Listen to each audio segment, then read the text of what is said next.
John, presented to you by the official tournament smartphone Samsung Galaxy, our official e-wallet GoPay, our official gold partner UBS Gold. We'd also like to thank our partners in esports, Dune Games, GamesMax, Oraimo, Telkomsel, our suppliers Inamart, Point Coffee, Neo QLED, Super Smart TV Plus, Saturdays, and of course, thank you so much to our government partner PBESI, for without your support, this would not be possible. So back to the topic here. Week number 5 at MPL ID Season 13. If we take a look at the standings that I think you guys can actually peek at the back right now, it is so close that we have absolutely no idea how this season is going to close out. No idea. I mean, we have a clear idea right now as to who is the half-season champion. I mean, so far, I mean, come on. This is why Saturday sponsors us, Eterna. You need to see, bro, right? Because Big Turn Alpha, #1 currently. And just want to put that out there. No bias whatsoever. I'm an Evos fan, you know. If you know, you know. Anyway, no. But seriously, yeah, it's been crazy this season. It's close all around the board. Like, before it was also close last season, but it wasn't close in the same way. It was close for everyone except Onyx last season. Or the last 2 seasons, actually. Right.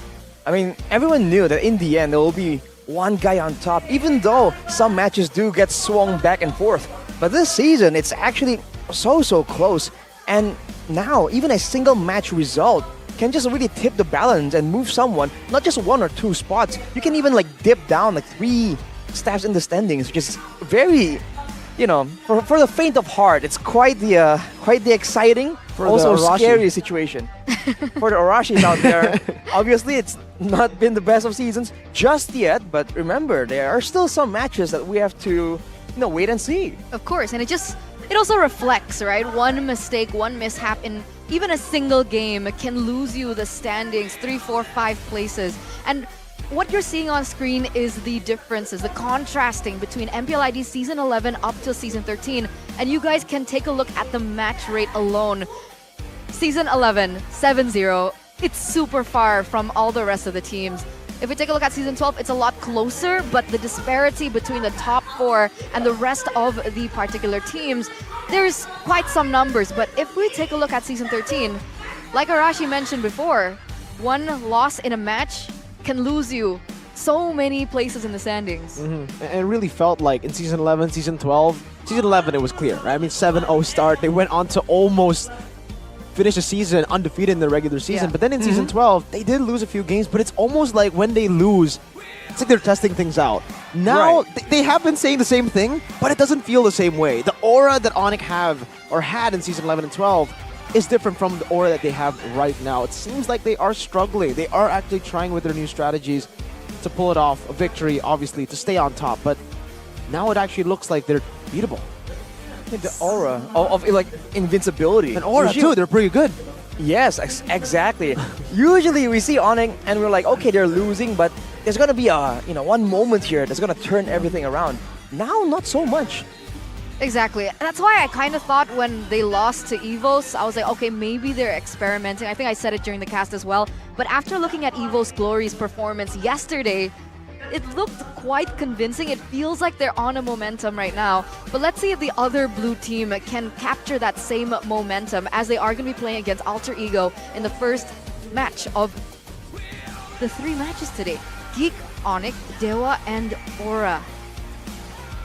I can't even tell you which would be my highlight match. Oh, really? Yeah. I think that's the big takeaway from this season. Previous seasons, you would always be able to pinpoint which one is the highlighted match. Yeah. Now you're like, which is the highlighted match, man? Because even matches that we kind of count out, that we thought will be a bit more direct, in this season in particular, we haven't seen crazy upsets, and even when things do go as predicted, at least the games are always so much more intense. There are moments around the Land of Dawn where we're like, whoa, hang on, this might go the other way. But like we mentioned, for now, still, no clear definition of who's gonna pull ahead of the pack. So, a lot of teams, you can say that they have some space, a window to which test new strategies out and try and do something crazy. But at the same time, they want to be a bit more careful now. That's what I'm really worried about for our second match of the day when Onyx will be playing. But let's start with the first match of the day, Alter Ego and Rebellion. the last time they met in leg number 1, it was Alter Ego who won 2-1. But there were so many things that were quite different at the time, right? We had, who was it? Was it Rasi playing? Yeah, Rasi was playing. I'm wondering if they're gonna swap it out this time around. But it looks like Rekt is on the poster. Is this hinting that he'll be playing today? Oh, he might, man. We saw him play once, I believe, this season, and he did perform quite surprisingly well, even though some people were counting him out, saying that the inactivity has just disqualified him from making a comeback into the MPL. But here's the poster. The veterans ignites, ready to retaliate for the losses to the newcomers' might, right? Against Audi, that's a relatively new face. People are saying that Audi is the clear winner when it comes to roaming and how aggressive they can be. And now, the fate of the Tiger and the Kings hangs in the balance of the Bull's horns. This is a very unique situation we have here.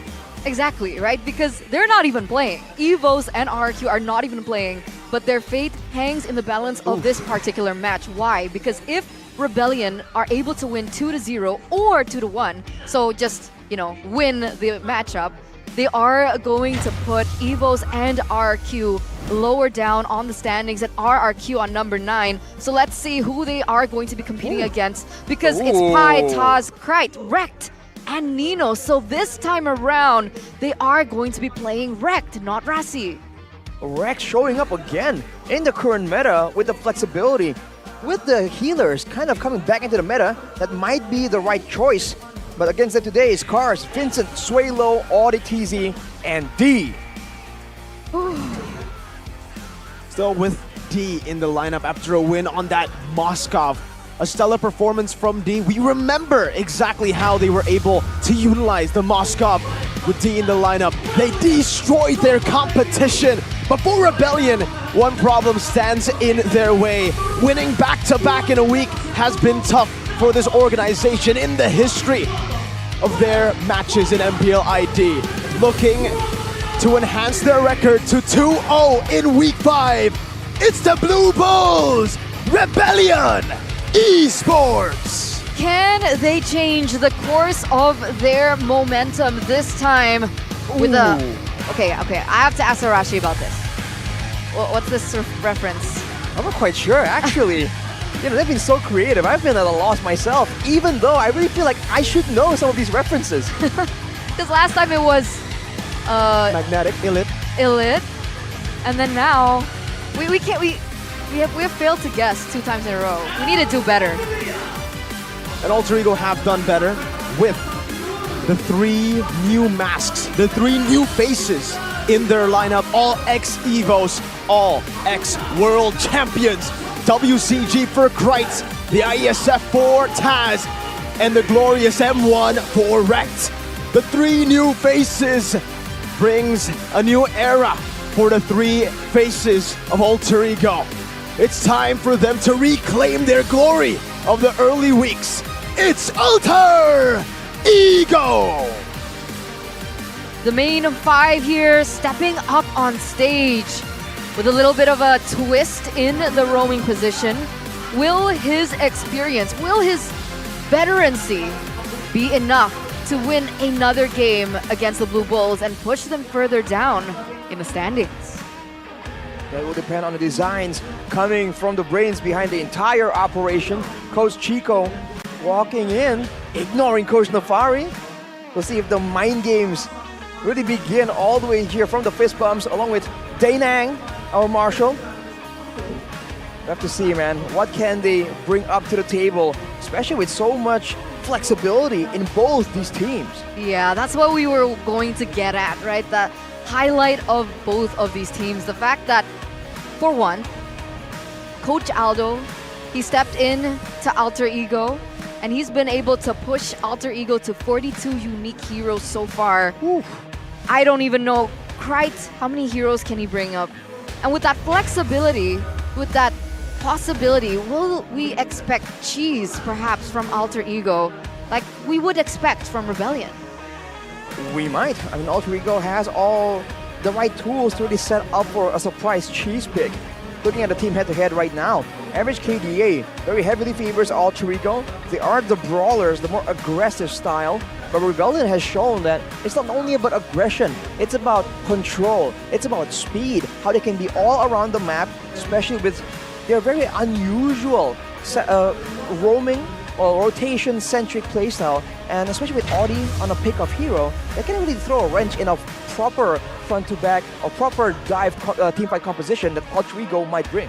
Yeah, Rebellion have been really good at actually finding solutions to questions that have been asked from their opposing teams. I mean, for their last match as well, a very, very interesting way to take the game, and they just got it. With the Luo Yi ban, chip ban, no problem. Well, here's the victory by Samsung Galaxy for Alter Ego. Don't be too active to be creative in the draft. Yes, you have all the tools and all the flexibility. It does not mean that because you could, you should. And with Rekt, blue side can be the key that they can abuse right here, getting the prior heroes, knowing that Rekt can perform really, really well, but only on select heroes. He's not nearly as flexible and as diverse as Rossi has been. So if they can try and curb that flexibility, along with getting something good for Rekt, that can be their solution. Here's the victory by Samsung Galaxy for Rebellion, on the other hand, is to punish Rekt's hero pool, limit all the healers, limit his signature picks, and maybe then they can get a huge roaming impact advantage in Audi TZ. And along with that, you can optimize the counter setup in that closing pick. That means that the last final pick, if they go second here, it can be so beneficial, but they have to have a vision. They have to have all that planned out from the first few picks already. They can't just wing it and expect it to be as impactful. I'm curious, actually. When we're talking about Rekt's hero pool, do you not think that perhaps with the architect himself, Coach Aldo, that he might just be hiding some heroes? Hiding some heroes? It's possible. We haven't seen him in a long, long time. There is a chance that he has picked up even more heroes that, as you can see on the poster right here, Alter Ego can bring to just confuse their opponents. But again, Rekt has a reputation, so that is why, at least for now, the public opinion is that he is a bit more one-dimensional, and there are some heroes that he's gonna shine on, and the rest maybe will be just okay. The question is, will just okay be enough to go up against Audi TZ? I think it might be. It might be enough. The thing is, for Rekt, he has a very okay hero pool too. They kind of have a similar style here in a way where, I mean, their gameplay is different, but they have a similar weakness, which is their hero pool. Audi, even though he's been amazing, he has played the pick-off-centric kind of gameplay really, really well, but he's only really found success with those heroes. When he doesn't get the Kajas back in the day, the Francos, he doesn't perform. And now it's kind of the same thing, but just on different heroes. The Minotaur, mainly, for Audi. And for the other side, for Rekt, it's Grok, Angela, and Mathilda. Those are the three you expect from the M1 World Champ. So let's take a look at the drafting phase. Ladies and gentlemen, presented to you by the official tournament smartphone, Samsung Galaxy. Xborg instantly taken off the board. Luo Yi respect away from Rebellion. Understanding that that is a potential that they could pick up. But the same thing can be said by the Blue Bulls here. The Matilda gets eliminated, taken away from Rekt. Nolan is the other option, limiting Taz and Kaja also. So this is literally a banning phase full of respect alongside with the Veramis. They're trying to force the Angela open, right? I mean, we kind of spoke about this in the Keys to Victory too. They want blue side, they want to abuse that blue side to open up heroes for Rekt, and they've done it. Angela open. Angela's open, but so are a lot of other options, like the Joy that's usually banned away. And I do wonder if the Chip is going to make an appearance right here. It's been a bit of a hit or miss kind of situation. For now though, Alter Ego will start things strong with an Angela and a lot of heroes available to call the way through. But it's going to be a Baxia. The Joy is going to be left available, potentially to be picked up by Taz. And that is a problem, is it not? I mean, Taz on the Joy, other than kill pressure alone, his objective play has also been quite phenomenal, despite going against the tank heroes, the signature tank heroes like the Baxia, like the Fredrin, and so on and so forth. So that is a big threat. But Rebellion should know that. Rebellion should know that. And maybe they're looking for a counter. What possibly could the counter be? The counter to the Joy Angela? I mean, for RBL, like you said, the chip is up for grabs. They could go for that later. I don't think they want to go for it now. I think they're trying to take a page out of Evos' book with leaving the Joy open. You know, these crazy mobile heroes. They can go for a last pick Franco. They go for something crazy to lock the crazy damage and the mobility from Joy. Yeah, when you're against a huge mobility hero like the Joy, that suppression coming in from the Kaja and Franco is usually the go-to solution. Rebellion can leave it up to the final pick, but that also means that Alter Ego has a chance to ban it away as well. For now though, with a Baxia and a carry, it's more of a pick-off strat coming in from Rebellion, and for Alter Ego, they're getting all the mobility and a bit more tankiness. It's gonna be a bit of a showdown in the gold lane, but the jungle pick, you know, still being hidden by Alter Ego technically. Yeah, the Roger still flex. Last time Alter Ego played, they did put the Roger into the jungle, but I'm not sure they want to do the same thing, so it's still flex potential that they can work around. But we do have a comment from Audi TZ against Rekt. We're going to let him have his Angela. I mean, he said that in the interview last time around. He said that if we do meet Rekt, we are going to let the Angela go. They do that, and we'll see. We'll see if they're able to, you know, counter or beat Rekt at his own game here. Yeah, I mean, that's just some confidence coming in from Audi. We've known the guy as such a confident player for such a long time. Even as a rookie, he was already trash talking in the interviews. And he actually, that's why the grudge match, this is why it's a grudge match between him and Rekt. He said last season, after a win against Alter Ego, that it doesn't matter if Rossi plays or Rekt plays. They're both equally bad. He said that in the interview. So we'll see if that carries on to Season 13. Shots fired indeed.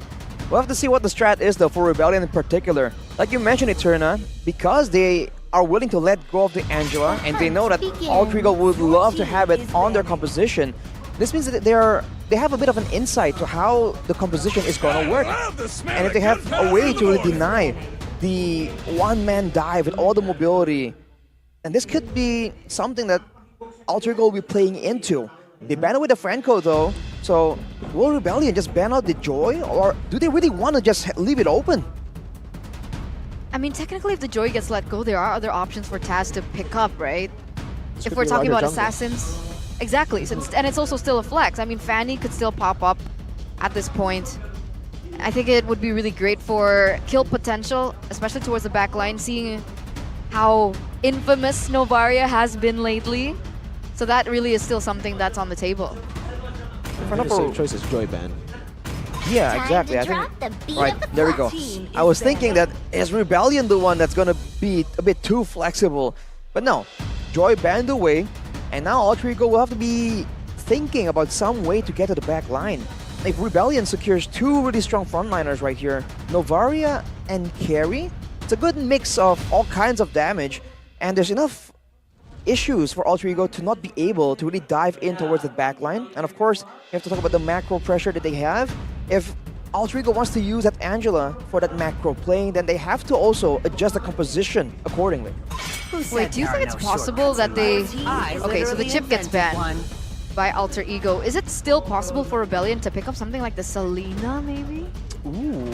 Yeah, that could definitely be an option to go for them. That's why I think they're really just trying to leave the rogue position to that last pick. Yeah. A safe choice would be a Minotaur. It's still a hero that Audi plays really, really well, and it's great to combo in with the Baksha and a Novaria for these neutral objective takes. Aside from that, though, they can also just go for someone who can actually hold CC in the side lanes. They can go for Paquita or just an Arlet if they want more team fighting presence to set up for the neutral objectives. Now Arlet, able to 1v1 against a CC somewhat makes sense, but no, it's gonna be the Minotaur.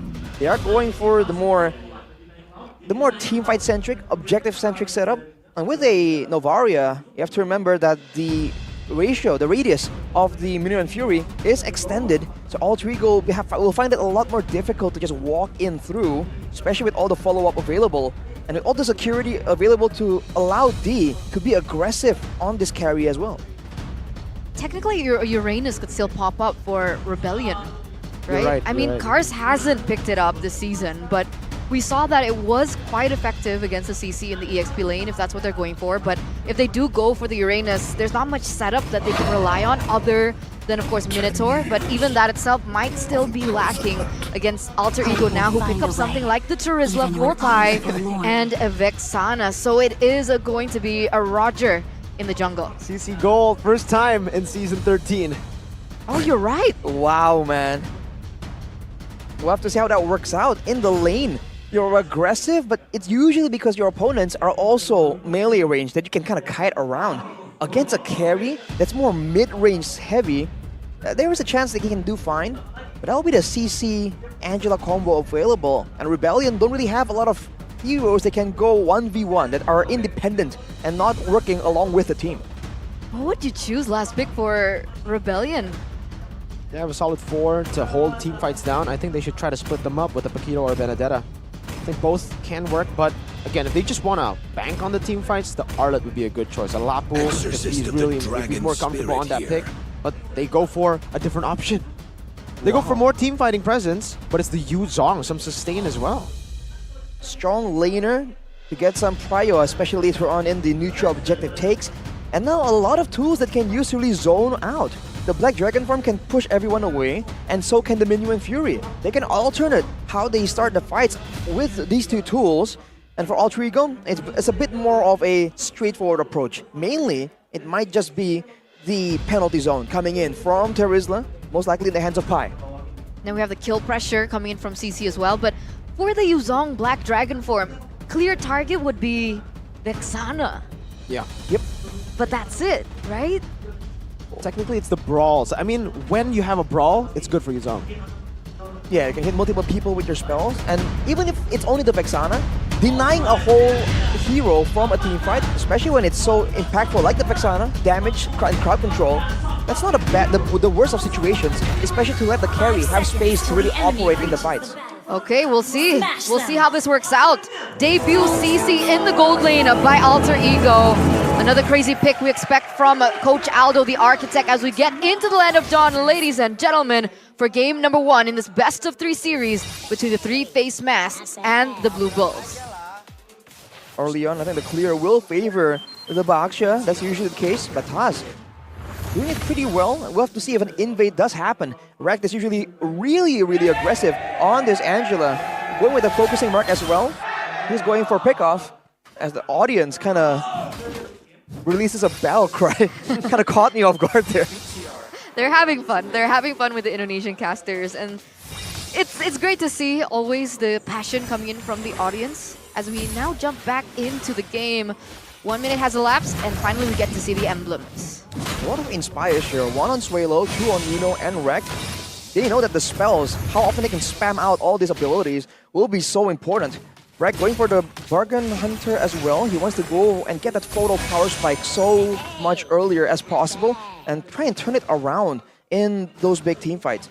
Krite, though, is going with the Impure Rage, so he's going more for a bit more mana sustain, a bit more poke damage, not going for additional burst with something like a Lethal Ignition, for instance. Okay. But if you take a look at this lower third right now, Nino, debut pick on the CC in the gold lane. It's so refreshing to see Nino going back to the fighters. I know it's not the same fighters that we used to see him play on, like the Yuzong and so on and so forth, but finally back in. Whoa. Oh, wait, what? Krite gets demolished, still able to flicker out though, just barely, but that'll basically give the prio for turtle number 1 over to Rebellion. Crazy aggression from the Blue Bulls. That's a single target damage that Rebellion has at their disposal, man. If only Cars is able to trigger the passive, right? That the damage over time passive coming in, the Shy Energy from the Yu Zhong, that could have been a kill. But now Cars tries to zone everyone away. That's the power of the hard guard though. He just jumps in, but Vincent wins out the red tree battle. Audi, Minas Fury and a flicker. He gets all 4. And now it's Pi in the midst of it all. Caught again by the dive, but Taz is doing a whole lot of damage. That's 1 for 1. Krite on the board for Audi. A roamer for the mid lane. Taz trying to get them low. Rekt trying to tie him up as well. That's the Astral Echo connecting on the 2 with Taz. Just keeps on scratching him down. Cars looks for another trade back, but Taz is running away. It's another re-engage and sway low with a flicker. Cars. It's an all-out win for Rebellion. What? What is that passive, man? Cars came back in, re-initiated, and was able to turn that entire team fight around in favor of Rebellion. So I guess that's why they were so confident with the Yuzong choice. It's a lot of damage and you don't really see it coming. Cars did a great job there, outputting the damage, knowing when to back away when his spells are still on cooldown. With that play, it's going to be a turtle and a kill advantage secured for Rebellion. But Alter Ego did get the first blood, so it's still relatively even. But I think Alter Ego got a taste of that early game presence that Rebellion has. Definitely. And because they've utilized this CC in the gold lane, does it mean that they're on quite a timer this time around, or is CC more of a late game hero? I think they're on a timer for sure, especially compared to a carry. And to make things worse, Nino can win in the lane, as in win in prio in trades, but afterwards, I think he's going to find it quite difficult to really secure a kill, unless, of course, the whole team rotates to try and facilitate something of a dive. Looking at the items, you can see that that's a lot of warrior boots built on the side of Rebellion. 3, including 1 on D. Erosion side rush also from the carries, wants to go at it. Cars on this Yuzong, man. Cars has been popping off this week on the Yuzong. Like, for some reason, this guy's... We haven't seen Yuzong a lot from Cars, you know? It's not like a hero we would usually expect from him. We usually think of the Arlet, the Benedetta, the Paquito, and for Rebellion, right now they're gonna go straight for the second turtle of the game. Taz is right there, but Audi just flickers on him, zones him away from the turtle completely. And now to re-engage is Pi getting to an Eternal Guard as well on top of the knockup from the penalty zone. Alter Ego trade 2 kills for the Turtle. Cars all alone. I don't think he can fend off against 4 members and a big Eternal Guard zoning him away. They'll give the full turret goal and maybe even a whole turret towards Alter Ego. But no, the turret will still survive. Rebellion sends some of their members. Cars is low. Vincent can't hold this on. Shield Unity to the back. Cars again with a swing. But it will just be them focusing on the minion waves and then backing away. That turret is really low though. Initially, really good, well played by Audi TZ, going to be able to zone Taz away from the neutral objective, but that trade 2-0, how is that looking for Alter Ego? Was that a good trade, 2 kills for the turtle? I think it's something, right? It lowered the goal difference as well, so definitely Alter Ego would be happy to take that, try and get something in exchange for that neutral objective. Audi was able to actually secure it by surprising Alter Ego, forcing them to react, but afterwards, they have to understand that they already used a Flicker Minion Fury combo. They lack 1 ultimate in a big fight, and Alter Ego has a lot of follow-up damage, especially with Krite on the Vexana, so now Pi zones everyone away. Might be just a turret taken by Alter Ego. A free turret down below, no trades on the board actually. They're looking for the top side and it's Ret, who's all alone. 2 fighters, actually 1 tank and a fighter takes the girl down. So it's so sad to see. It is, man. You know, so sad to see. Just a little girl just trying to, you know, do her own thing. Trying to do her thing, exactly. But they She do got beat get up. the turret in the top side, so that was a good mirror play coming out from Rebellion. Understanding that they might utilize Rec to confer the far lane, and they were able to find an advantage over it. But now the next neutral objective has spawned. Taz, as well as Vincent, should be starting to open up the map, and they do. Do they want to do the exact same thing they did before? They have that neutral objective control. Taz already knocked up again. That's a flicker from Audi and Eternal Guard to help Peel right now. But Taz is still in the midst of it all, still with the help of the hard guard cars. Oh, Furious dive to the wrong side, and Audi TZ will pay with his life for that mistake. Alter Ego take control of the neutral objective. It's another turtle towards Alter Ego this time. And Rebellion don't even get a turret trade. Carry in the bottom lane D can't get that turret down. See, that's twice in a row that they went for the team fight in the exact same way. They went for the neutral objective contest strategy the exact same way, and that Eternal Guard time and time again has been such an issue for the setup from Rebellion. I mean, it's great when you're playing Vexana and someone else will take the heat, take the pressure away from you, because you have a great way to really start a fight, but following up on a big initiation, that's where Vexana really shines. And once one of the members gets caught, gets taken out, the passive does an extra bit of damage, and that is a danger whenever you're fighting against a Vexana. Not to mention, in that fight, Nino was able to just set up so well by pressuring, pushing D away, and pushing the wave so far up that he can join the fight, make it a 5v4 decisive victory for Alter Ego, and yet no real trade was even attained by Rebellion. D was pushing as hard as he can, and the waves barely reached the turret. That is the macro that Alter Ego is just executing so well right now. It's unfortunate, and you can even see in map pressure that Alter Ego hold all the cards here. Look at them starting to go for a take onto Vincent. Let's see the counter engage coming through from Rebellion. They don't necessarily commit onto it just yet. So back to that particular team fight, would you not think that it would be Karsa's homework to really secure Krite in his place, to deny him that opportunity for the Eternal Guard? I think it's a difference in the setup as well. And you have to look at Rebellion. They've been engaging onto Taz. Every single time they're trying to knock Taz up, try and deny the retribution, and then afterwards they're trying to follow up on the initial play already. But because of that, they're grouping around Taz, and that's where Krite can just, follow up and counter-engage with the Vexana. So I think if they want to go for the strategy, they want to use cars to really dive in the backline and disrupt, they have to do that earlier and make sure that Krite is not even in the picture before the fight even begins, instead of scrambling to try and do so in the middle of an engagement. So let's see if they're able to adapt to that, right? I mean, 2 times in a row it didn't work out. Are they going to go for the exact same strategy 3 times, despite it not working time and time again? This is the first Lord of the game, so we might see some differences here, but they won't engage on it just yet. Rex still in the bottom lane, looking to push in, play the macro game, and this is where Rebellion might be lacking. And I think for Rebellion, right, the main reason they were able to get control of the neutral objectives has been because they started first. They get to dictate how the neutral objective gets taken. The third turtle that went to Alter Ego, it was Alter Ego who was in the river, in the pit first. And because of that, now we can see Alter Ego, they're the ones dictating. And earlier, when this Angela on the far side strategy is implemented, Rebellion were able to actually counter it and pick Rekt off. And now, everything's set up so well. Alter Ego still even pushing deeper. Pi moving into the jungle of Rebellion to get even more information. Now they see Suelo on the bottom side. They can pull the trigger, but they can just wait. They need to do their housekeeping. The global pressure coming in from Angela on Rekt has been a problem for the past few minutes here, and it looks like Alter Ego also have an advantage in the jungle. Taz is level 14, meanwhile Vincent is level 12, so that's a 2-level difference. So even if, let's say, the housekeeping, the global presence wasn't there, Rebellion is still at a disadvantage here. That's Taz getting all in and shot down like it's nothing. Cars jumps to the back. That was a late hard guard from Rekt, and Vincent will take it, but now it's a re-engage onto the back. Vincent still with the poison stock, but now gets shredded down by Nino. Rebellion have got the Lord. They can move back, and they will.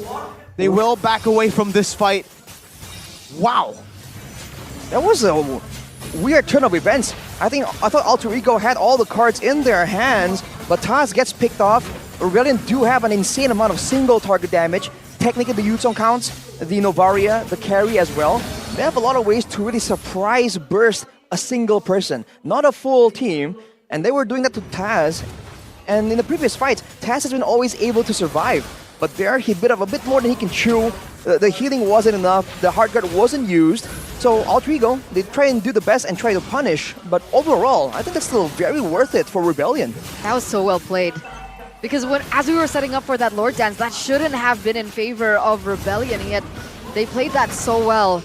They went for a little bit of a different strategy there. They didn't opt to start with Audi TZ on the Minotaur. They actually started with Vincent first, and then luckily Suelo already opened up his ult, utilized the Meteor Sphere as well, and then was able to one-hit him. I mean, at this point, Suelo is already doing damage. And he will be dealing a bit more because earlier on, he was already able to secure the Divine Glaive too. So the members of Alter Ego now need to start respecting that damage output coming out from Suelo. Yeah, the Divine Glaive definitely bumps up that damage. But here's a game fact by our application GoPay. CC from Nino makes CC's debut as a gold laner in MPL ID Season 13 after previously being played in MPL Malaysia Season 13 by Ruff from Monster Vicious. Well, history repeats itself, and in a way, logically, the CC pick does make sense. I mean, you're seeing how Nino is playing right here, always threatening and always kind of kiting. If you look at where the ability's range really ends, the range isn't quite as short as you would expect. In fact, it's quite similar to Carry's range, even though it's not exactly the same thing. So it's a bit of a pseudo marksman situation. And in fact, Nino will have better kiting and more survivability with the Vengeance as well in these fights. So depending on how Alter Ego play it out, that'll be great. But I think that also means that the Vexana, Krite on the Vexana, will have a lot more to do. to supplement that damage, the lack of damage, because there is no marksman. And Vexana is a great pick to do so, but like already mentioned, she's a bit vulnerable, especially against something like a Yu Zhong when she's not running the Purify. It's actually a brute force breastplate in the 13-minute for Taz. It's an interesting build. Now that he's going for War Axe and the Thunderbelt into Endless. So, yeah, we've seen a variety of different builds from the Roger. And this is another one. It's another variant of the Roger build. Bro, if I had a penny for every time Roger has a different build, I would have like 7. It's not a lot, but you know, it's 7. It is 7. Number keeps showing up, huh? Well, yeah, it's a proc-heavy build coming in from Taz. A lot more burst damage, technically. A lot of true damage from the Thunderbelt Endless Battle combo. We used to see it a lot more popular with marksmen that have spammable abilities. But on the Roger, also gives you more sustain, more mana. So it's a great option, but he is a lot squishier, and he doesn't have the same kind of DPS. So it's ability-based, and he won't be basic attack-heavy in the middle of these fights. And now we're back to square one again. Another Lord dance, a Lord tango between both of these teams. And Vincent is still a level below. He's not quite caught up to Taz at the moment.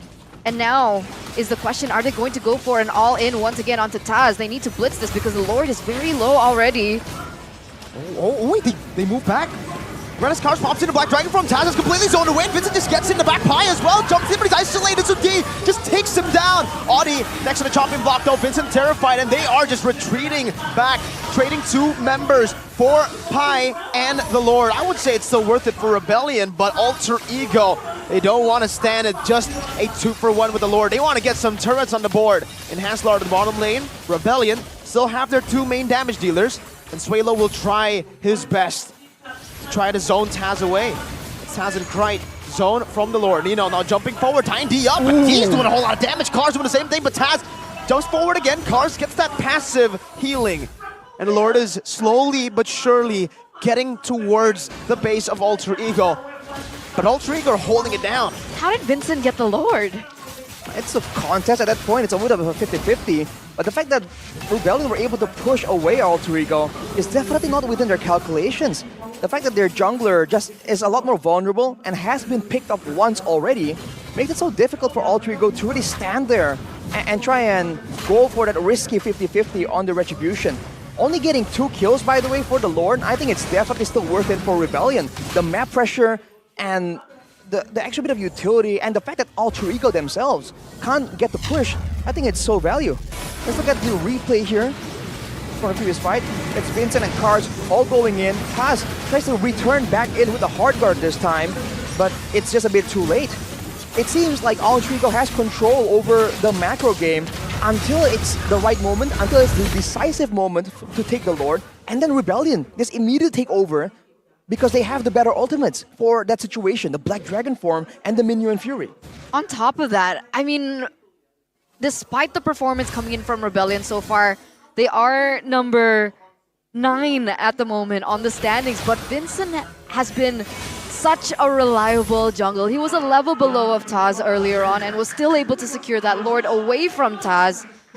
So underrated, so reliable. That's something that you can highlight here from that particular team fight as well. I love the call though from Rebellion, right? They get the Lord, and you can see Suelo, Cars, and D. They knew. They were happy sacrificing Vincent and Audi. It's like they made a call and instantly they just worked on it. It's already a very different Rebellion and honestly a very different Alter Ego. Even Alter Ego, super disciplined in how they took that. I think there was a mistake obviously because Rebellion took back the turtle or the Lord aggro, but still, really good stuff from both teams. I really feel like Alter Ego should have been the ones to aggress there though, to try and maybe, feint and engage, to try and burn some ultimates down. Because for Alter Ego, a lot of these ultimates aren't really game-changing, decisive. It's way low, steals that purple. That's going to be a value situation. More spells, more mana to really shoot out those Astral Spheres. And at this point, with the Ice Queen's wand, he's having a good deal of sustain as well. He doesn't have to go back to base for the most part unless he gets really, really low. Oh, he built the Ice Queen wand? Oh, I mean, that's a big deterrent as to how Alter Ego want to set up for these team fights, right? Because every time they go for a team fight, we see that Suelo opens up his Astral Echo first, And then I guess that can also cause issues other than with the hitbox and so on and so forth, but also causing issues when they want to go for a setup because of the immense slow coming through. Yeah, especially with the fighters, right? If Ultra Ego are trying to move in and out the way like Nino would want to do on the CC, he's a lot slower now. And same thing about Taz. He hasn't been going all in these fights. He's been going back and forth. Well, look at Nino though. Oh, Vengeance already used up. Hard guard too. They baited out a few skills, and Audi still has the Minion's Fury. Vincent can regen. This is a... Well, Ultra Ego have also baited the Black Dragon form out. But I think the Vengeance has a bit more value for Ultra Ego. Now, I think it's Rebellion with an advantage. Especially with the Minion Fury available, it's still a massive team fight ultimate.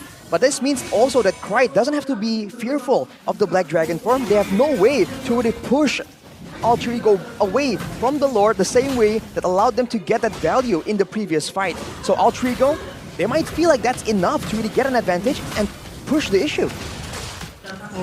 This is the calm before the storm once again. They've actually opted to send Suelo to deal in with the far lane. And it looks like Rekt isn't going to commit onto it, but Suelo, here's the opening. That's the 4-man. 20 seconds on that Vengeance. That timer is going to be important. It's going to be back. Looking at how both these teams are just resetting the aggro. They don't commit. I'm quite surprised that Ultra Ego has not been using Rekt to really go for a push on the side lanes. They do know that Suelo can clear it eventually, but now, once again, the aggro, the Lord is kind of semi-resetted back, and both teams are just content waiting here, doing this exact thing. In a way, it favors Rebellion because Suelo can continuously poke everyone down, but with an Angela available, maybe that's why the Angela can't really rotate to the other side. They need him to really... They need the Angela to keep dispensing out this regeneration for Ultra Ego to stand there and take these Astral Spheres. There's also a possibility that they're not really sure, perhaps, of the positioning of D and Cars. Maybe they're afraid that that movement might be read out. Suelo opens up another ult here. Doesn't connect onto anyone. Is he just using it for information? I think so. And if you look at the wave on the top side, though, it's kind of balanced. I think it's going to start pushing for Ultra Ego, though. That's why they're waiting for the moment. Another Vengeance popped in. That's a 3-man penalty zone to the back. D actually flickers forward. Pops in over to Nature, and now tries to kite over to Pi with the help of Cars to peel away. Furious dive once again, knocking Pi up, as that's going to be D still free hitting in the back. As Audi TZ will be taken down, but Pi is very, very low. Cars have been deep into the back line. Taz with Lycan Pounce, and Immortality gets out just in time. Nino dodging away from the spin, but now Cars gets pulled down, and the yo-yos from Nino is lethal in the 21st minute. Wow, Suelo almost getting that shot. Nino now running him down, knowing he doesn't have the Astral Recall again, but he finds the cooldown once again, shoots it down. Only Rekt who can heal back up. Ultra Ego with a 3-4-0, and Ultra Ego with a wave up top and a freed Lord. Pushing on every particular scene and scenario here. Does Suelo want to look for a steal? He's not in range for it. I think he was planning onto it, but Nino was able to zone him out so well. Ultra Ego picking up the pace, picking up the momentum in the 21st minute of the game, a 4K gold lead. And they have everything in their arsenal at this point. I hope we get a replay. D flickered forward. I think he mistapped.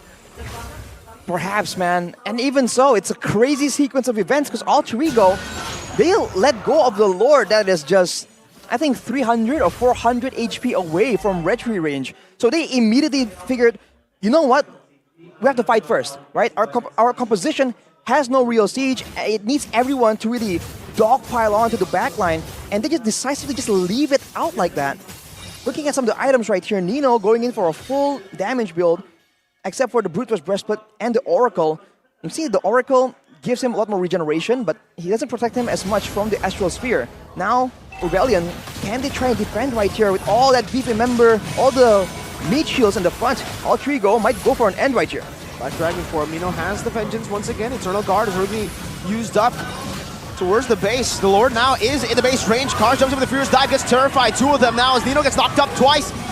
But Taz is able to get out. Pi has lost his life. Cars zoning the front. Ultra Ego still trying to poke them down as much as they can. But this is the advantage of Rebellion fighting in their base. They can constantly go back and forth. Suelo lands a shot on Rekt. And Rebellion will defend for now. Alter Ego have built a 5,000 gold lead. But in the 23rd minute, is it still a relevant lead? I think it's relevant when it comes to item swap potential, but right now, counter-engaging onto Vincent, and Nino tries to capitalize. I don't think this is a good fight for Alter Ego to take, and they recognize it too. They don't have Pi. It is going to be a tough fight to take with no Pi and no vengeance on Nino, so they retreat. Best case scenario though, they lose the inhibitor turret in the mid side, they didn't lose it to the far lane, so that won't be something that can be capitalized by Alter Ego. But of course, an inhibitor turret is an inhibitor turret, and they needed to work around it. Taz now picks up the BOD. How will that change the course of this game at this point? I think it's going to give him more damage, but the thing is, he is struggling to really burst, or not burst, but melt through the front line of Rebellion. In the previous fight, I think Vincent was in the front tanking Taz's basic attacks and his Endless Battle and Thunderbolt procs, but even then, it's still a very slow process compared to D, who immediately just shreds down the Lord and shreds down Pi, who was trying to zone him, who was trying to exert pressure to try and potentially go for the end. I feel like Alter Ego has to, in the end, go for something like a 50-50, because if they can't get to D, I think it's going to be a very tough situation for them to try and get a victory there somehow. I mean, 24 minutes. Yeah. Me and Arashi were actually asked backstage of what we think is the weakness of the two-fighter composition. And I said it's the end. Like, even if you have an advantage, it's just really tough to end, especially up against a composition with a normal comp. You can defend so well. Navaria carry, right? And for Alter Ego, technically the only guy who can hit the turret is Roger. So it's tough for this composition to end the game without a wipeout. Or, I mean, they have to try and go for something crazy that can result in them getting wiped out. It's just a very risky, high risk, high reward strategy, this double fighter strat. And Alter Ego, this is like part of their style, but now they're struggling, and we've yet to see if they'll be able to do so. Rebellion now, though, they're controlling the pace, and they have the mid lane pushed out. They do. The top side is pushing as well. Rekt was able to go to the bottom lane as well and push some minions in. But the Lord is already really low. Who's gonna pull the gas first? Alter Ego, last time they went in for a team fight, it gets resetted, actually.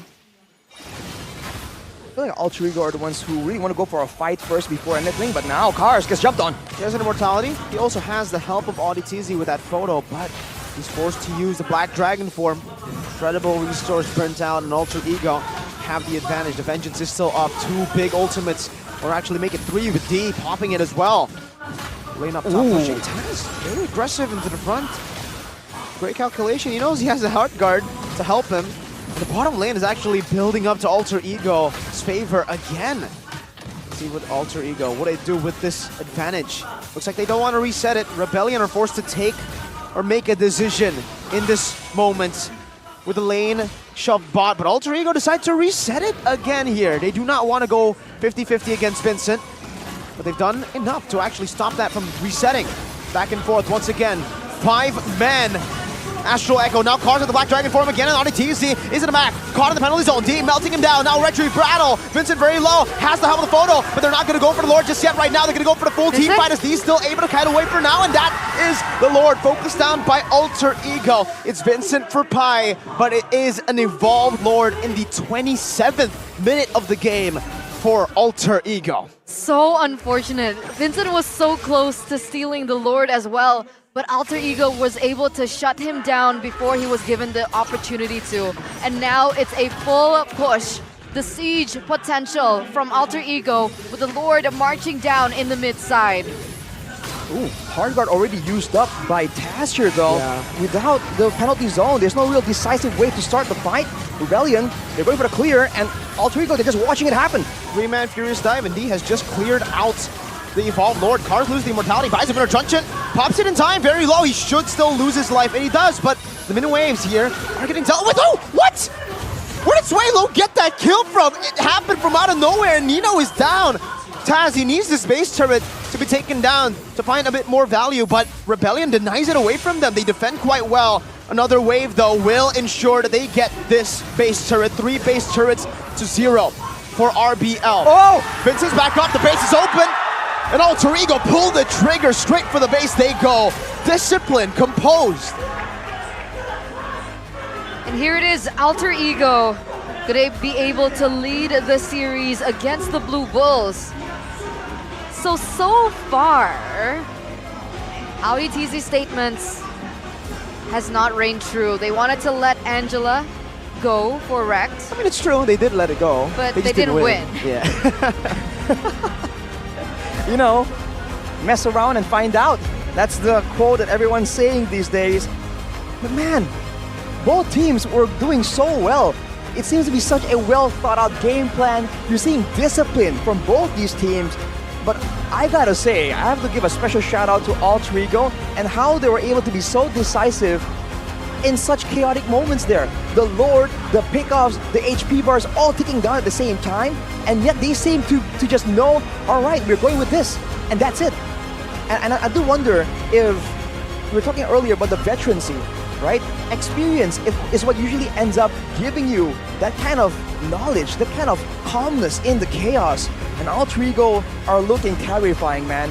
It can be explosive, but they are so disciplined and so synergized together. Can be explosive, but it also can be calm calculation from Alter Ego now. Exactly. What a game. Like, even the discipline with the resources was really on point. I mean, during that Lord fight, they didn't want to push the gas until the heart guard was up. As soon as it was up, that's when they really pushed the tempo and pushed that team fight on it to Rebellion in those final moments, despite Soilo getting a really good ult in. But there was nothing that they could utilize it with.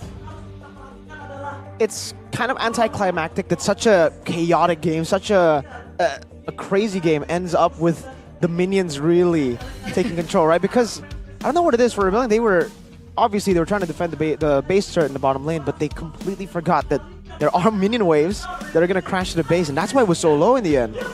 I have to, again, give credit to Taz and wreck the situation. The fact that they were going for the base turret and then they saw, hang on a minute, we can go for the end right here. Like the awareness, right? Or maybe someone else on the team informing them like, guys, the base, just go for it. We got this. I mean, The base. wait. The base. Man, The base, Eterna. The base. It's That's- a base. such a base. It's a base? It's a base. One of the That's a bases of all time. response. One of the responses of all time. Yeah. That is a base. All right. So, is that the first time we saw? I wasn't on duty yesterday, but that wasn't the first time the double fighter strategy actually worked, right? No, it wasn't. Wasn't. Alter Ego played it as well. Game 1 yesterday up against Aura. That's the game that they won against Aura, and then reverse swept by Aura. So we'll see if that happens again, or if they can actually find the rhythm of this two-fighter meta. But let's find who is the player of the game for that first game of the Best of 3 series. And it's going to go to Nies. Yes. Because it's not No, it's Nies now. CC, Gold Lane, the debut of CC in the Gold Lane for MPLID. And they were able to make it work. I mean, initially, it seems like the pick was a bit lackluster. Yeah. The fact that you don't have a huge, big ultimate like a Black Dragon form to try and make plays of. But towards the end, I feel like his impact just became more and more impactful. Player of the game highlights by our official gold partner, Ube as gold. And in the early game, despite the fact that they are going with the fighter strategy, with more aggression in the early game, Rebellion did a great job utilizing the tools they have at hand to really get an advantage. And for the most part, with Alter Ego always late to the party, kind of scrambling through, right? It seems like Rebellion, we're gonna take it. We're gonna keep scaling, and then eventually just outmaneuver, outplay Alter Ego. But this is one of those fights where everything gets turned around. The big combo in the back line, the fact that everyone Rebellion is stuck in such a small choke point, taking AoE damage from the fighters, from the Vexana passive. Everything just went, and everyone surviving with such a small sliver of HP. Taz with the insane aggressive playstyle, you know, still going in back and forth even though he's 1 HP. That just is all that high risk, a high danger that Alter Ego went, and it paid off for them. Really solid. The way that they were able to play these team fights. These were super long team fights because of how much sustain they have. he has the Brave Smite. On top of that, the healing from the Minotaur. On top of that, Kars with the sustain as well. And for Alter Ego, obviously, they have an Angela. So they also went for Oracle. So it really helped, you know, the entirety of their composition for the healing from Rekt to continuously just be pumped out and get them to value. But this is the moment. The minions, dude. They were so occupied by the heroes that they forgot the minions could win games. W minions. Those are winions, bro. Those minions are dangerous, man. We've seen them take out heroes in the Land of Dawn and MPLID. But yes, it's such a long, drawn-out fight, and yet usually we see one breaking point, one moment where either team just loses control, loses focus, and then it all goes sideways. But even when one team does get the momentum, the victory in the big team fight, it still seems so close.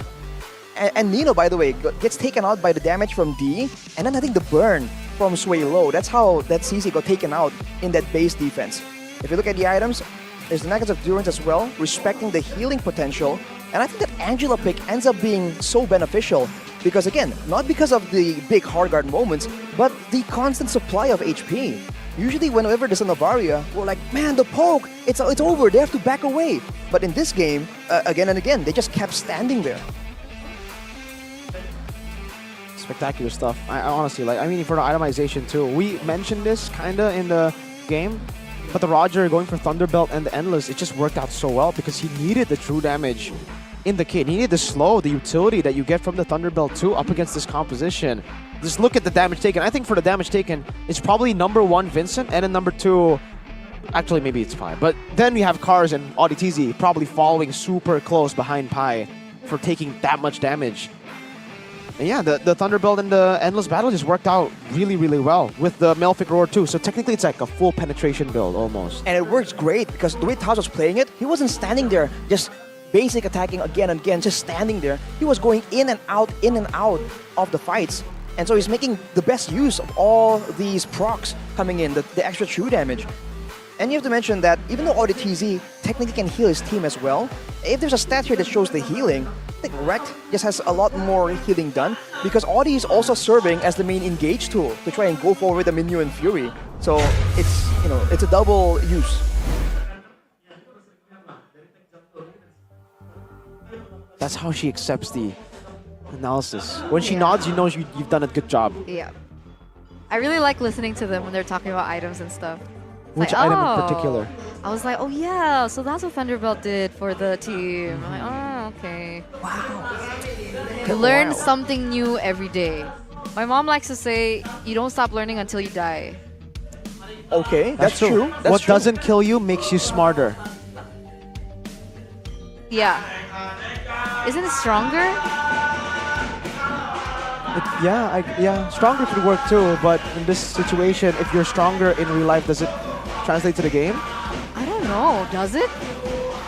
I think we'll have to think about that during this short break, ladies and gentlemen, as you are going to get right at it. It won't be too long, so don't worry. So stay tuned, don't go anywhere, we'll be right back. You're watching MPLID Season 13. Wait, Season 13? Season 13, yes, right? It's not 12, right? Iya, itu Mau loh. deh. Mau juara, tapi aktif sekali kalian ya. Kayaknya nggak pernah absen loh buat ngedukung Alter Ego. Bener, ini aduh hari ini gembira ya hari ini ya. Coba senyum dulu, senyum. Iya, Gitu gembira loh. sekali. Itu loh guys. Ya, jadi alasan kenapa anak-anak senyum hari ini itu adalah kita sudah unggul 1-0 dan sudah pasti 2-0 juga sih Wir. Ya, jadi kita santai-santai aja pasti hari ini gitu loh. Ini yang kemarin sepeda ini juga tau nggak? Kemarin pede cuman nggak tahu comeback mulu. Oh gitu. Gitu loh Mas. Nah, Ya. itu yang masalahnya Ya. ya. Tapi kalau hari ini senyum, kayaknya dari Alter Team juga kayaknya makin senyum-senyum. Banyak acara kalian ya, denger si Bude dengerin nih ya. Iya, Alter Bu. Team semakin solid, semakin besar, semakin Alhamdulillah. ramai. Alhamdulillah, ya Allah. Masa depannya juga semakin cerah. Amin. Karena ada Amin. sesuatu ya, ada kegiatan ya kalian Iya, ya. benar. Kasih tahu Mikel. Kita setiap minggunya itu ada kegiatan Champs Sport. Itu ada futsal, ada badminton. Dan malam ini jam 7 sampai jam 9 kita ngadain futsal di Iya. Elang Futsal. Diwajibkan pakai baju Barcelona ya Wir. Bukan. Oh, enggak ya? Salah ya? Salah. Nggak ada dress code kan? Bentar, ini kalian tuh ngasih tahu kayak gini, mau ngasih tahu kalau kalian akan lebih strong lagi di Alter Champs atau mau ngajakin semua orang nih buat join? Lebih sehat sih Bu deh, lebih Iya. lebih Biar kita segar, sehat ya Bu, ya fresh. Mikel ya, biar kita nggak apa ya, biar ada aktivitas lah buat kita olahraga setiap Biar harinya. teriaknya makin kuat juga nggak sih? Bener. Biar menjaga silaturahmi juga antara yang di sini dan juga yang ada di sono gitu loh maksudnya Bu De. Sama biar bisa nyelengkatin tim lain lagi Bu deh. Nah, itu, Bentar itu. nih ya. Bude penasaran, berarti ini nggak cuma buat Alter Champs doang atau semuanya bisa ikut? Bude bisa ikut nggak? Boleh Bu deh. Boleh. Dengan Terus senang hati. kalau super fans lain boleh nggak? Boleh, Oh, boleh. ayo ikut. Boleh. Nah, tapi dikhususkan Alter Champs dulu. Oke, Ya. caranya gimana nih? Alter Champs Caranya, mungkin yang di Jakarta kepengen join Kalian gimana? yang terutama di Jabodetabek, cek IG-nya alterchamps.id. Mahal Mikel, mahal banget. Kelas. Keren. Atau kalian cek sorotannya, klik link WA atau Discord, kalian bisa join dan temukan info-info di sana. Kelas Mikel, kelas. Keren. Kelas Iya, boleh. kelas-kelas doang ya kayaknya ya. Kayaknya dia aja deh jadi talent, jangan gua. Gitu ya? Iya, kayaknya udah bagus. Nggak apa-apa, kalau Hazelnut Bude mau tanya, ini kan nanti mungkin kalau yang mau buat futsalan atau mau datang ke MPL Arena tuh pada kepengin pakai merchandise-nya Alter Oh, Ego. iya. Tapi kok di depan tutup ya? Iya, jadi yang di depan itu katanya sih info terakhir dari Ko Anu ini banyak yang pesan lewat online. Ya, jadi di depan sementara kosong dulu karena nanti diambilin sih kalau kalian pesen gitu. Dan Ko mau ngasih info ke kalian lagi sama yang seperti kemarin Wir ya. Kalian kalau mau beli jersey atau alter match dan lain sebagainya macam spesial nih ya. Setiap match day-nya Alter Ego kalian dapat potongan harga sebanyak 50%. Kelas nggak Bude? 50%? 50% Bude. Hari ini juga bisa dong? Hari ini juga bisa. Ada Udah lu diem ya maksimalnya? No, Nah. udah aja No, fokus aja ya No. Kamu juga fokus promosi dulu. Oh iya benar, 50%-nya Wir langsung aja dicekot-cekot di e-commerce Alter Ego Merch. Begitu. Begitu. Ya. Bener. Kalau beli emang tambah keren. Pasti sudah pasti tambah keren sih Wir ya, dibeli ya Wir. Dah. Dibeli ya Wir, udah. Promosinya gitu. Udah. Ya. Kalau sekarang kan ini depan matanya Hazelnut ya, sudah ada player-player. Mau ngomong sesuatu nggak buat mereka? Intinya untuk teman-teman player ya, terutama nih 5 orang yang ada di sini, tetap enjoy aja, bermain seperti biasa. Gak perlu banyak pikiran, lawan kita terlalu easy untuk hari ini, jadi bermain santai. Asik. Ya.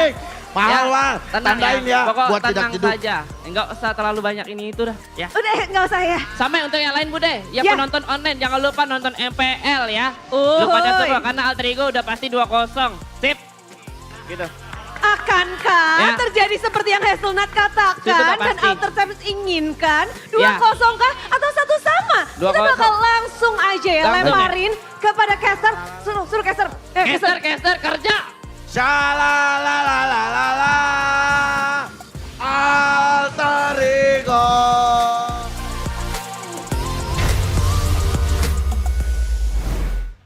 So we've discovered that it is stronger, not smarter. No, I never Yes, agreed to this. We You're did. making your You own. said that you agreed. Dude, this is Why literally is he the gaslighting? media You're manipulation. Dude. Wow. Eterna, have you not seen the edits on TikTok Wow. so far? Like, I am the only guy in Just the world wow. who just doesn't make mistakes. Really? Guys, it's coincidence, okay? You see, I predict. What did I predict this match? I don't know. What 2-1 did you predict? RBL. We got that one. Now we just need the 2. Okay. Because last leg, it was Alter Ego winning the first game, and then it was Rebellion, but then Alter Ego were able to come back. So that still could happen again. And then you could be wrong. Never say never. Never Okay. say never. And then stronger, not smarter. Okay. But till that moment happens, Eterna, I ain't taking that. He's doubling down. okay. He doesn't take that standing down. Fair enough. We'll have to see, man. Rebellion. I do wonder if they're gonna try and bring out something new. It seems like whenever they hit a wall, they usually just come out with something even crazier. That's how it feels to me, at least. So with Alter Ego taking the first game, I do wonder, are they gonna try and go back to something a bit more default? Or are they gonna go the exact opposite route and go for something that we haven't seen? I mean, that's a possibility, but Alter Ego have been dictating the drafts quite well. I mean, in the banning phase, again, right? What? Luo Yi taken off the board once again. If they want to go for something crazy, they might be able to pick up Chip, perhaps in the first phase, but that would let a lot of priority heroes go. It really depends on Coach Chico at this point. As we enter the drafting phase for game number 2 presented to you by the official tournament smartphone Samsung Galaxy. Kaja once again taken away. Nolan, Matilda, if nothing changes, it should be a fair miss. But from that particular game, will they go for an Angela ban this time? Maybe they will. There you go. But I'm surprised that, you know, both teams are starting with the same order though. I was expecting a bit of a switch up, but Alter Ego, every time we see a very early Roger pick, we've been saying it's a bit too premature, but Alter Ego says no. We can make it work. We know how to play this. Let's go for it. Now Rebellion, right, they have options like you mentioned, Eterna, the chip. They can go for it a bit earlier if they don't want the same kind of confusing playstyle. But Alter Ego now, I do wonder if they're going to leave Rex pick for the end. I honestly really like the Roger first pick now. I mean, it's so flex too, right? So it's kind of like what the Arlet was before, what the Ruby was before, but it's more value now because in the jungle it's great, in the gold lane it's great. Natan though, with the Baxia, whoa, early Natan. This is also the same response that Evos, I think, did yesterday.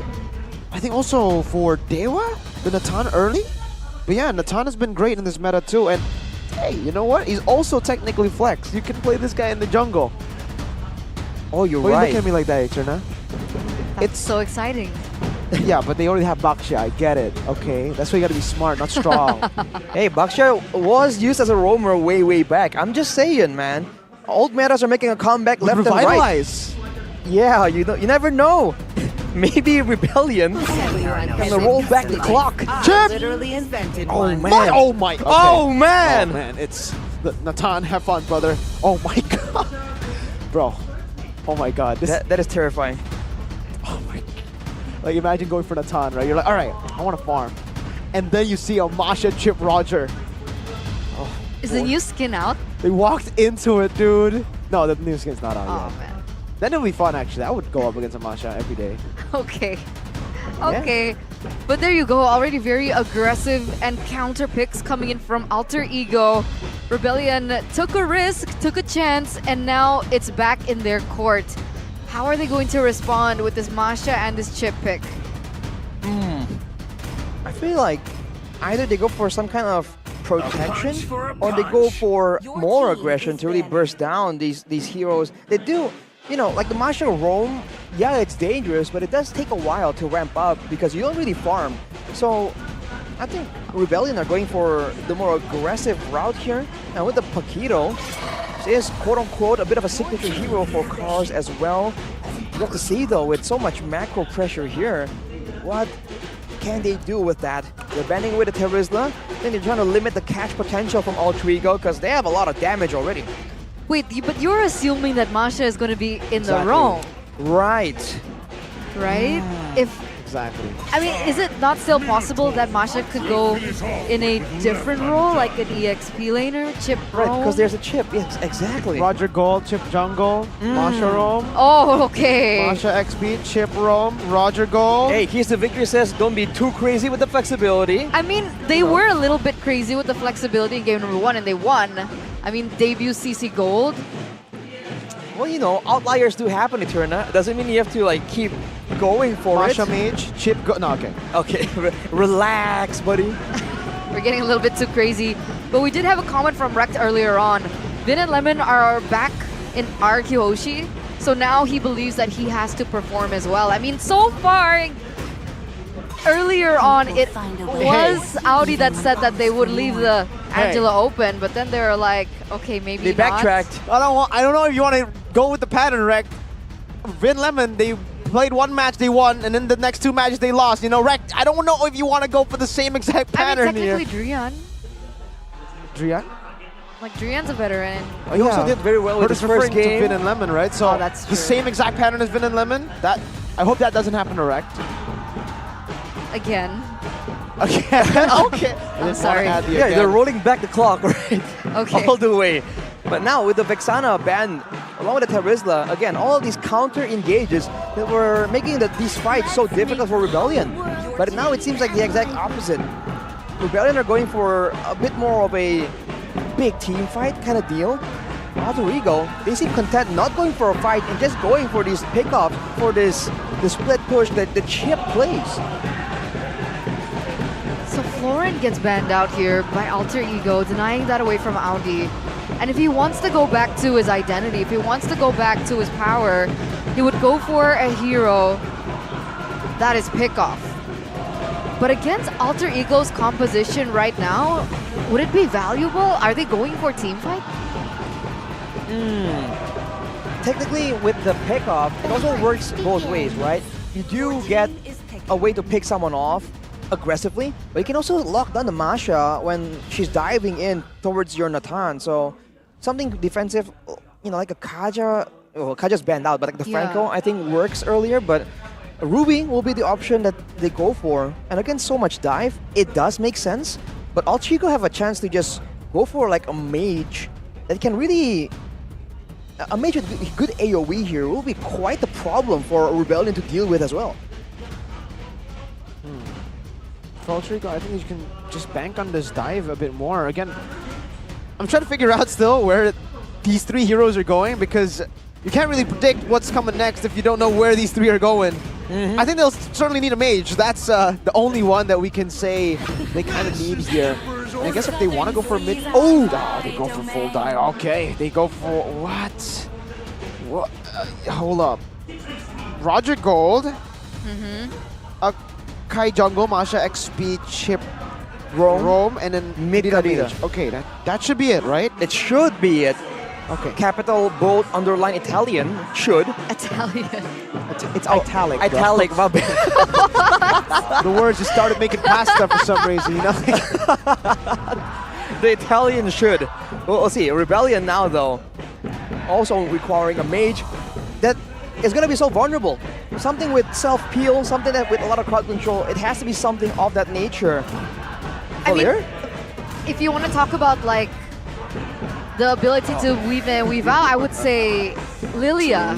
Right. But crowd control, I guess there is a layer that the Faramis can go, and we've seen that the Faramis has been used as a counter towards the Kadita because of his ultimate, because of how he can use a cult altar to create miscalculations.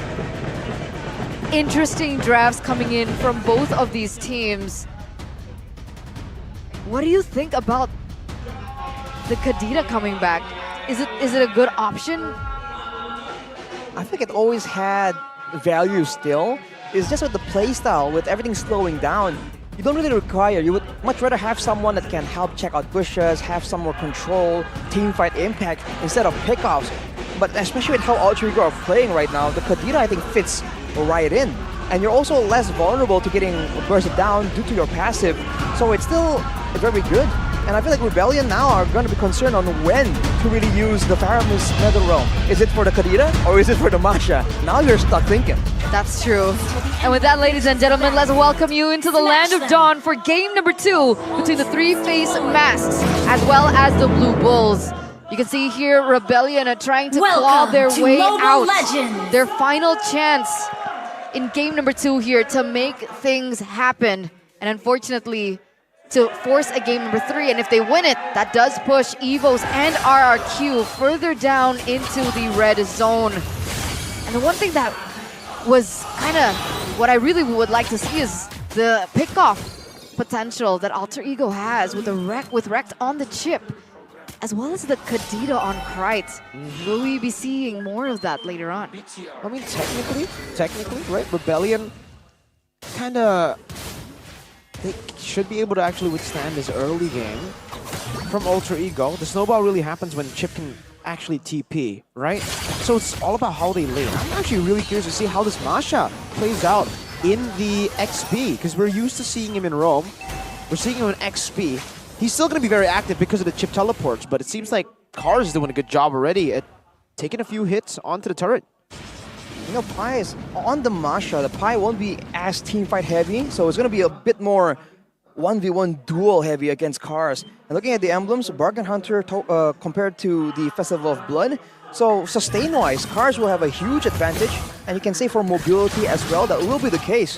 I think it's all about the ganks here, man. It's whether or not Alter Ego can find full value from the chip ganks. If Rebellion can thwart those ganks again and again, it'll be a bit difficult to get rolling in the early to mid game. That's why they're banking on getting Cry to level 4 fast, at least, before they go for this neutral objective. You can use that to hinder the movements coming in from Rebellion, but Taz here already getting chunked quite low, actually, from the damage coming through from Cars. As long as Suelo is there, he shouldn't have that much of a issue against Krite as well as Pi. Taz recalls. Rekt has that TP though.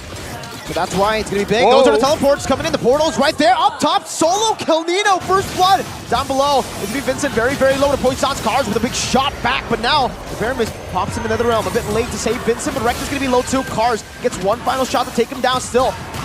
At a lot of HP, but Rebellion have lost so many members. Auditizi locked back up again. Cars with one punch, looking for another. The knockout strike home back again, and another! It's 2 on the board for Cars, trying to make it 3. One more shot, Taz, 1 HP, wants to go and get through the wall! Cars gets 3 early on to recover for the Blue Bulls. What is with Cars and the early game, right? Because in game number 1, he did a similar thing on the Yuzong, and now he's replicating that on the Paquito here in minute number 3. But it is going to be a turtle given to Rebellion without the presence of Taz. And it's a 3-3. They've completely equalized it. It's almost like they overextended after getting initially the value, because you have to remember Paquito in the early game has always been a menace, especially with all the built-in extra damage, extra shielding, and the machine, man, just strikes again right there. Showing again that with the right picks, with the right aggressive picks that he can use to really exert his dominance, this man has always been a fearsome player to behold. It is one of his comfort picks too, right? It's his signature picks from back in the day. And now we do see movements coming in from Rebellion. I'm wondering where the ganks are going to come through for Krite and Rekt, or is it a different strategy that they're going for? I think they went for it earlier, but just didn't get the same kind of value. And I feel like they need Krite to get a few more items to be a real threat, because he hasn't really solo killed just yet.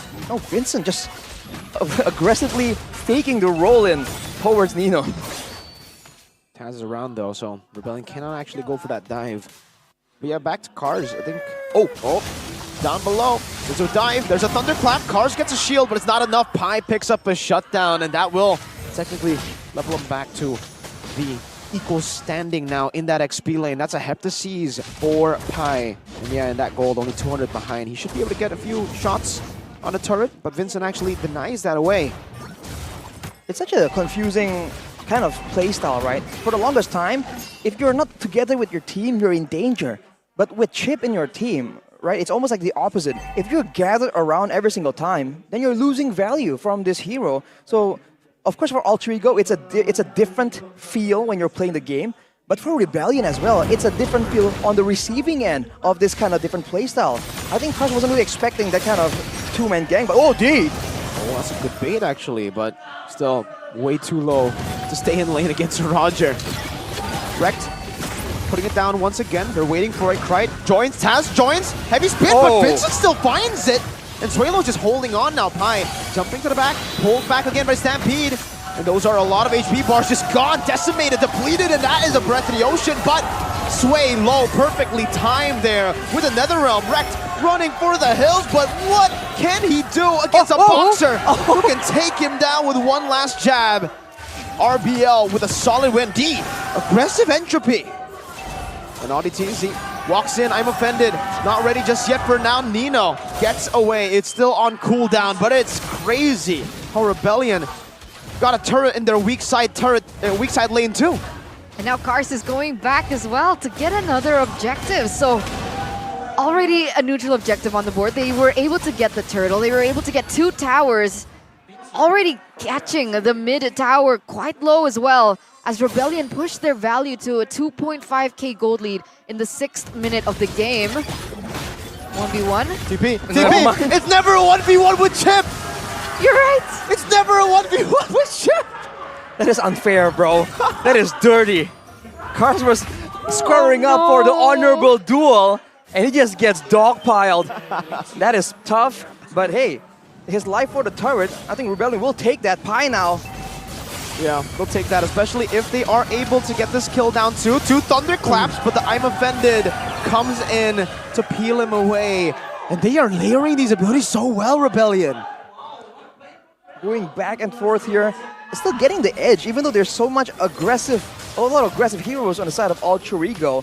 For Rebellion, it's great, but I feel like Alter Ego, their late game isn't necessarily awful, right? The Masha will scale really, really well, and the Kadira, with I think 1 or 2 more items, will start being a real menace. So Pride is only standing on the Lightning Truncheon, so 1 more penetration item, I think, and then he'll be a real threat for anyone, and he can operate alone instead of trying to facilitate ganks. And this is where things get really interesting. Oh, a Purify already used by Nino earlier on, so that's a big resource baited out before they go in for the neutral objective take. Heavy spin onto Vincent, it's D! Who finds it now with the entropy in the back as well. Rek putting down the teleport as Pi tries to go deep onto D. And that is still going to be RDTZ trying to provide some peel, and that's a full dive to the back, but there is another round to save, and they're all going to be clumped up, and Swaylo, with the help of Cars' last punch, executes them here. The neutral objective to fight, and Cars, again with a triple kill this time on the Paquito. What is he on in game number 2? He slept for a bit, woke up and chose violence. A second triple kill of the game. 4 members taken out from Alter Ego, and Rebellion keep reaping their rewards. A 5k gold lead doubled since the last time they won the neutral objective contest. It looked like Alter Ego committed to the dive on to D, but he was able to withstand the damage, and unfortunately they had to lose Nino in the process. It just seems like they're confused on how and who they really want to focus on in these fights. Unlike the first game where it kind of made sense, they were kind of synergized.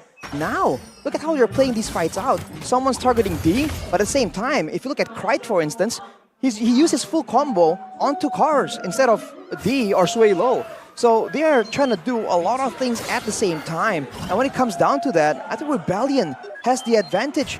And without a gold lead, now Alter Ego are going to be forced to play more conservatively, to stick around each other. This chip pick is almost getting completely neutralized by how the game is going. It's all about how they were able to play around it. Swaylo is so disciplined, so patient with that Netherrealm, and the team too are so conditioned to trusting Swaylo with that Netherrealm. D was so low. I think a lot of players would just entropy out. They'd try to save themselves, but he knew Swaylo was going to be there when he needed him to be there.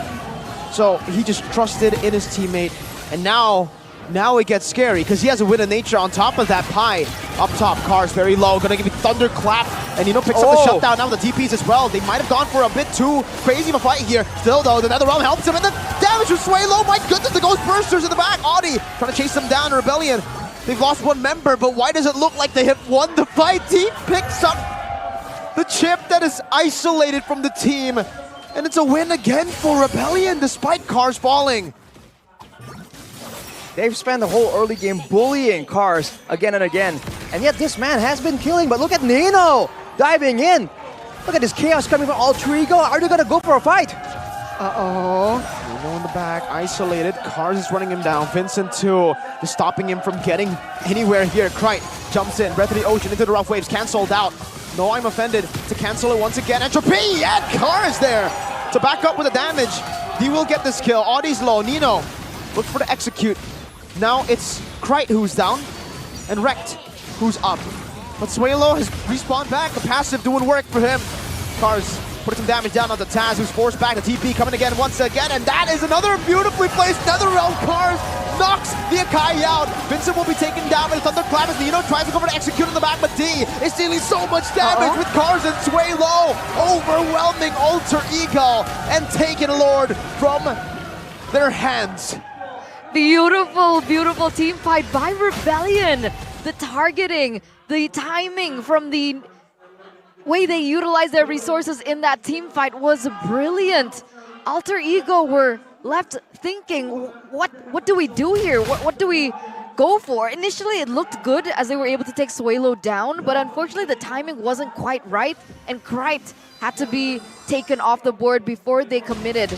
And they didn't have that potential, the damage, the burst, and the combos coming in from the Kadira to be able to take down their very important backliners that were dealing all that damage. Oh, they pick up Suelo, and that's a big mistake right there. Big value Never play. mind, he has passive. He can come back. It's a lot faster, and it's a bit underrated of a passive. And in this game, the Faramis is just such a good pick because it's aggressive. The death timers being that short is going to be a huge value, but hang on a minute. Whoa! Right, jumps in to the back, wants to get that entropy. No Suelo this time. They have to respect it, but they don't. They end up falling here. They give up one. Suelo, they need to wait for the Netherrealm, right, for Rebellion. But I guess without the Lord there, they could afford losing Vincent and Suelo. That's it. They cannot afford to lose more. I was about to say, I mean, lower death timers, you do have the Netherrealm as well, of course, but then with Ultrigo's composition, everyone, including the chip even, is going to be clumped up. That's a lot of damage. Now it's Taz a bit too much than he can chew. The Netherrealm comes down, and that means that Alter Ego cannot deal with their HP bars, but they certainly can with the entropy, with the power spike. Natan is disgusting. That's a Natan with 2 HP bars.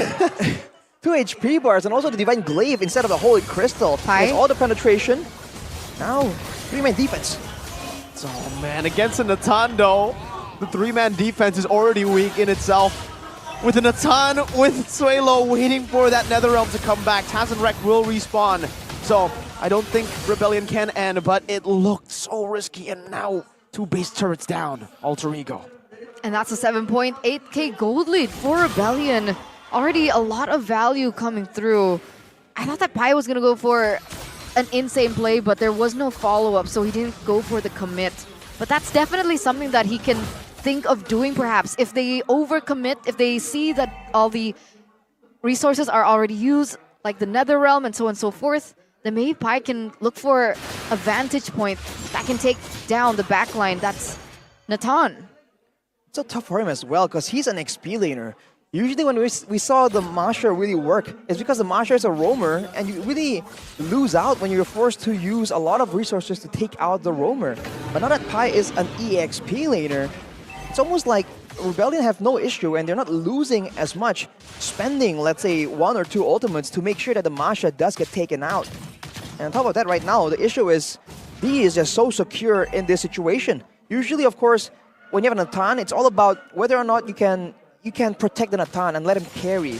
Well, now, only against a Kadira, a Roger, and a Masha, he has the Wind of Nature, and he has the Purify. So, for the most part, he has all his bases covered when it comes to trying to survive in these big fights. And that's on an individual level, right? It doesn't even put into consideration of the other resources that his team can utilize. So it is a big issue. Rekt gets caught in that bush, actually. It's never a 1v1, but this is a 1v5. Rek can't even pop the TP, and even if he does, I don't think... No, Alter Ego do not want to take it.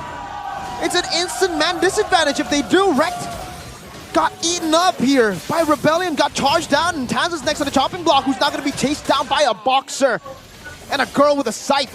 Cry in the back. A desperate play. Audi not seeing. Cry not finding him. Oh, the Cry doesn't pop the Petrify to CC Vincent, and now gets gunned down by D. Absolutely denied. He just took the knockup, and he knows he has a Purify, but it wasn't necessary. He just looked at Krite on the way down. 1v1. Cars versus Pai. That's 1 HP bar. Oh. He doesn't want to get the other HP bar down because he gets a reset on the Thunderclap, but he can find some reinforcements. Suelo very low now. Nino jumping forward. Netherrealm baiting it out. Cars right there to save him. Nino also running for the hills. Doing some damage out of Vincent as the TP comes down as well. But on the other side, it's going to be D. 1v1 against Pai, and he finds the solo kill. 1v1. Taz with a heavy spin onto D, but he does pop an entropy just in time now as Taz won't be able to shred down to Natan. That's not how you do it, D. This guy comes back, the Lord! Game 1, it was the Minions. Game 2, it's the Lord! Whoa! What were they doing? They tunnel visioned on that team fight. Rebellion! And the Lord claims the player of the game. Man, what is that? The high tempo, high pace from both these teams. But then Rebellion comes out on top. A bit of deja vu. The fact that the lanes were just completely ignored. Both teams, it's personal, man. They want the kills. The objectives be damned. The Blue Bulls are angry in game number 2. They are angry and they are feeling each other. Oof. I mean, I guess they thought they would not be able to withstand a siege of Natan with the Enhanced Lord, so might as well try to take the gamble in the bottom line. High risk, high reward. Didn't pay off, and it ended up with the Lord. The Lord! Taking the game away from them. MVP Lord? Question mark? MVP Lord. Oh, man. For game highlights, Suelo's Netherrealm extends Rebellion's life to game 3, but wow, that is such a confusing end. What happened there? From Alter Ego, I mean, desperate times do call for desperate measures, but who did they leave to clear? Was anyone at the base? No one. The minions were left to clear. The They're all MVP of game 1 They're versus the trying to- MVP of game 2. Oh. They kept trying to send more people. The guy is there like, bro, send more dudes. We need to the win portal's this fight. up, man. The portal's up. Keep going, keep coming. And before they knew it, the base just crumbles. Oh, the highlight's gonna be fun. The base, It's gonna be a bro. good highlight. Oh. But there it is, ladies and gentlemen. Alter Ego have not successfully gone and taken a convincing win against Rebellion this time around. Again, it's Rebellion picking up the second game, equalized now 1-1, forcing a game number 3. And the MVP, or the player of the game, presented to you by the tournament smartphone Samsung Galaxy, is Cars on the Paquito in the early game. Again, I feel like the early game is his zone, man. I mean, Yuzong, Yeah. and then Paquito, and then plus the point where you made where the Paquito is really great early game with his base damage. And then he did a triple kill twice. Yeah, the early game, great. The mid game, great. And the late game, he just finds a way to make this pick work. The Paquito is a signature pick for him for the longest time for a reason. I recall the days where it was constantly banned away and he was just not allowed to get his hands on it. But here's the highlights by our official gold partner, UBS Gold. Early on, this is the very close. You would think that neither will have an advantage, but it was still very, very close. And afterwards, you extend the fight again and again. Cars just finds the value here. Getting that first triple, Taz stuck in the pit. And afterwards, Alter Ego just weren't able to win a fight, even when the quote-unquote combo does land. Because of Suelo. Netherrealm just denies everything. And even there where, okay, the Netherrealm was all expended, it's enough for the rest of the team to get a bit of a lead. And you keep in mind, I mean, keep your eyes on the Theramis, right? Not just the utility, but also the damage. It's so subtle, but every single time Alter Ego seems to be gaining some kind of advantage in the fight, the Ghost Bursters comes in and just swings everything in favor of Rebellion. That's why for me in this particular game, it was actually quite difficult for me to choose a player of the game. Because honestly, I felt that Suelo also contributed to a lot of the success that Rebellion's esports were able to gain for themselves in these particular team fights. Like time and time again, the cover, the moment where he uses his Netherrealm, that was so value and it turned the entire team fight around. Look at the base. There we go. The base! Oh, wait. Krite was at the base earlier and he took a portal. He took a portal. He took the portal. Like we said, they wanted reinforcements. They got reinforcements. Arashi, it's as planned. It's as they predicted. It's the prophecy. Okay? But yeah, no, I think it's also, it was a dilemma, right? I mean, is it Cars? Is it Suelo? For the most part, towards the later stage, I think Suelo definitely took the spotlight away from Cars. But it's all about that early game. If the early game didn't go as smooth as it did for Rebellion, if Cars didn't single-handedly save the first 2 fights, Alter Ego would have snowballed. And that Netherrealm, though it was going to be useful still, won't be as valuable as it was in this game. Cars set that up. And don't forget about D. And look at the itemization, man. No Holy Crystal.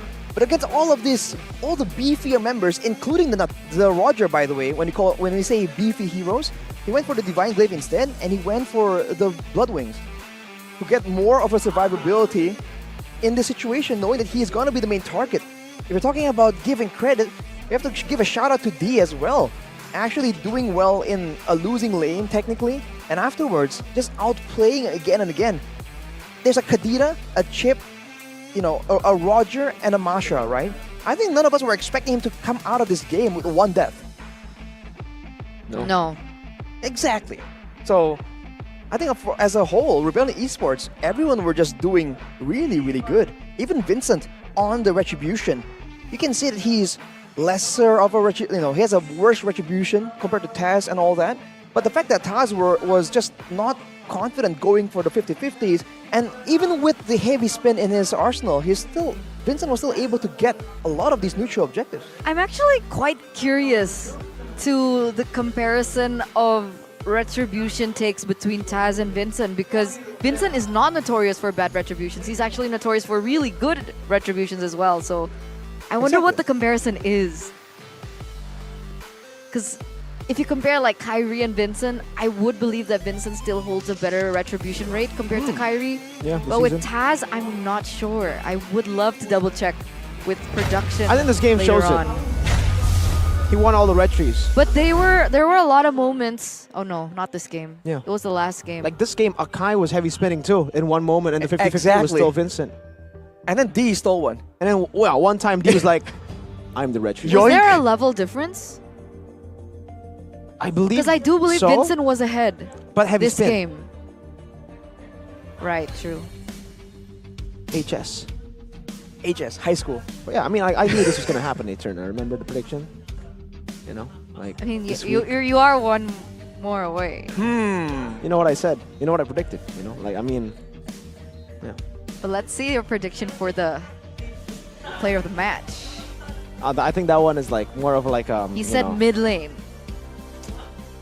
I could have just gone Debatable. I could have voted Exactly. way low to get my thing, but I'm a fair man. Yeah, it's a fair point. Fair point. Okay.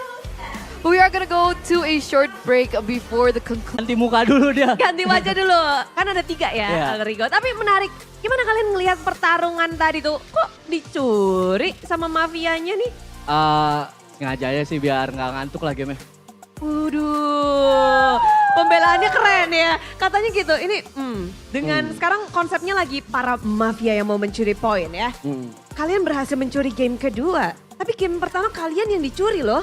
Iya, mungkin ngebaca dulu ya di awal.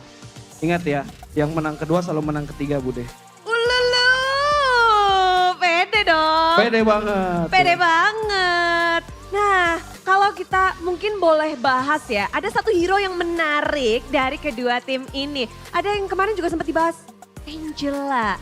Satu hero yang unyu-unyu, tapi kayaknya impactnya besar banget. Apakah gara-gara Angelanya dilepas jadi kalian kehilangan poin? Sebenarnya nggak jadi faktor sih kalau saya lihat ya. Balik lagi, sekelas Audi aja udah percaya untuk ngelepas Angelanya. Mungkin game ketiga lepas aja lagi sih harusnya. Nggak takut? Nggak takut kita. Kalian bertiga sama-sama setuju? Lepas aja Angelanya? Nggak takut karena udah pasti easy game lah. Aduh, tuh. Game 1 tuh pura-pura kalah aja kita, pura-pura kalah. Pura-pura ya. Semoga pura-puranya nggak keterusan ya tapi ya. Nah, Jangan lock IG saya please. aman ya, aman semuanya di sini. Kalau mereka kan bilangnya pura-pura kalah, kalau kalian biar seru. Angelanya kalau nggak dipakai jadi nggak bisa menang kah? Sebenarnya bisa Bude, cuma emang tim sebelah nggak punya air kali makanya minum ludah sendiri. Bentar ya, ini menarik ya. Tapi menurut kalian kalian tuh pengennya mending dilepas, dipakai atau nggak apa-apa? Nggak pakai Angela juga bisa. Terserah aja sih Bude, soalnya Rek masih muda kan, masih bisa bantai-bantai pakai hero lain. Wih, mudah sekali ya. Mia Roam juga kayak enak Bude. Mia Roam, bisa. Bisa pakai Dire Hit. Ini menarik lagi nih, tambah-tambah ya. Emang sih dari tadi Alter Ego pakai hero yang unik-unik. Tapi menurutmu bebas aja. Kalau yang lainnya berpikiran yang sama gak sih? Ini Angela ini jadi hot topic banget nih. Rek bisa hero lain sih, jadi santai aja. Santai aja. Aman-aman. Apa? Bukan Mia juga kan? Contohnya kayak Matilda belum lepas. Jilong Roam masih ada. lanjutin aja. Sampai apa nih? Apa nih yang mau dijadiin Lancelot Rom? Mungkin dia bisa ya. Bisa Uranus. loh. Saber Rom belum keluar, Bude. Saber Rom. Belum. Oke, jadi memang kalau dari Angela, dua-duanya merasa nggak ada masalah. Tapi masalah terbesar kira-kira apa nih untuk game ketiga, untuk alter ego? Supaya bisa ngedapetin game, buat kalian apa sih masalah terbesarnya? Masalah terbesarnya ini aja sih, jangan kebanyakan ngelamun. Oh, ngelamun ya? Ya, kayak Pai kebanyakan mikirin ini deh, cicilan KPR Bude. Oh, harus disadarkan Iya. ya. Stop ngelamun gak sih Pai? Udah semangat ya mainnya. Stop ngelamun, kalau dari tim alter ego ya, itu satu. Kalau dari Rebellion, ini apa nih kendala terbesar untuk Rebellion biar bisa ngedapetin game yang ketiga? Kita mau ban Uranus aja sih, soalnya takut track pakai Uranus Roam lagi nanti. Wah, itu ya. Iya, Rek bisa jadi masalah berarti nih ya buat Rebellion. Ngejegal Rebellion bisa ini? bisa banget. 2-1. Wah. Berarti Rebellion pede juga dong untuk ngedapetin kemenangan. Wah, pede banget nggak usah ditanya. Dua-duanya sama-sama pede, dua-duanya sama-sama pengen menang, sama-sama ingin ngedapetin match kali ini di game yang ketiga. Siap untuk meraung-raung? Siap. Ngaung-ngaung? Coba. Siap banget. Weh, udah rame nih. Bentar, daripada ini bakal yuk ramein. Aum, aum, aum. Alter ego, aum. Kalau Rebels, Ini sundulan banteng aja kali ya, banteng biru. kasih. Oke, kasih. Dream. Oke, nanti akan, Bantengnya belum makan Bude. iya, akan dilanjutkan kalau menang ya. Dua-duanya akan, siapa yang akan bersorak di game ketiga? Lari kita buktikan ke Land of Doubt. Let's go.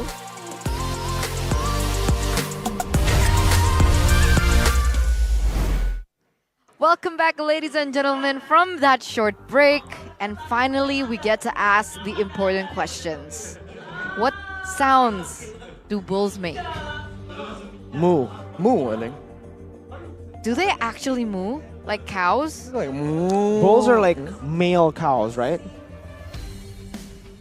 Yes. I think that's true, but I don't think Yeah, it is. So- that's what they mean by bulls. If So what do they if a mean? female dog woofs, the male dog also woofs. True, valid. So female cow moos, male cow moos. Eterna. Yes, I I don't think think you need to Google it. I mean, Go search it. I would much rather just ask AI that you can get from Samsung. Okay, you can do that too. Yeah. There's AI in Samsung, Arashi? Yeah. duh. Oh my god, can you explain it to me?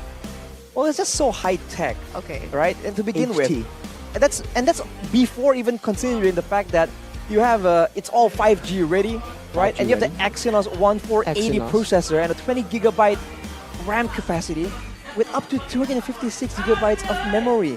Dude, you're gaming with that, and then you can, use AI to help you out when you're thinking about metas and strategies. It's a done deal. And I've been hearing the battery capacity is pretty good too. Pretty good. Ooh. It's really good, Eterna. It's awesome and awesome is for everyone. absolutely every one of you can access the website.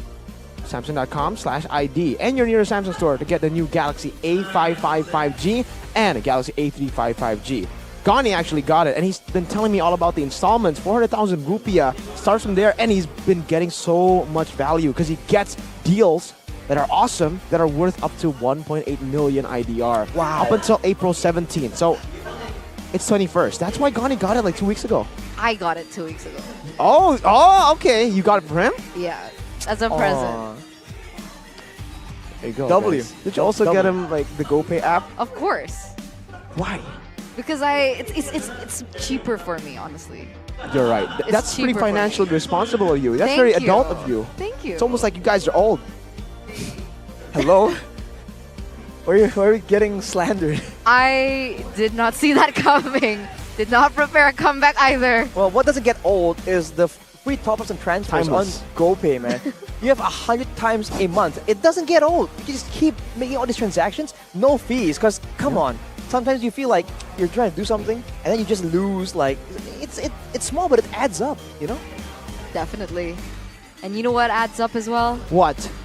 Defeats. Oh. Why you gotta take the negative part, man? Okay, I thought fine. you could say Victory. wins. Yes.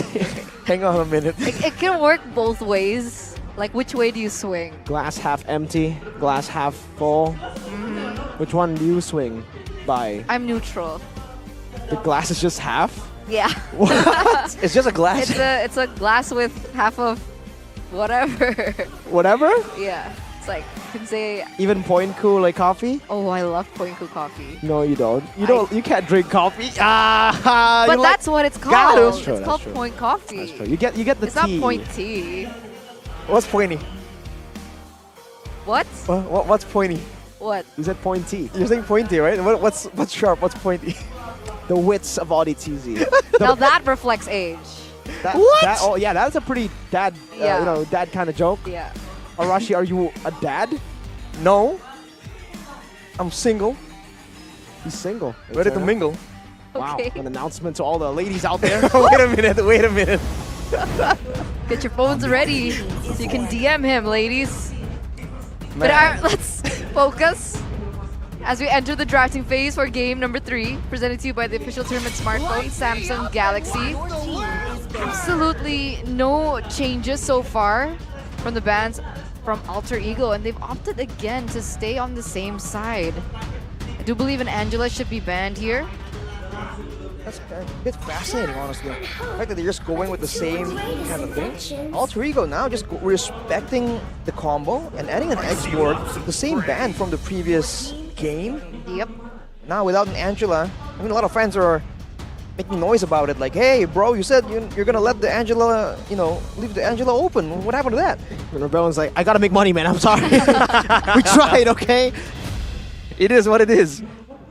Everything is fair in love and war, they say. But Roger, making an appearance again as a first pick, we were a bit concerned about this. Maybe thinking it's a bit too flexed. I think in game number 2, like we were discussing in the keys to victory, it's exactly what we were talking about. When you're a bit too flexible and hiding everything a bit too much, now they should kind of streamline it a bit. Okay. Do Rebellion want to go for the same decision they made in game number 2? It was Baxia and a Natan. They're taking their sweet time, and it still is. If it ain't broke, don't fix it. Exactly. The age-old saying by Mirkotron. If it ain't broke, don't Seasons fix and it. seasons and seasons and seasons and seasons ago. Yeah. If it ain't broke, don't fix it. It's like when you have a perfectly good A555G, you don't need to upgrade. Your team is picking. Well, True. Alter Ego though are certainly upgrading. Ruby is still there, but now Novaria.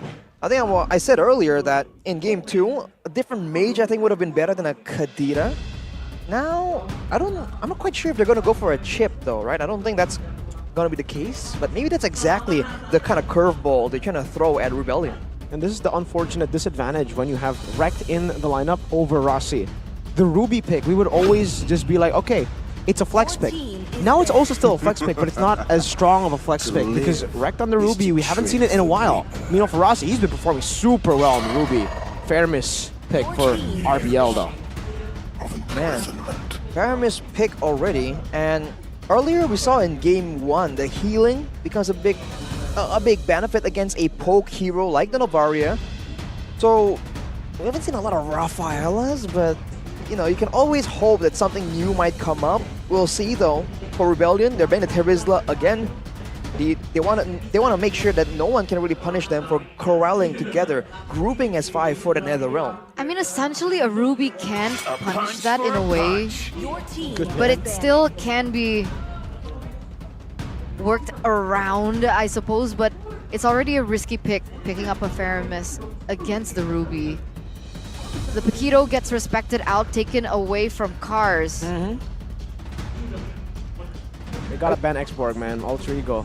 They already did, okay. Yeah. Okay, didn't see it. There was a glare. I was, Wait. I was thinking like, oh, Rekt doesn't play the usual supports. Hey, can he play a Novaria role? Because usually Rekt's kind of deal is that he doesn't do a lot of crazy mechanical plays. He makes good decisions. He has the experience to try and pick the right choice in the middle of a tense situation. Technically, Novaria kind of falls into that category. make the whole world Front line though, if that's the case. Exactly. Florin ban though. By Rebellion. Ribble. Take away the healing capabilities, but now technically for the healer department, we still have that Rafaela. We've seen MPLPH actually, and the teams in MPLPH utilize the Rafaela. So far in MPLID, 0 Rafaela picks. Maybe the first time this season from Rekt. The safe choice would obviously just to be a Grok roll signature pick for Rekt 2.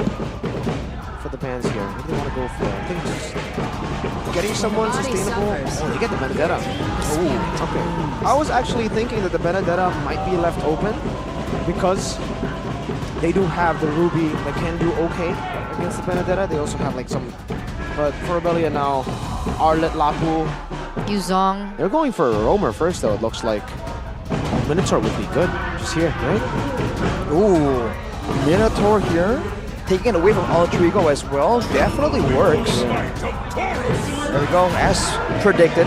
Now Altrigo will be forced to explore and expose what exactly they're gonna go for here. Right now it still can go for, it's like a single target dive kind of deal with Novaria supplying extra damage. Or they can go for something a bit more normal, right? I think it depends on what gets thrown in the hands of Nino. Where is this Roger going to go? Exactly. I think we need to answer that question first. Is it a Roger in the jungle for Taz, or is it a Roger for Nino in the gold lane? What would be best in this scenario? Oof. I think it depends on the final 2 picks, I man. wouldn't put Ruby in the EXP though, would you? Gold. Oh, gold, Ruby. Yeah, gold Ruby. Oh, wow. Wow. Good call, Mirko. Lapu in the hands of Pai, that's also a bit of a signature pick. And it can definitely punish the grouping up. But now you're dealing with the Minotaur though, right? That's the main problem right here. Unless they really chain down the card control with the Grok, with the Lapu, won't be as straightforward. Rebellion now suffer from a big issue though. They don't really have a catch, right? They have Minotaur and Boxia. They can't really force Altrigo to stick around if Altrigo aren't willing to engage. Yeah, I mean they can, at this point Rebellion can go for more just all around, like with a Yuzong, they can go for Yuzong. They can also go for Arla. There's a lot of CC to combo together. I think both choices could be very, very good. Yuzong is a bit safer though because popping that Black Dragon form, you already have a Minotaur plus the box just so crazy for the neutral objective. But they actually go for an interesting choice, a CC. Ooh, man. I think Rebellion are going to be very strong at holding their ground against aggression. But Altrigo are going to have so much more advantage because they're the ones picking and choosing what exactly they want to try and go for. Unless they really get hard baited into trying to go for some neutral objective contest, I think Rebellion are going to struggle to really find the kind of snowball that they want to have against Altrigo, that kind of aggressive style that they really love executing. That's the thing. Maybe they're looking for more backline pressure to punish the Novaria. But there were other options. I guess the answer why they go CC is because they just want to tie these members up. Altrigo, especially the Novaria. If the Novaria gets caught in that ult, you can't be astral recalling through the walls. Like, you're gonna be tied up with someone. You better be ready, brother. Okay, so it's still pressure for the Novaria, for the backline. Will it work? Is the question. As we enter the land of dawn, ladies and gentlemen, for the final game of this best-of-3 series, will it be Alter Ego winning yet another 2-1 against the Blue Bulls? Or can they make a change here? They surely need it. Remembering that they are, once again, number 9 on the standings. Rebellion, either or. It's a make it or break it point here in week number 5. Looking at the emblems though, 3 Brave Smites in the hands of Altrigo. They want that front line to hold desperately, man. They need to give space to Taz and Kride to be able to output that damage. Kride going for a Rupture, so a bit more early game presence. Auditizi knows that it's not about utility. He is frontline in this composition. The utility will come from Swalo. That's why he has to Inspire, and Audi is just going for all the defense he can get from the emblems. Ooh. Rockets jumped quite low here, putting damage in the mid lane. Forced to retreat at this point, but actually cancels that out. But that does give the side lanes a little bit more room to breathe, understanding that he needs to go in for a recall. Again, Krite, for the past game, has always accompanied Pai in the EXP. This is what the mid laners have been doing now to get the roamer and the mid laner both to level 4. Before the turtle. Yep. Part of their strategy, and level 4 power spikes are going to be so powerful. In particular, I think for Alter Ego, because the Netherrealm will be strong, but it won't give damage, right? And unless you also have a team full of fighters, the Netherrealm does pale in comparison to something like the bravest fighter or a huge wall charge. So we'll have to see for now. And I think Rebellion are going to be trying to engage it, but I don't think they can go for a full-on 5v5. Very low, pulling Pi back, looking for that level 4, will be able to clear it first, so Rebellion have priority on this turtle. Audi defensively pulling back, resetting. Rebellion need to make a move here, and that's why the CC is so annoying, right? Wow. Right and Pi tied up together there. Swalo just gets a big hit. Rek jumps in with the wild charge, and that's right! Even though he was slow, he finds a shot down, and it's all set up by Rek with the wild charge. Nova diff.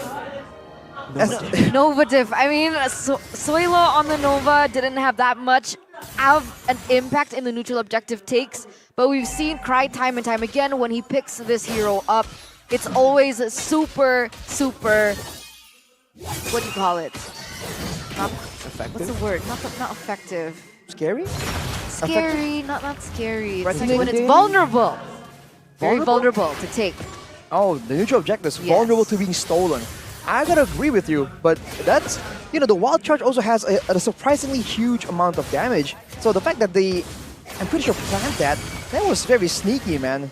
Dirty little move by Alter Ego to steal the first turtle that really seemed guaranteed for Rebellion. Now it's back to the slow game for now. And I do wonder about the effectiveness of this Ruby, right? If this is a full damage Ruby that gets to stay alive and do a lot of damage, ooh. Good chunk of damage right there. Pretty damn offended, forcing D to use the entropy. But yeah, something that we need to note is, wow, oh, whoa, Audie's prediction after game 2, you would expect Rebellion to have a little bit more, support, but no, 93 to 7%. Wow. Full faith from Alter Ego right now. But as I was saying, if the Ruby can get a lot of damage items and he doesn't get bursted down in the middle of a team fight, then Ruby can output a lot of damage in the middle of everyone clumped up for another realm. So we'll have to see how effective this Ruby can be, or whether it's just used to try and be a gank threat to ensure that D can't really farm freely in this mid game. And he should be reaching the power spike a lot earlier than Nintendo, right? So maybe that's something that they're trying to utilize to their favor in the mid game, perhaps. But again, both teams once again on the turtle. It looks like Taz is ahead in the levels. Can Vincent once again utilize his retribution? Oh, no, he can't. Not this time. Good wild charge by Rekt. He predicted that jump, went straight for the wild charge, and Taz had an easy road to that retri. So that's another 2 turtles, perfect turtles for Alter Ego so far. The game plan is just working really well. For now, I think Rebellion will be waiting for a few more items to try and go for a fight, but now D, once again, forced to pop this entropy again and again. But Vincent, are they gonna go? No, they won't. He's not having a good time against this Ruby, we gotta say. He's being punished time and time again by Nino, so it actually could work. That's something that maybe teams can take note of in the laning phase. Yeah, Ruby is great in lane. So much damage, it's deceiving how much damage she does. Sustain as well. Yeah, sustain is also a problem. That's why the Ruby is a really good choice in the gold lane as a fighter choice. That's why it was also banned out by Rebellion. They need to respect that, and this time they didn't. It was first picked. Ooh, good Astral Echo. D's 1 HP now. Forced back completely. Vincent tries to clear it out. Should be able to do so with the help of Audi, Teasy, and Sway low up top. So unoffended onto Audi. Still has, another shot. Taz doesn't want to go for it though. This is still too risky. Rek doesn't have wild charge, but Rebellion concede. They will give away this turret up top to Alter Ego and actually trade it out. Interesting choice by Pi to leave his lane. He rotated over to try and clear the mid lane, but as a result, that's going to be free turret taken by Cars, and he has been as impactful whenever the objective is near his lane. But in that situation, he just makes the best out of the situation. They're trying to weather the storm, I believe, Rebellion. They're waiting for Natan to reach that power spike. They're playing as patiently as they can. They don't want to overcommit. They're letting these early neutral objectives go. You can see from the way that they're playing, they let the turret and the top side go. They let the turtle go. Vincent should be able to go for drive-bys, but they don't want to commit too much. We'll see what happens here in the third turtle. Lane top already, Rebellion don't care. He will just concede it. Alter Ego take 3 turtles in the game. No contest in the third one. Rebellion will send Natan down below. D's just on the usual Natan farming route. 7 minutes, 0-1. Literally only 1 kill so far between both of these teams. Both teams are already going for a lot of fights. I mean, I think Alter Ego will be very happy to engage, but if they spend too many spells to try and force Rebellion into a fight, then they risk getting counter-engaged on by the Minion Fury and such. So they're also playing it for the objectives, and despite how it looks, I think Rebellion are still keeping up in gold, but D now... Whoa, very scary stuff here. Oh, he pops the Entropy. The Purify as well, and Alter Ego do not layer their resources properly, giving Rebellion an opportunity to go for it, and they do! They pull the trigger. This is the time that they go for a fight, and Rex is going to be pinned down, isolated, and taken out. Vincent running away, a Bravest Fighter to the back. But there is no more follow-up. CC up top doing work too, by the way. This is a 4v5 for Rebellion. The fact that they got a kill is so much value for them. All they need to do was counter-engage as well. They just needed to wait for Alter Ego to make an aggressive play, and they were able to get something from it. And again, the gold lead has just been a ping-pong game, back and forth, back and forth. Well played, beautifully done. That's a charge down, though. Vincent with a stun under the turret. Audi taking the Astral Sphere. If he didn't take it, I think Vincent would have fallen as well. I mean, the Roger is such a deceptive turret diver. The fact that he can just drop aggro after going in aggressively. Whoa! On the sway low. He still has the Stampede and will use it to get out. Wild play by Rekt on that Grok. And now looking at the turrets though, it's kind of equal, but with the mid turret falling, I think that's the most important part. That's how Alter Ego will definitely be looking for pockets of danger in the jungle. 1v1 though. Cars. Oh my god, Nino, I don't think you win this one, brother. That's a CC. That's why it was picked to hold on of the Ruby. And man, this is Nino just trying to survive. Oh no, even with the Astral Echo, it did not save him. He pops into Vengeance. This is a 2v1, and Cars is probably going to win it out just like this, but Nino is waiting for Imma Bennett to come back in. Cars now again onto Krite. My god, that's a 2v1 that he won. Krite has half HP, forced to use the regen, and now it's a 4v5 on the Lord. That's not good. It's already a big win here for Rebellion, having the man advantage, but the Lord does get restarted. Cars goes in very aggressively, zones out Taz here. Rekt in the back looking for the wild charge to cancel it out. Vincent gonna be locked down, and that is a Retribution from Vincent early, and T capitalizes on it. Taz wasn't able to pop it just in time. Spectacularly done by Rebellion. Audi with a body block too. Holy moly, Rebellion! 2 for 0 trade on top of that play as well. Rebellion reaping all the rewards at this point. All began with that play by Cars, and that's just so unfortunate. I think Nino was trying to go for the boost, the Hurricane boost as well on the map. Yeah. But when he flickered, he didn't get it, and that allowed Cars to catch up. And just like that, he just bought so much time. And now with that neutral objective, the one that really matters when it comes to map control, Rebellion take full control, and they're the ones now that are aggressing onto Alter Ego. The mid lane, it does get cleared though. There's still a Lord in the top side as well as the bottom side. A contest for the purple buff. Yeah. He gets it. And Holy Crystal right after the purple buff, so double the value there. Mid lane taken down as well. Alter Ego, they put their resources earlier to save the tier 1. They lose the tier 2 up top, down below as well, as CC waits for the wave to crash even in the mid lane. Lord number 1 for Rebellion. So much value for them. All the tier 2s down, and they're still building. They're still hovering over. Vincent's got to be careful here. He does pop in the Poissons defensively.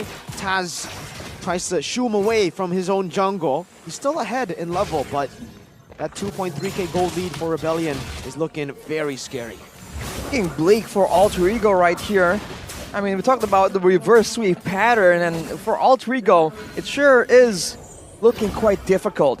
But I think a bit of a silver lining is the fact that Sway Low has no Purify. Unlike in game number 2, there is a chance that a huge moment can be made here, and without that Netherrealm, Rebellion's composition isn't actually that insane when it comes to the late game, right?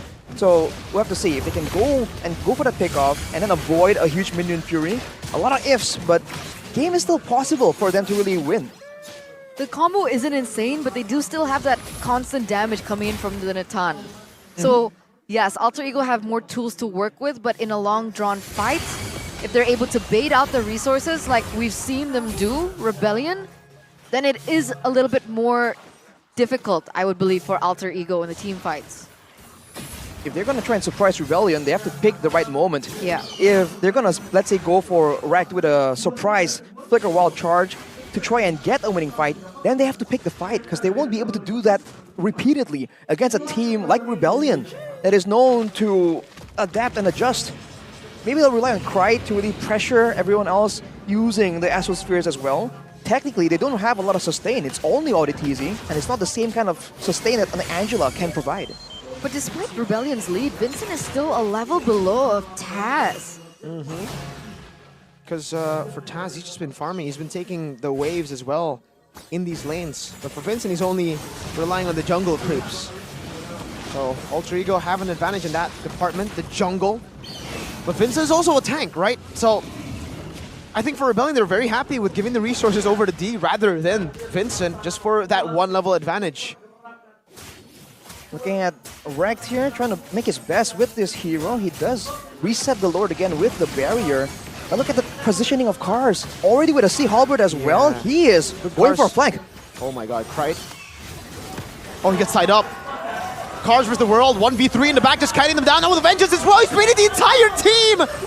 And now with the helmet of his Fury, Cars will enable a 3-man knockup. Rekt goes in for a desperate fight in the back, but again it's Cars with the yo-yo. Look at him move, look at him play, look at him slide! Cars with a double kill! And it's Nino running for the hills, ran down by the shield unity, and Sway Low on this Faramis. The nightmare of Alter Ego. The Faramis in game 2, the Faramis in game 3, and Cars in both games too. Who woke the Blue Bulls up? Who let them out? Because now they're wreaking havoc in the land of Dawn. The Lord is marching in the bottom side. Krite and Rekt are the only one left. Pi will come through. Taz on the way soon. But that was a disaster for Alter Ego. And that was without the Enhanced Lord that they were able to take the base turret. Sway Low revealed by the Astral Echo, shot down by the Astral Spear. Taz respawning back in the game with Nino also coming back up in 2 seconds. Rebellion need to play the smart. Cars again. Gee, that damage. Gonna hold on onto Pi, but he does have that fountain to get back some HP. Rebellion back away. They will go for the last base turret up top, but they have to be careful of the turret aggro right here. Cars goes on it. D waiting for the next minion wave to go and crash it down. The barrier, Guardian's barrier placed down. Rekt looking for a flank, turret down. And Rebellion pulled back. Incredible discipline from the Blue Bulls. There's no real urgency for them to really end the game right here. They can just keep scaling. And Alter Ego now with the next, now they're gonna be even more pressured to try and get something in the next Lord fight. Because otherwise, it's looking to be a done deal. The only real hero doing well in their team might be just Krite. They can still output damage, but it's just so limited and so far apart from each other. It is going to be difficult. But if Krite can land the proper blows before they go in for a team fight, there's still value to be had. Like that. But if it hit. If it hit. And D with the Blood Wings as well. We'll have to see, because Nino, by the way, I was wondering why he wasn't really sustaining as much as we usually are used to seeing a Ruby do. And he's going for a full damage build. He didn't go for any extra physical spell lifesteal. So he's going for, I guess, quote-unquote burst. So if they really want to try and get a win, they're not planning on a drawn-out fight. They're just trying to get in there and get things done. So far, Rebellion has been able to just deny every single attempt that Alter Ego has made. But as we have already mentioned today, never say never. Yeah, look at Alter Ego. Trying to freeze the wave in the bottom lane this way so that the wave keeps on going to them, trying to deny the freeze from happening from Rebellion. And now they shove because the Lord is back up. So they have gotten a bit of gold from those waves, but is it enough? The only time will tell, especially with Cars just immediately denying that play. I think he's just content, just standing there in the bottom side, pushing. Yeah, Rebellion just taking the time again here. That should be used though. Entropy is on like a 10, 13 second cooldown late game. He can just spam it. It's like a battle mirror image at this point. Almost 17 minutes in. And they're on the Lord. CC is also in the bottom lane, so the Novaria has to be there. With no Novaria, they lose a whole lot of vision control. And Cars can choose if he wants to go for the flank at any given time, conceal or the used up. Man, Rebellion! Amazing forced error. And now Cars joins in the fight a little bit. Onto Taz, putting the yo-yos down. Astro Echo, a full commitment onto Cars, but he does still have the Vengeance, so I don't even think they can even go for a D. Dude, this is perfectly managed Rebellion. Wow! Leaving nothing to chance at all. Rebellion constrict around Alter Ego. You have to keep in mind, by the way, the only healing reduction that Alter Ego possess is in the Dominance Ice on the Grok, so he needs to be around to deal with Cars as well. This might be it, the final push, the final siege from Rebellion. All they need is a proper opening. The waves are stacked perfectly. Brave Spider to the back. D still with the Entropy, shredding Pi down. With some good damage from Pi. D with Purify as well, but D will be solo killed by Pi in the back. Rebellion can go for the end, but Taz is running them down. Sway low, very low. Doesn't have another round. That's one over. Taz with another. That's a double. That's a shutdown for Taz. Cars, Vengeance onto Taz. 1v2, a shutdown. Immortality bot, Winter Truncheon as well, buying some time. Audi teasing, running for the hills right now as Cars gets shut down, gets smacked down. Audi now ran down by Taz, and Alter Ego pull off a miracle from out of their shoe. What? Was that like... How many people did they take down earlier on? Was it 5 people? It's a wipeout, but Swalo is back. But what can he do? 30-second death timers. D is up in 8. That should have been a savage for Taz. Could have been. If Rekt and Krite hadn't taken the kill, that would have been a savage. What in the world is he on? And now he's turning it completely around. The momentum shifting like a pendulum as they go in for the base in the middle side. Wow. Wow. Everyone's up already though, fortunately for Rebellion. But that was a costly mistake. No real big objective taken away, but that is definitely, first of all, a mental blow. And with the goal difference equalizing, it's not late enough that the goal difference doesn't matter. Taz though. Uh-oh, now tied down as well with another realm. That's a 4-man, or actually a 3-man. Taz in the back zone away. Pi isolated. His immortality gone. Oh, Pi! Wait! Steel Pi finds an escape! He's done it! He baited out all those resources, still able to get out with a sliver of health. What the hell? They're coming online. Alter Ego, they're waking up in the final minutes of the game when they need to the most.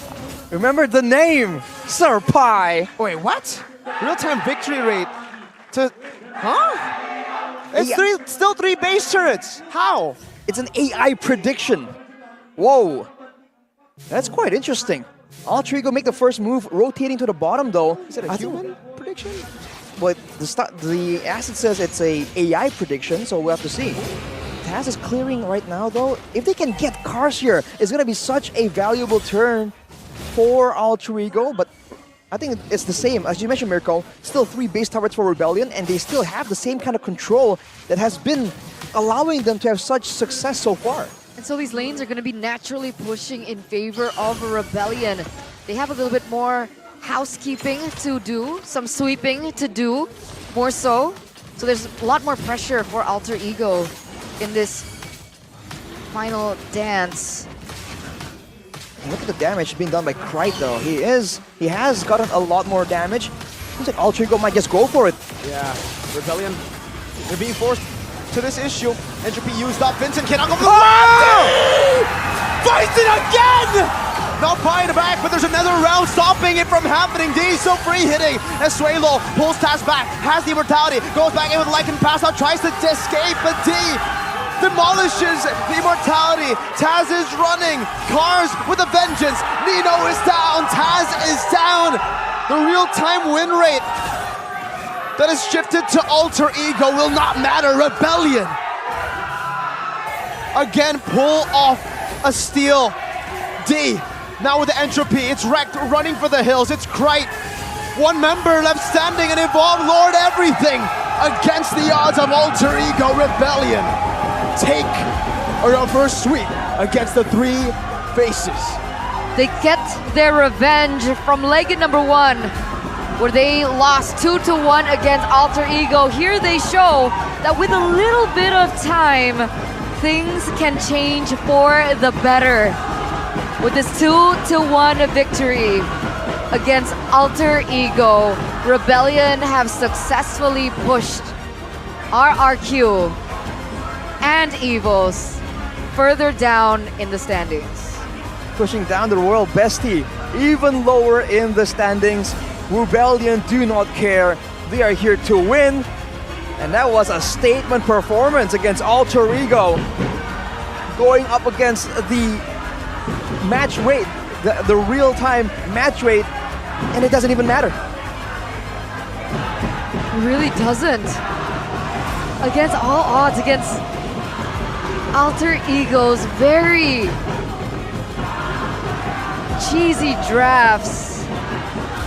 This man that you see on screen, the man that you haven't really heard his name being said quite often actually this season, really showed why he is an EXP laner to watch out for, why he is MPL material, why he is here on the Yuzong and then the Paquito and then on the CC as well. I wonder if Heiz has a little bit of regret leaving his old team. Oh! He's not playing, and his replacement is destroying him. Oh, wow. Sheesh, okay! The Rebellion fans, every time they've been so loud, even from last season, but this season it's not just the fans who have been loud, it's the players as well, but with a different type of loudness. It's their skills. I just want to say I called that D is better than Moai since week 1. Shout out. We get it. We get it. Oh, your prediction's right too. That is for sure, you know. So. Oh, really? Man, credit to Alter Ego though. It was a tough battle, and the fact that they were able to claw back from what seems like a guaranteed game was respectable. But it's back to the drawing board for them to try and find out what happened there. What could have been better? How many times have you said, gone back to the drawing board for Alter Ego though? They just direct drawing a lot, bro. They love drawing, they love their boards. Oh, It my looks like God. they do. Is that Crystal Fiery? Could be. We'll ask our host, Budeklara Mongstar, as she will bring us to the winner interview with Rebellion. I'm wondering what Audi has to say, and I'm wondering if Budeklara will follow up. So with that, Budeklara Mongstar, take it away. Rebellion membalaskan dendam mereka di leg pertama, dan kali ini begitu ganasnya di leg kedua. Congratulations Rebellion. Dan ini Bude lihat kalian belum selesai udah berdiri semua tadi ya. Udah pede banget bakal ngedapetin kemenangan atau memang udah kayak mau dilepas aja sebenarnya HP-nya? Hai? Mau dilepas aja sih saya kalau tadi. Udah mau dilepas aja ya? Iya, cuman kebetulan lagi nggak main Angela. Makanya mainnya yang agak mekanik gitu. Kalau Angela lebih gampang soalnya. Oh jadi harus tetap pegang ya? Mesti pegang, iya. Mesti pegang. Nah ngomong-ngomong tentang Angela langsung nih ya, langsung hot topic kita. Kemarin kamu bilang, Rek main mau ngelepasin Angela, mau full potential Rek. Tapi kok kalian ngeband 2 kali Angela? Sekali, 2 kali ya? 2 kali loh. Pelatih saya ketakutan. Pelatihnya, coachnya ya, kamunya nggak takut? Enggak sih, dan kebetulan udah nempatin janji kan omongan cowok kan kalau bakal dilepas kan. Dilepas Enggaknya udah sekali. segame kan. Dilepas, tapi kalah loh. Ya nggak apa-apa supaya ada tontonan aja supaya dia bisa kelihatan main lah. Waduh, spicy. Ya, Audi memang nih ya. Kalian tuh bisa ngedapetin kemenangan. Leg pertama kalian kalah dengan 2-1. Kali ini kalian bisa ngedapetin kemenangan pembalasan dendam ini. Apa yang berbeda dari Rebellion di leg kedua? Atau mungkin alter ego-nya yang berbeda? Atau apa nih? Kitanya sih, kita nggak lolos playoff lah. Makanya kita semua mesti catch up. Deg-degser ya? Iya. Tapi untuk match kali ini mungkin Swelo bisa kasih tahu nggak sih? Gimana sih untuk perbedaan di leg 1 dan leg kedua ngelawan alter ego? Mungkin di leg 1 agak kaget sih kita. Kayak ya, kita kan pengennya Hais yang main kan. Cuman ternyata enggak, ya kaget aja. Loh kok enggak Hais? Soalnya kita benar-benar persiapin buat Hais. Di leg 1, ya. Di leg 1, di leg 2 pun nggak ada juga. Di leg 2 kita panas aja sih. Tadi kan ada interview, katanya lawannya easy. Ya kita kayak waduh, sepele gitu aja sih. Kayak makin membakar kalian ya? Membakar aja gitu. Menarik. Semuanya ingin masuk playoff dan mereka juga posisinya sebenarnya match win-nya deket-deket banget. Tapi berada di mana si Rebellion dengan kemenangan kali ini? Yuk kita lihat cek bersama-sama untuk tim Rebellion. Di mana ini ada sebenarnya langsung ke update. Saking deketnya kita bisa ngebahas bareng-bareng nih. Rebellion berada di mana? 2 biru ada di posisi 7 dan 8. Tapi match win-nya 4-4-4-4 semua loh. Gimana kalian ngelihat posisi kalian tuh naiknya pelan-pelan banget ya. Sekarang alhamdulillah ya di posisi 8 ya. Ya kita berusaha lakukan yang terbaik lah. Sama-sama 2 biru, sama-sama harus bisa improve lah lebih baik gitu. Nah ini menarik, di minggu kali ini 2 biru tuh ngedapetin kemenangan 2 kali loh. Ya rezeki, hoki sih. Rezeki. Ya, lagi rezeki. Lagi rezeki. Dan memang ini di community juga kan rame banget karena sebelum-sebelumnya biasanya yang biru tuh cuma 1 doang yang masuk playoff. Kali ini bisa nggak nih dua-duanya masuk playoff? Kita udah tektokan sih, pengen dua-duanya lolos sih. 2 biru masuk playoff, bakal jadi the battle of the blue kah di babak playoff. Masih panjang jalannya. Nah kalau ngebahas tentang perjalanan panjang, ini juga tadi D-nya tuh wah bersinar juga loh Di. Di kamu di minggu kali ini bener-bener ngebuktiin seorang dia. Iya. Nah ini menjadi pertanyaan juga, tapi bagaimana sekarang dengan versatile-nya gold laner, sekarang banyak banget yang pakai fighter seperti tadi. Jadi problem gak sih untuk kamu untuk menghadapi gold laner lain? Enggak sih, soalnya kita mainnya tim kan. Jadi laning phase itu nggak ngaruh sih. Ya balik lagi ke main tim. Main tim, fokus kepada permainan tim. Dia fighter side mau apa ya pede aja sih. Pede aja, tapi dengan mungkin tadi Alter Ego mengeluarkan banyak sekali hero-hero yang cukup menarik. Mungkin dari kemarin juga mereka adalah tim yang sangat berani. Kamu ada khawatir gak sih? Wah si ini jangan sampai pakai ini, si itu jangan pakai itu. Dari hero-hero mereka kamu ada kekhawatiran gak? Nggak ada. Gak ada? Gak terlalu merhatiin keseluruhan, cuma kita fokusnya ke Nino aja sih. Nino aja. Bagaimana pertarungan lawan Nino hari ini? Seru lah, seru. Seru? Nah ceritain dong, tadi game ketiga, intens banget tuh. Terus yang dapetin Lord malah kamu ya? Hoki bede. Oke ya. Tapi gimana kalian untuk game ketiga? Itu benar-benar close game. Mungkin Vincent juga bisa kasih tahu kita bersama dengan Kars nih. Kars, Bude lihat kamu terharu di match kali ini, memenangkan match kali ini. What happened Ayah Naon nih?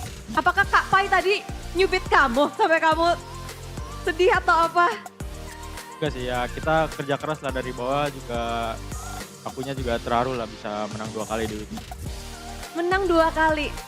Jadi mungkin ngebuktiin kalau ya kalian, usaha kalian ada hasilnya gitu Kars. Ya benar. Oke, tapi ngelihat performa kalian di sini nih ya Kars tadi lawan Kak Pai. Kira-kira Kars ini kan dekat banget ya. Bisa di posisi mana sih nanti Rebellion? Minggu ini 8, minggu depan di mana nih? Minggu depan dulu deh. Ayo mau kemana nih Rebellion? Pengennya kemana? Kan harapan. 3 sih Bude, 3. 3 dulu ya? Ya. 3, nextnya akan ngelawan tim Dewa United di posisi yang keempat di match kalian minggu depan. Dewa memenangkan matchnya di leg pertama melawan kalian. Jadi kalian gak ngedapetin kemenangan nih. Apakah kalian berencana untuk membalaskan dendam juga untuk Dewa? Pasti dong, pasti. Pasti ya. Nah kalau kalian mau balas dendam, apa nih yang bisa kalian lakuin yang leg 1 kalah, leg kedua apa? Apa yang kalian perhatikan dari tim Dewa Next-nya? Biasa aja sih, cuman kitanya aja harus yang lakuin yang terbaik aja lah. Pasti bakal menang juga kok. Lakuin yang terbaik. Dan mungkin semuanya benar-benar lakuin yang terbaik. Termasuk Vincent dengan retribution-nya. Retri apa? Retri ganteng. Retri gantengnya Vincent. Semuanya bisa ngelihat betapa baiknya kamu dengan retrimu itu. Vincent, pertarungan ngelawan Taslat juga salah satu bisa dibilang jungler dengan reti yang baik pula. Gimana kamu tadi match up ngelawan Tas? Hoki Bude itu mungkin retritasnya nggak kepencet. Itu yang dapat aku. Tidak terpencet malah ya. Hoki, ini semuanya humble sekali ya. Hoki dan Hoki. Jadi kemenangan kali ini masa Hoki sih? Enggak juga sih. Cuman agak sedikit kecewa lah match ini Hais gak main. Soalnya pengen lawan Hais. Kangen lawan Hais. Ya. Nah, Hais mungkin nonton ya, di sini lagi nonton. Coba dong, sampaikan sesuatu untuk Hais. Semangat aja biar main. Semangat biar main. Padahal banyak banget dari kemarin tuh mereka menantikan Hais di leg 1 gak ketemu, leg 2 gak ketemu. Mungkin di playoff nanti ya. Dan ini adalah match kalian di leg yang kedua, yang pertama. Untuk kalian sendiri, mungkin ada yang mau disampaikan gak sih untuk semua yang lagi nonton di sini? Atau tim-tim yang mungkin memandang, aduh Rebellion di paling buncit. Ayo kantongin, siapa yang mau ngomong nih? Ayo di. Banyak yang mungkin ngeliat, aduh Rebellion, tim buncit. Paling buat Rebel Squad dulu aja Rebel lah Squad boleh. Ya walaupun kita di berapa nih? 7 tadi ya? 8. Oh dukung terus aja lah ya. Terus kalau buat tim-tim lain itu ya respect. Gak usah sih. Bodo amat sih buat mereka. Udah lah ya terserah gitu. Iya udah, kita aja udah ngapain mereka. Sudah. Dan sudah seperti itu mereka menutup minggu ini dengan sangat baik. Kemenangan 2 match yang mereka lakukan. Dan semuanya bertanya-tanya, what happened tadi di game ketika begitu intens. Dan akhirnya mereka berhasil untuk men-secure kemenangan. So caster, break it down.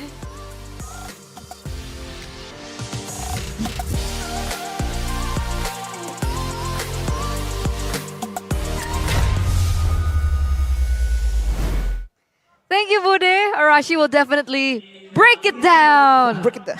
You also break For you down. guys. Did you see the standings? Yes. That's pretty sad, man. The pain. Arashi here. We got some tissues from Indomart. You need to, oh my god. That's a whole lot of tissues, man. It's a whole lot of crying as well. Okay, you know what? Sad moments for RQ. It's sad not a moments familiar for Arashi. place. Maybe the over 9,000 rating that he gave was for the standings. Oh, that Bro, don't makes say sense. that. Come on. That makes sense. The power rankings that he posted, right? Yeah.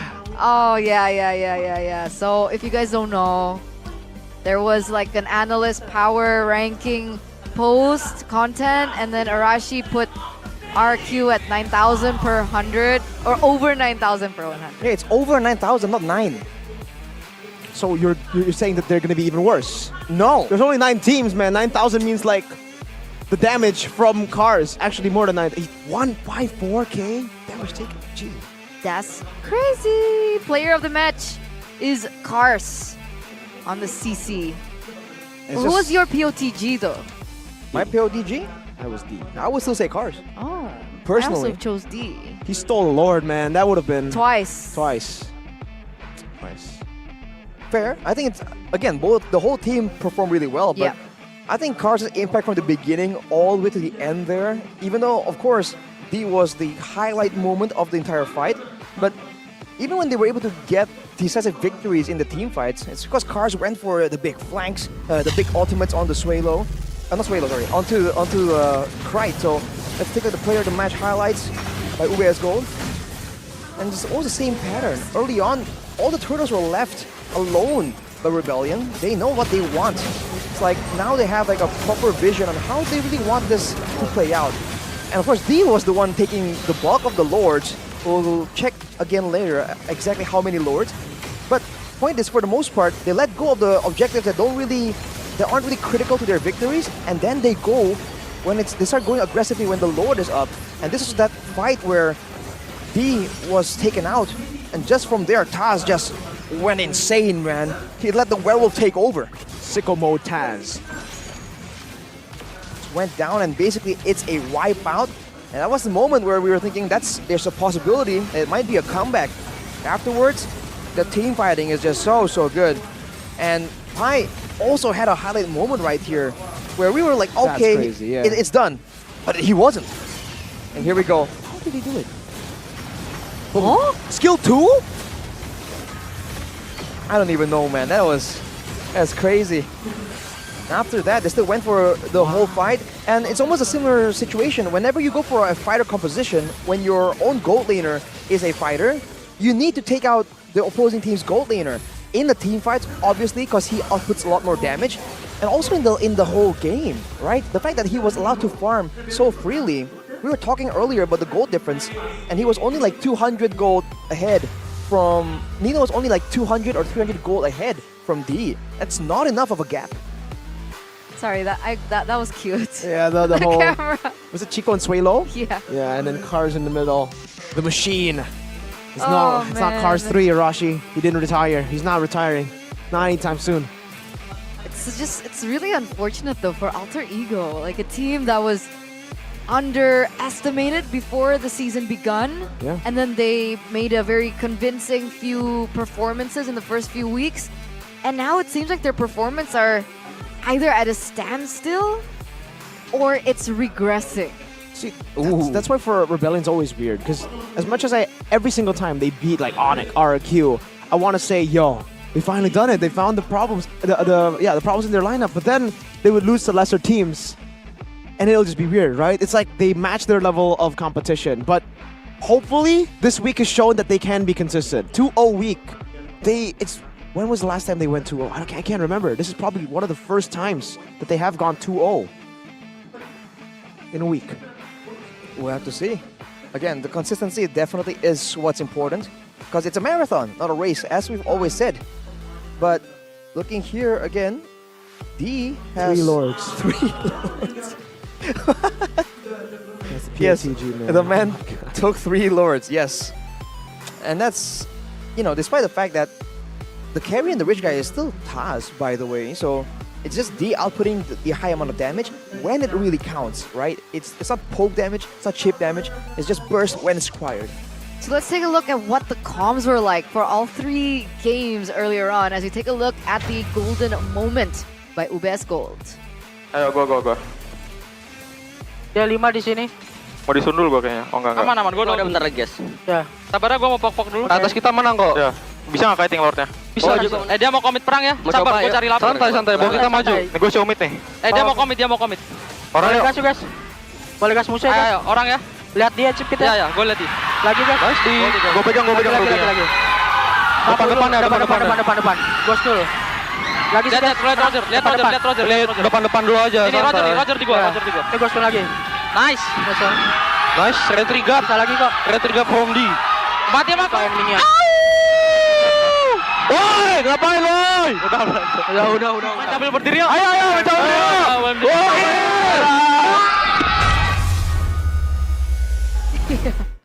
Shy Boy turn that. He's feeling it. Ngapain, boy? That means, what are you doing, dude? He was so, like his image was very quiet. Yeah, he usually doesn't talk. Innocent. On the flip doesn't side, talk. Audi was relatively quiet. So we're like, whoa. Like the things he said were more to comms, like Yeah. instructions, what to do. He does the talking in the interview, I guess, right? He's saving it all for the interview because that was a spicy interview. Oh, we need to talk about that actually. Yeah. Okay, you can translate it. So basically, he was saying like, yeah, we gave him the Angela because we gotta let him play once at least, like in game 1, because he always played the low mechanic heroes and stuff like that. So like, Audi was just going ham, man. He was calling him out. Damn, bro. Like you did it in season 12, you're doing it again to. It's like there's beef between Alter Ego and Rebellion, kinda. Yeah. You know? And I loves think it, by the there's way. I something love between Vincent, Suelo, and Heiss as well now. That's true. Oh, That you're was right. also weird for me. Yeah. It looked like Heiss was upset, It did. right? Oh yeah. And I mean, Heiss taunted them in the first leg, so it's like fair game, bro. Fair game. True. You gotta, if you can dish it out, you gotta be able to take it as well. It's only fair. Because Suelo was like, yeah, we lost because we were expecting Heist to play, and then he wasn't there, so that caught us off guard. Like, why aren't you playing? Ooh. I was like, oh, That's like a bit of a burn there. Yeah. But who went with the ow? I Suelo. actually didn't see, but Suelo. I think it was It's Suelo. Suelo? Yeah. Suelo was in the middle, right? Suelo. Yeah, he that in was the middle. Suelo. That was funny. Suelo's always been very like bubbly and loud. And Bubbly. Like I against think he's Moreno bubbly. too, remember? The whole I arc think of they're Moreno. similar. They are pretty similar. Like they're the way that they bring themselves on stage. Yeah. Suelo and Moreno. You're right. And they have that charisma. Come on, Suelo, give us more. Is what we're trying to say, okay? We're trying to hint at you, but in case you don't catch the hint, we need to see more. We're only seeing Audie in these interviews, man. Please. We saw a little bit more of Suelo though, so Vincent, I'm quite happy. I'm happy. And yes, Vincent. Bro, Vincent, that was not a Vincent thing. I thought you were happy because of this. I'm also really happy about this, right? The Esports Academy program, because Moonton cares. Whether you want to be a Moonton cares. pro player, you want to be a caster, you want to work behind the scenes, there are opportunities out there that you guys can go for if you check this out. Yeah. Should go for it. Look at how much has already been raised, by the way. 115 million. Wow. Yeah, I've got the formula here to translate the accumulated gold into the actual monetary amount, but it's looking good so far. So the gold multiplied by 30 is this amount right here. 115 million has been raised already. It's the total gold per game. Per game. For every game. Accumulated. Week 4 to week 6. Yeah. That's times 30. where the number comes from. And that's like 1/18th, 1/36th of how much money Mirko has. Amen, bro. Amen.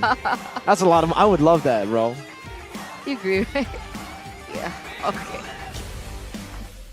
You want some money. But I think a lot of the viewers needs a break. What? After that action No, packed we can go match 2, right? No, we can go match 2. We can, but I'm they refresh. can't. They need to refresh. They Rush, need to you get can, them right? snacks. I'm good. We're Let's go. okay again. Match 2. But they're not okay. They need a break. Bring them out. And we need to think about our viewers because, you know, we love them. So Arashi's a viewer. I'm a viewer too. yeah, but you we're guys are viewers too. casting right now.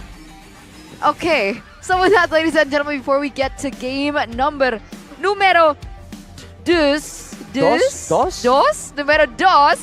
between Geek as well as Onyx, we are going to go on a break. So we'll see you after. Don't go anywhere. You guys are watching MPLID Season 13 English broadcast.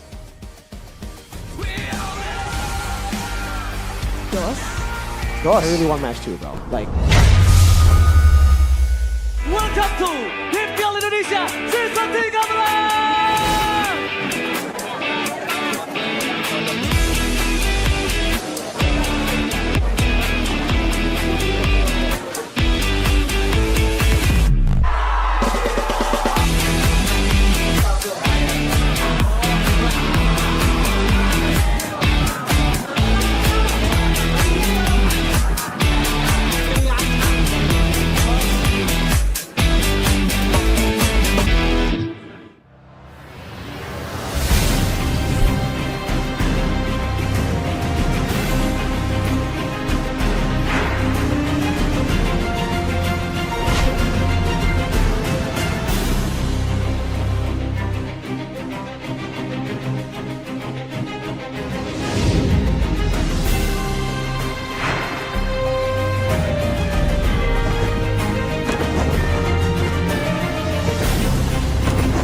Galaxy A55, A35 5G, awesome tiap hari.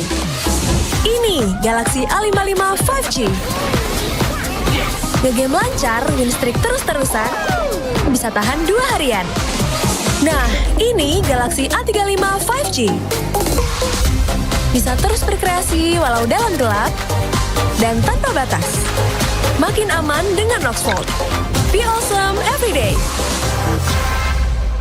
Pakai aplikasi GoPay, dompet andalan gamers. Banyak damage-nya! Ada cashback hingga 20.000 buat upgrade skin baru. Keseringan nggak makan memori, HP lemot bisa victory. Top up langsung dalam game tanpa hambatan. Ikutan selebrasi ML di aplikasi GoPay, menambah total hadiah ratusan juta. Bonus stage, gratis 100 kali transfer kemana aja. Beli pulsa harga termurah, scan turis dengan mudah. Download sebelum mabarkan.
Mudah di dunia games. Pilih game, masukkan game ID. Pilih Diamond, masukkan kode promo, dan pilih metode pembayaran. Masukkan kode OTP. Selamat, kamu dapat tambahan kuota. Upgrade gameplaymu sekarang. Game Smash andalanku bikin mainku semakin hebat. Tukar DG rings, diamond dan voucher game kau dapat. Main MOBA apa aja win streak di tanganmu. Cuma Game Smash makin no debat. Beli paketnya dan aktifkan boosternya sekarang. Character select. Bener. You lapar.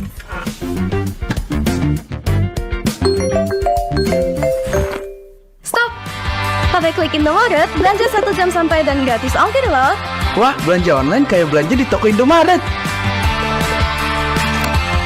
You kenyang, siap main lagi. Let's go! Belanja online seperti di toko.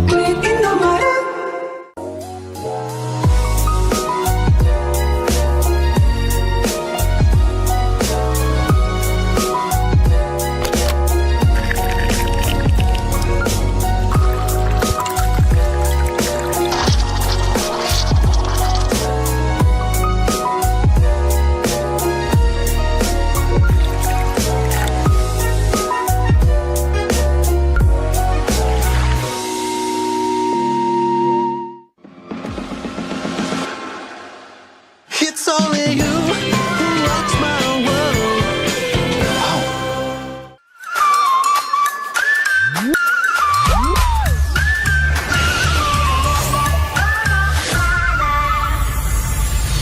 I'll be, yeah, I'll be wherever I wanna be. Wherever I wanna be.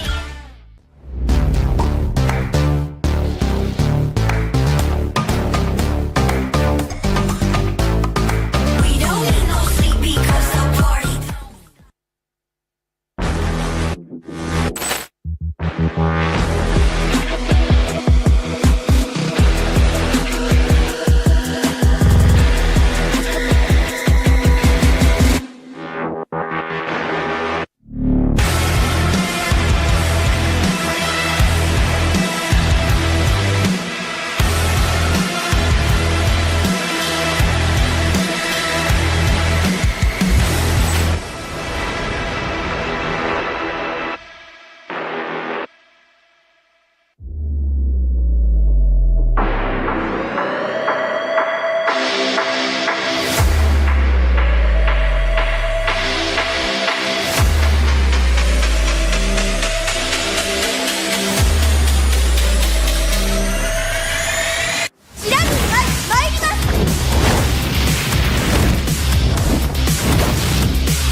렉시가 지가운가요? Hey, come on, come on.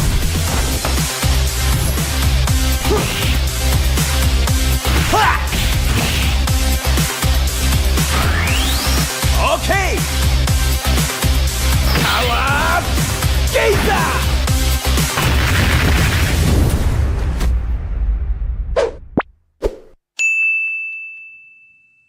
Baru, Galaxy A55, A35 5G, awesome tiap hari.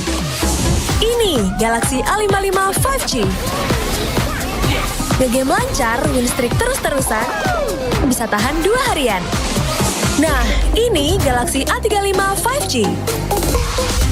Bisa terus berkreasi walau dalam gelap dan tanpa batas. Makin aman dengan Noxfold. Be awesome everyday. Pakai aplikasi GoPay, dompet andalan gamers. Banyak damage-nya.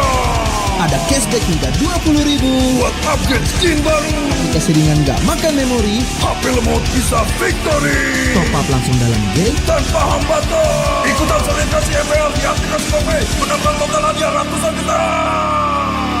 Bonus stage. Gratis 100 kali transfer kemana aja. Beli pulsa harga termurah. Scan QRIS dengan mudah. Download sebelum mabarkan.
Mudah di dunia games. Pilih game, masukkan game ID. Pilih Diamond, masukkan kode promo, dan pilih metode pembayaran. Masukkan kode OTP. Selamat, kamu dapat tambahan kuota. Upgrade gameplaymu sekarang. Game smash andalanku bikin mainku semakin hebat. Tukar DG rings, diamond dan voucher game kau dapat. Main MOBA apa aja with streak di tanganmu. Cuma game smash makin no debat. Beli paketnya dan aktifkan boosternya sekarang. Character select. Bener. You lapar.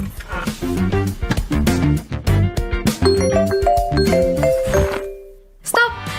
Pakai klik Indomaret, belanja 1 jam sampai dan gratis ongkir loh. Wah, belanja online kayak belanja di toko Indomaret. You kenyang, siap main lagi. Let's go! Belanja online seperti di toko.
ぜ。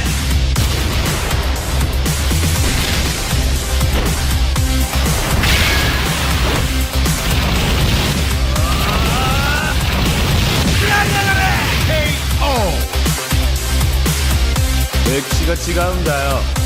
Hey, come on, come on.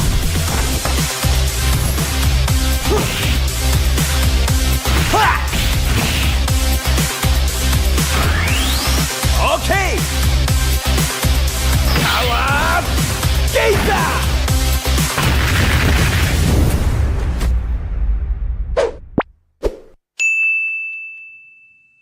Baru, Galaxy A55, A35 5G, awesome tiap hari.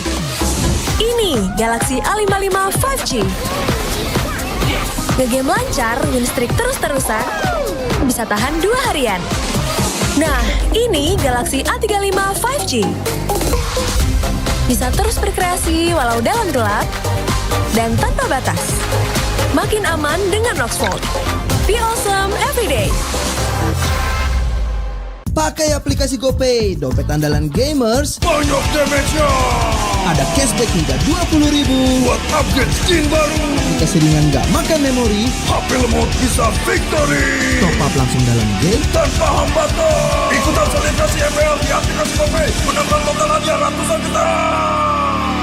Bonus stage. Gratis 100 kali transfer kemana aja. Beli pulsa harga termurah. Scan turis dengan mudah. Download sebelum mabarkan.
Mudah di dunia games. Pilih game, masukkan game ID.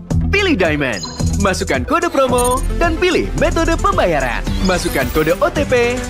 Selamat, kamu dapat tambahan kuota. Upgrade gameplaymu sekarang. Game smash andalanku bikin mainku semakin hebat. Tukar degering, diamond dan voucher game kau dapat.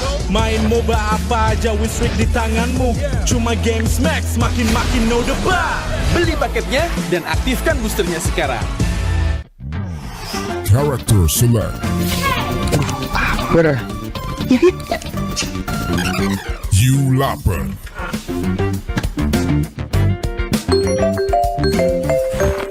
Stop! Pakai klik Indomaret, belanja 1 jam sampai dan gratis ongkir loh. Wah, belanja online kayak belanja di toko Indomaret. You kenyang, siap main lagi. Let's go! Belanja online seperti di toko.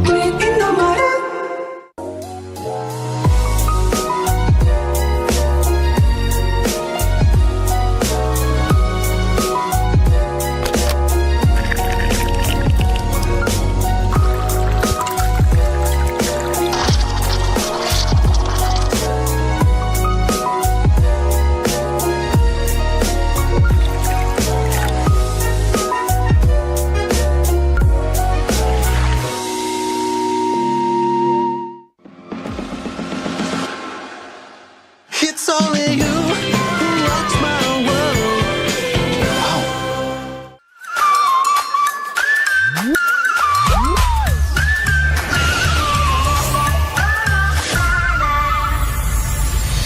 I'll be, yeah, I'll be wherever I wanna be. Wherever I wanna be.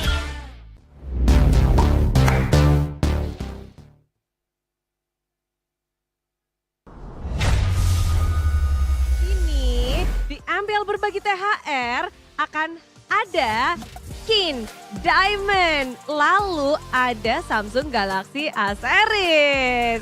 Dan kita akan langsung aja nih sebentar lagi mengundi siapa yang akan mendapatkan semua hal itu. Karena akan diundi di setiap minggunya. Di hari Minggu ini dan nanti akan ada Minggu. Jadi yang pertama di skin Epic 50 orang nih ya. Ini adalah orang-orang yang sudah membeli tiket MPL dan sudah hadir juga. Di minggu kelima akan kita undi sesaat lagi. Jadi inilah dia. Hap! Coba kita, ini akan random. Apakah nama kalian dan nomor kalian keluar? Ha, he, ho, ya inilah dia. Wah, ada nomor kalian nggak di sini? Dan ini semua baru 25. Baru 25, tenang. Masih ada 25 lainnya. Ngedapetin skin Epic permanen. Oke, namanya sudah tertera. Congratulations buat sang pemenang. 25 pertama, masih ada 25 selanjutnya yang ngedapetin Epic skin permanen. Congratulations kalian semuanya. Wow, banyak juga ya, asik. Dan untuk ke-25 orang lainnya nih, kita akan langsung undi juga ya. Buat yang nggak sabar, oke. Siapakah yang akan ngedapetinnya? 1, 2, 3, 4, hop. Apakah ada nomor kalian? Coba absen yang ngedapetin nomor ini. Ingat ya, ini buat yang beli tiket MPL dan juga datang. Dan ini adalah nama-namanya 25 nama selanjutnya nih. Jadi total udah 50 skin Epic yang Bude dan juga MPL dan juga Samsung Galaxy bagikan untuk kalian semua. Di sini berbagi TR bersama Samsung Galaxy A Series 5G. Skin 50 sudah keluar. Selanjutnya buat kalian yang mungkin nggak dapat skin, tenang. Setelah ini akan ada Diamond menanti kalian. Congratulations kalian. Dan ini ya, kalian tahu ini ada ratusan bahkan kayaknya ribuan ya. Nama-nama nomor-nomor yang muncul. Kita akan mulai di 2000 Diamond pertama. Siap? Inilah dia 2000 Diamond pertama. Let's go! Kita spin. Nah ini lumayan kelihatan ya. Karena ini untuk minggu ini. Congratulations untuk 2882395. Ini adalah pemenang 2000 Diamond pertama. Wah, kalian mau beli apa nih? Siapakah kira-kira yang ngedapetinnya? Namanya absen juga. Atas nama Vito. Vito, congratulations. Selamat ya. Coba kasih tau Bude. Kira-kira kamu mau beli apa sih? Oke. Nextnya, let's go. 2000 Diamond kedua. Haya. Kalau tadi Vito, sekarang siapa ya? Bude sih berharap 28589175. 2000 Diamond kedua. Siapakah yang akan ngedapetin ini? Coba nih, namanya siapa ya? Kita namanya ternyata Agil. Selamat Agil ngedapetin 2000 Diamond. Bude penasaran kamu belanja apa pakai 2000 Diamond ini? Tulis di kolom komentar dan mungkin kamu hadirkah di sini? Nanti bisa langsung nyapa-nyapa Bude ya. Selanjutnya yuk kita akan cek untuk 2000 Diamond yang ketiga. Let's go! Ulala, semuanya pasti dagdikdukser. Kepengen Diamond atau pengen Samsung Galaxy A Series 5G ya? Yang ketiga ada 5287336. Siapa ya? Apakah? Siapa nih? Atas nama Romel. Romel, selamat. Kamu berhak mendapatkan 2000 Diamond yang ketiga. Banyak hadiah nih emang. MPL berbagi THR bersama Samsung Galaxy A Series 5G. Ada 2 loh nanti di paling ujung. Kita save the best for the last. Oke, untuk 2000 Diamond yang keempat. Ini banyak banget sih 2000 Diamond. Let's go. Kita gaskan 2000 Diamond yang keempat. Siapakah? 92884275. Ini adalah nomor-nomor di mana ketika kalian ngedapetin tiket ya. Dengan atas nama Yohanes. Congratulations Yohanes, kamu berhak ngedapetin 2000 Diamond. Happy banget gak sih? Datang nonton MPL bukan cuma ngedapetin keseruan keramaian, tapi juga bisa ngedapetin THR dari MPL dan juga Samsung Galaxy A Series 5G. Nextnya 2000 Diamond selanjutnya, tinggal 3 nih, let's go. Deg-degan gak sih? dari ratusan ribuan nomor. Ini dia 988-57194. Congratulations. Ini putarannya random ya, semuanya udah tiba-tiba. Namanya Adriel. Congratulations Adriel yang memiliki nomor ini ya, nomor dari tiketnya. Nextnya untuk 2000 diamond yang selanjutnya. Yuk. Wuhui. Siapakah yang akan dapetin? Ini mungkin kalau kalian lihatnya kayak nggak gerak, ini gerak kok. 72296248. Saking padatnya ya, sampai kelihatan muternya itu sulit untuk dilihat. Pemenang untuk 2000 diamond adalah Vini. Congratulations Vini. Kamu berhak dapetin 2000 diamond. Dan masih ada 2000 diamond selanjutnya. Yuk kita cek bersama-sama dan cari tahu. Yuk kita spin bareng-bareng. Yeah. 2000 diamond terakhir. Congratulations. 922615993. Wah, dengan nama Trisna. Trisna, selamat. Wah, kamu pas lagi nonton match apa nih? Hoki banget, timmu menang. Terus kalau ini juga menang, makin bahagia. Dan kebahagiaan ini nggak berhenti di sini. Masih ada 5.000 diamond. 5.000 diamond pertama. 2 kali lipat lebih loh, let's go. Kita akan cek bersama-sama siapa yang ngedapetin 5.000 diamond pertama. Yeay. Berbagi THR bersama Samsung Galaxy A Series 5G nih ya. 5.000 diamond ada di 287488895. Siapa yang dapetin? Prasetyo. Congratulations, selamat 5.000 diamond, yay. Auto belanja nih, ngomong-ngomong skinnya baru ada yang launching, keren. Let's go, kita akan cek 5.000 diamond yang kedua. Boom. Siapakah? 21919827. Coba cek gelang kalian. Apakah kalian yang ada di sini nih? Nanti Bude bisa ngobrol sih. Ada yang namanya Rustandi di sini? Atau kamu yang lagi nonton Rustandi, congratulations, selamat. Berhak ngedapetin 5.000 diamond yang kedua.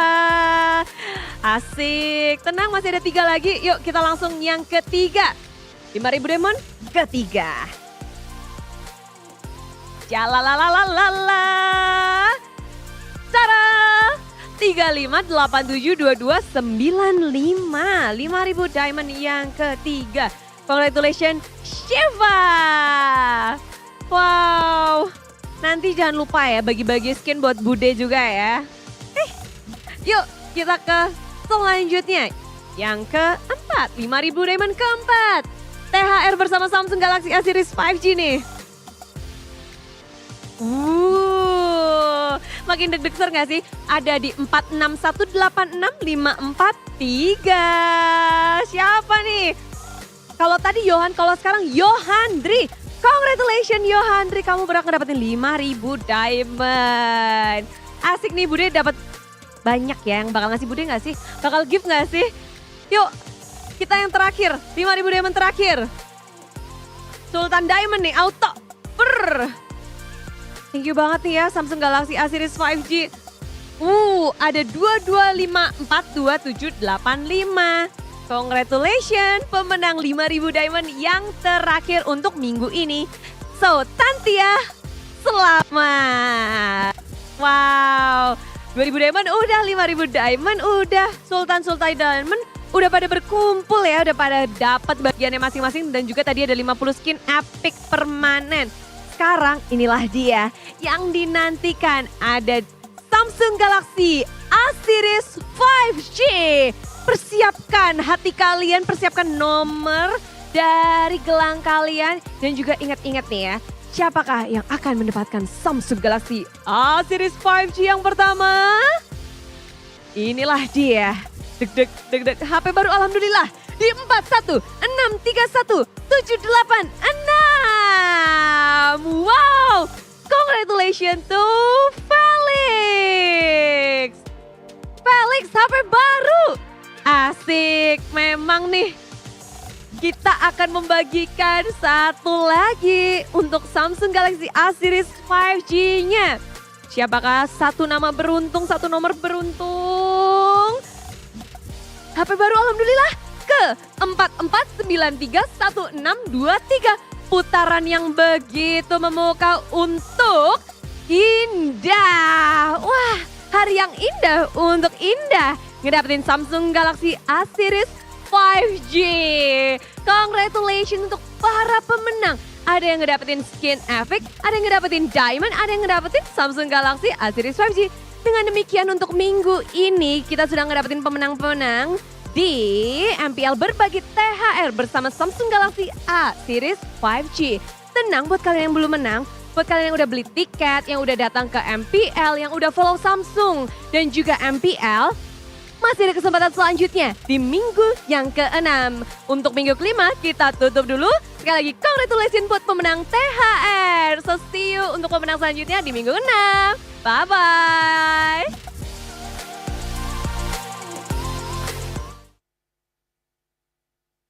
Baru Galaxy A55, A35 5G, awesome tiap hari. Ini Galaxy A55 5G. Ngegame lancar, win streak terus-terusan.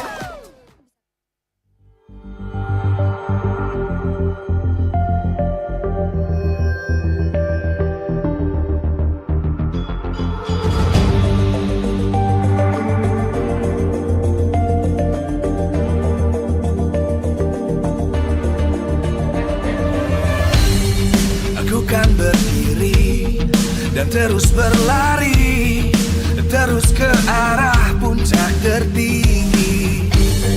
Ku takkan berhenti, hanya sampai di sini. Kemenangan abadi menanti. You know we won't miss if we unite our focus. And if you haven't noticed, we all live. Nyalakan apimu, hadapi semua tantangan, hadang semua serangan. Jatuh bukan halangan, bakar semangatmu, janganlah engkau menyerah. Kita akan buat sejarah. We all this, we won't miss. We all this, we won't miss.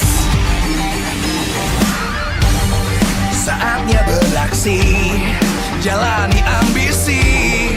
Aku kan menyawakan hari ini. You know we won't miss if we unite our focus. And if you haven't noticed, we all live. Nyalakan apimu, hadapi semua tantangan, hadang semua serangan. Jatuh bukan halangan, bakar semangatmu, janganlah engkau menyerah. Kita akan buat sejarah. We all this, we won't miss. We all this, we won't miss. We all this.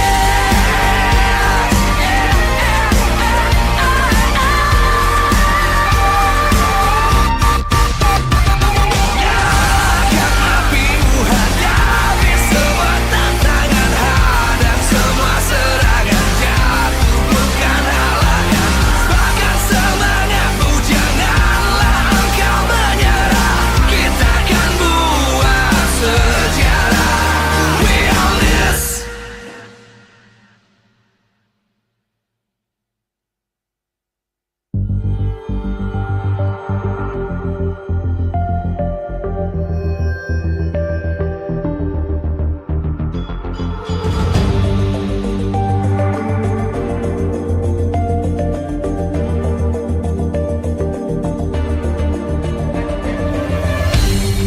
Aku kan berdiri dan terus berlari, terus ke arah puncak tertinggi. Ku takkan berhenti, hanya sampai di sini. Kemenangan abadi menanti. You know we won't miss if we unite our focus. And if you haven't noticed, we all live. Nyalakan apimu, hadapi semua tantangan, hadang semua serangan. Jatuh bukan halangan, bakar semangatmu, janganlah engkau menyerah. Kita akan buat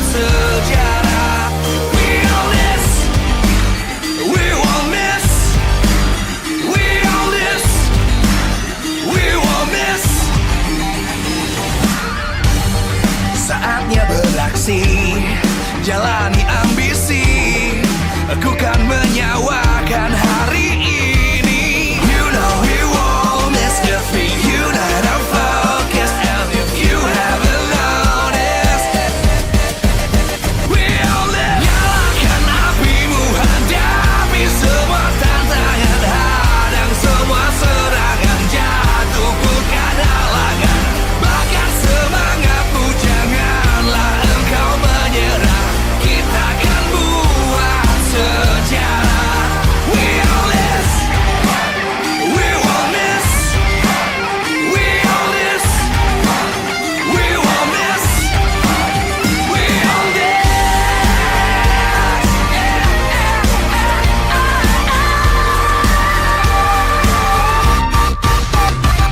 Nyalakan apimu, hadapi semua tantangan, hadang semua serangan, jatuh bukan halangan. Bakar semangatmu, janganlah engkau menyerah. Kita akan buat sejarah. We all this.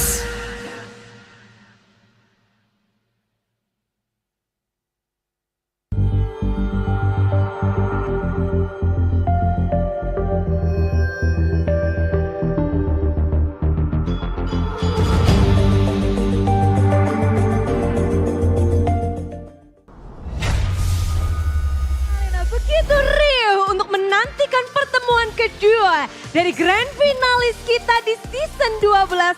Di leg kedua, seperti apa pertarungan akan berjalan antara tim Onyx dan juga tim Geek Fam.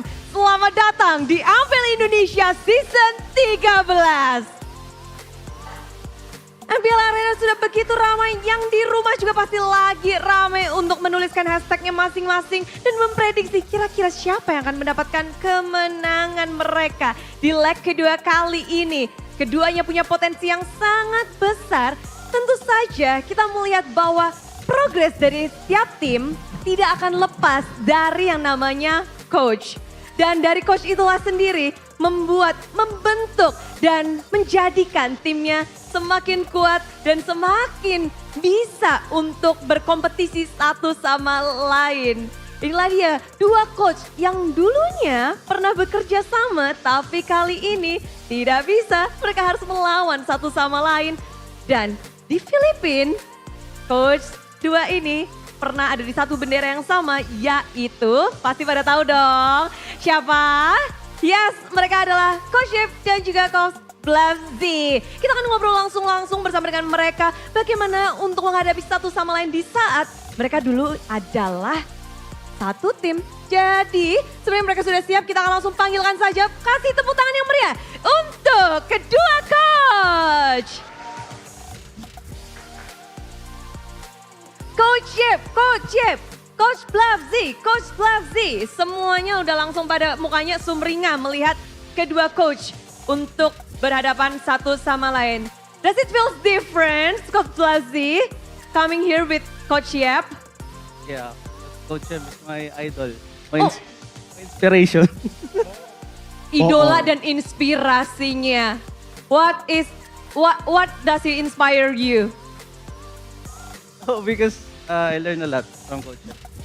Yeah, he's actually my mentor. Banyak yang dipelajari dari Coach Yep, segalanya. Dari mentoring, dari segala, Coach Yep geleng-geleng aja. Tapi memang benar ya, kita akan melihat bersama-sama nih ya. Untuk sesuatu yang Coach Blazzy pernah katakan di minggu keempat sepertinya ya. Kita akan tampilkan bersama-sama nih.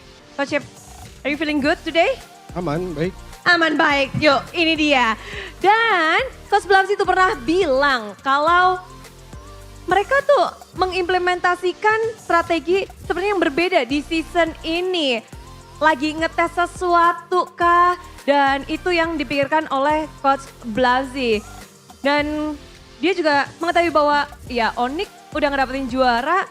Tentu saja karena mungkin hal-hal ini. But Coach Yep, are you still on trial and error? Because kita tahu sendiri Coach Yep pernah bilang kalau ya Coach Yep datang kembali untuk memberikan sesuatu yang baru untuk anak-anak. Itu beneran nggak? Sejujurnya kalau Onyx ada strategi, itu pasti gua sama Adi. Dan harusnya semua coaches di MPL pasti ada strategi atau perbaikin strategi kan. Kalau enggak, nggak kerja. Nggak kerja, stuck. Dan yang kemarin, yang di media, gue cuman lebih kayak bacot sih. Biar ketutup yang kalah, tapi yang benar kalah aja. Kalah aja. So he said that every coaching will always improving the playstyle, the meta and everything. If not, they're working and they lose. Yeah, it's the lose. It's only a reason. It's only a reason. Ajarin Coach Yep. Mau. Ajarin, jangan. Coach Yep ngajarin bahasa Indonesia gawat nih. So how do you see the difference between Onyx this season and last season? You say that it may be the new strategy. What kind of new strategy that Yep did here? I mean, I think since the Angela meta or the healing meta is really little by little going into our meta, so they're actually trying that meta. And also, we are seeing some teams that actually wanted to execute that, like Alter Ego before, right? So yeah, I think. Oh, jadi dia kayaknya nih Coach Yep ingin juga kan Angela dan hero-hero healer itu adalah hero geek fam banget kan. Dari Onyxnya juga ingin mungkin mengimplementasikannya juga seperti halnya Alter Ego tadi. Dan memang menarik banget untuk dipelajari dan Coach Yep, everyone say that Onyx is just maybe trying and doing something new. It's like ini kayak ya udah percobaan aja regular season. How do you see this regular season for Onyx? Because it's quite different with another season back then. Sebenarnya kami selalu kasih yang terbaik, cuman ya kalah kemarin kan, kalah. Kalau mencoba itu harusnya semua tim coba-coba juga, jadi apa yang beda? Every team is trying their best. Everyone is doing the best too in Onyx. So lose is lose, not because trying something new, right, Coach Yep? Yeah. Yeah. Dan how do you see Coach Blausi here in Geek Fam in Indonesia, Coach Yep? How do you see him here? Bahasa apa? English? Tagalog kan Tagalog. Oh, bisa. Bisa bahasa Indo? Bisa. Kita bisa dengar, bisa baca. Well, I'm happy that Blobsy is here and he's the head coach of Geek Fam. And I hope your career will be gacor. You know that, right? Will be great, like skyrocketing. Yeah, just enjoy here in Indonesia. Enjoy here. So much. Does Coach Yep helps you with coaching in Indonesia or something in Indonesia? Before I actually go here, I asked a lot of questions, and he actually helped me. Okay, so how do you see this match between you, Geek Fam, and Coach Yep, Onyx? Very excited, yeah, because we are up against Onyx.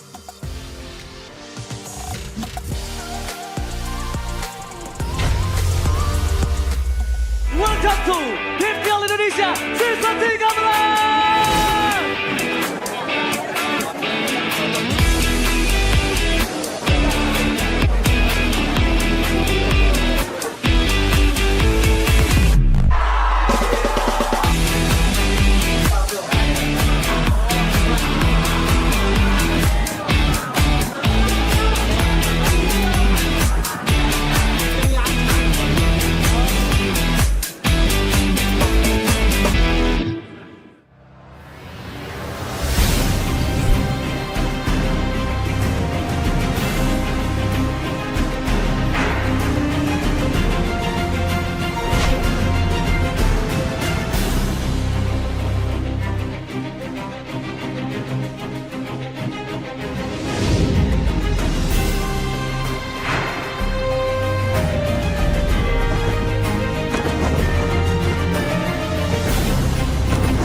from MPL Arena, Jakarta.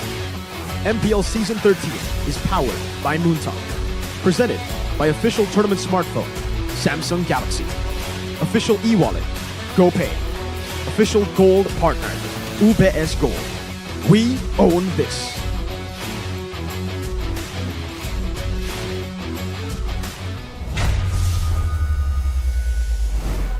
Will the Geeks finally amount and amass another victory against Onyx? Because history shows they haven't been able to too much.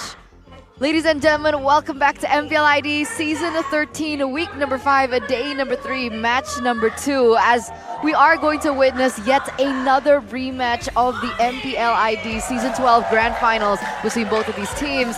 You are now watching the English broadcast brought to you with Eterna alongside with Mirko as well as Arashi. And of course, before we begin our discussions of this best of 3 match, we do want to thank our sponsors. MPL ID Season 13 is powered by Moonton, presented to you by the official tournament smartphone Samsung Galaxy. Our official e-wallet is GoPay. Our official gold partner, UBS Gold. We would also like to thank our partner in esports, Unit Games, GamesMax, Oraimo, Falcomcell, our suppliers Inamart, Point Coffee, Neo QLED, Supersmart TV Plus, Saturdays, and of course, thank you so much to our official government partner, PBESI, for without all of you, this tournament would not be possible. Now, here we are, ladies and gentlemen, as we have witnessed so many changes, so many differences in week number 5. Will we see another difference in match number 2 between Geek and Onyx? Never say never. Evo's Glory, 9th place, took down Onyx, who were 2nd. Starting off this week with a 2-0 win against Onyx. It wasn't just a random win against Onyx, it was a 2-0 win against number 2, against the defending champs, against the back-to-back-to-back champs. Definitely a surprise. Look at the standings, it's also a surprising development, man. I don't think I've ever seen this in MPL history. But all the way in the bottom is now RRQ, Rebellion, escaping on top. And now again, we have to see what kind of developments will happen after this very close match, very intense match. Because since they're not exactly right next to each other, it's kind of like even more unnerving. It really is, and it's also unnerving for both of these teams because, again, we mentioned at the start of the day, because of how close the points are on the standings, despite you being number 3 or number 2, it only takes 1 or 2 matches for you to drop down to the bottom of all that it is. And we're going to take a look at this, a clash of ex-teammates. As you guys already know, both of these coaches, Coach Bluffsy as well as Coach Yeb, used to be on the same team in Onyx Philippines. And of course, Beloy and Kyrie have the same kind of history. And we'll have to see this clash of ex-teammates. Do they have extra information, an extra edge due to the fact that they've worked together before? Because looking at the match history, man, 20-1. Whoa, that's tough. But Luke, Ray, Aboy, Beloyski, and Chadera. Geek Fam with a curveball. No way. What? Hazel is not going to be playing in the jungle? Let's take a look at Onyx, Lutpi, No Boots, Kyrie, Sans, Keyboy, and CW. Jewe. Wow. No Albert today, however. So we are going to see Semi of the main, but still Boots is not playing. Where is he? And what and when will we be seeing him again? We shall wait to see the performance of the Sky Kings today to see if Boots can make his comeback in this lineup. Lutpi and this time CW over Albert. Perhaps the new main lineup for the Sky Kings. No more playing around, no more testing. The Sky Kings will try to defend their MPL trophy, and it starts here for the Sky Kings. Team Onyx! Walking confidently to the stage as always. They certainly have a plan, but are they exposing their plans here, showing that they have CW? No, not the person we would expect in a fighter, in a two-fighter strategy. We'll have to see if this is actually the curveball they're throwing towards Geekfam. Yeah, we are going to definitely find out. But I do believe the fans should be happy with the choice of CW. I think a lot of heat on Albert from their last match, but we will welcome their opposing team. On the other side of the Sky Kings, we have the Kingslayers. The team who've been able to produce miracles, a team who made a Cinderella run to the grand finals to make it to the M5 World Championship. This time with Ray, a curveball in the jungle. Geek Fam! Without Hazel, can Geek Fam amount to a victory against the Sky Kings? He has a lot of pressure on his shoulders because many, well, I dare say, a caster has mentioned that he might be not performing as well as Hazel this season. I think that caster said something more, I don't think he said it that way. I think he said he's the worst jungler in MPLID Season 13. Wow. I just didn't want I didn't want to word it that way, you know? But that's what he said. I'm just quoting him, you know? How could it be? That's crazy, man. Well, it all begins here, right? The mind games. Coach Yep, pardon me, and Coach Bluffsy with Daynang in between them. Here comes the fist bump. Smiles all around, but inside their minds, the battle has already begun. It's a Naisu quote as well. They've practiced their minds off. I completely forgot about that. Shout out to Naisu, Mr. Building. It's Naisu the Building Resurrect. That's neat. He just walks, bro. He's building. Well, okay. We'll see what these teams can build up starting here. And I do wonder who is going for the first pick, who's going for the second. Because, you know, that can really make the difference in how this game plays out. And another question is, if CW is playing, are we not going to see Onyx experiment with the double fighter meta in their drafts? Because so far, it hasn't worked too well for them. It was Albert last time around, but with CW coming through, that should slim down their chances. When was the last time we saw CW on a fighter? On a fighter? I don't remember if I have ever seen him on a fighter, actually. I've seen him on Belric. I haven't seen him on a fighter. Yeah. That's so far back, though. Is that season 7? Season 7. All the way then.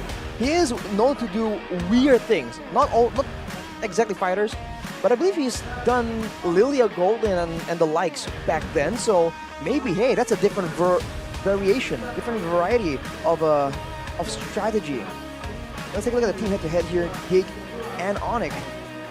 Very evenly matched up, even though when it comes to the average KDA, Onyx is definitely still performing a little bit cleaner and still having like the better full-on game plan, it seems. It does seem that way. I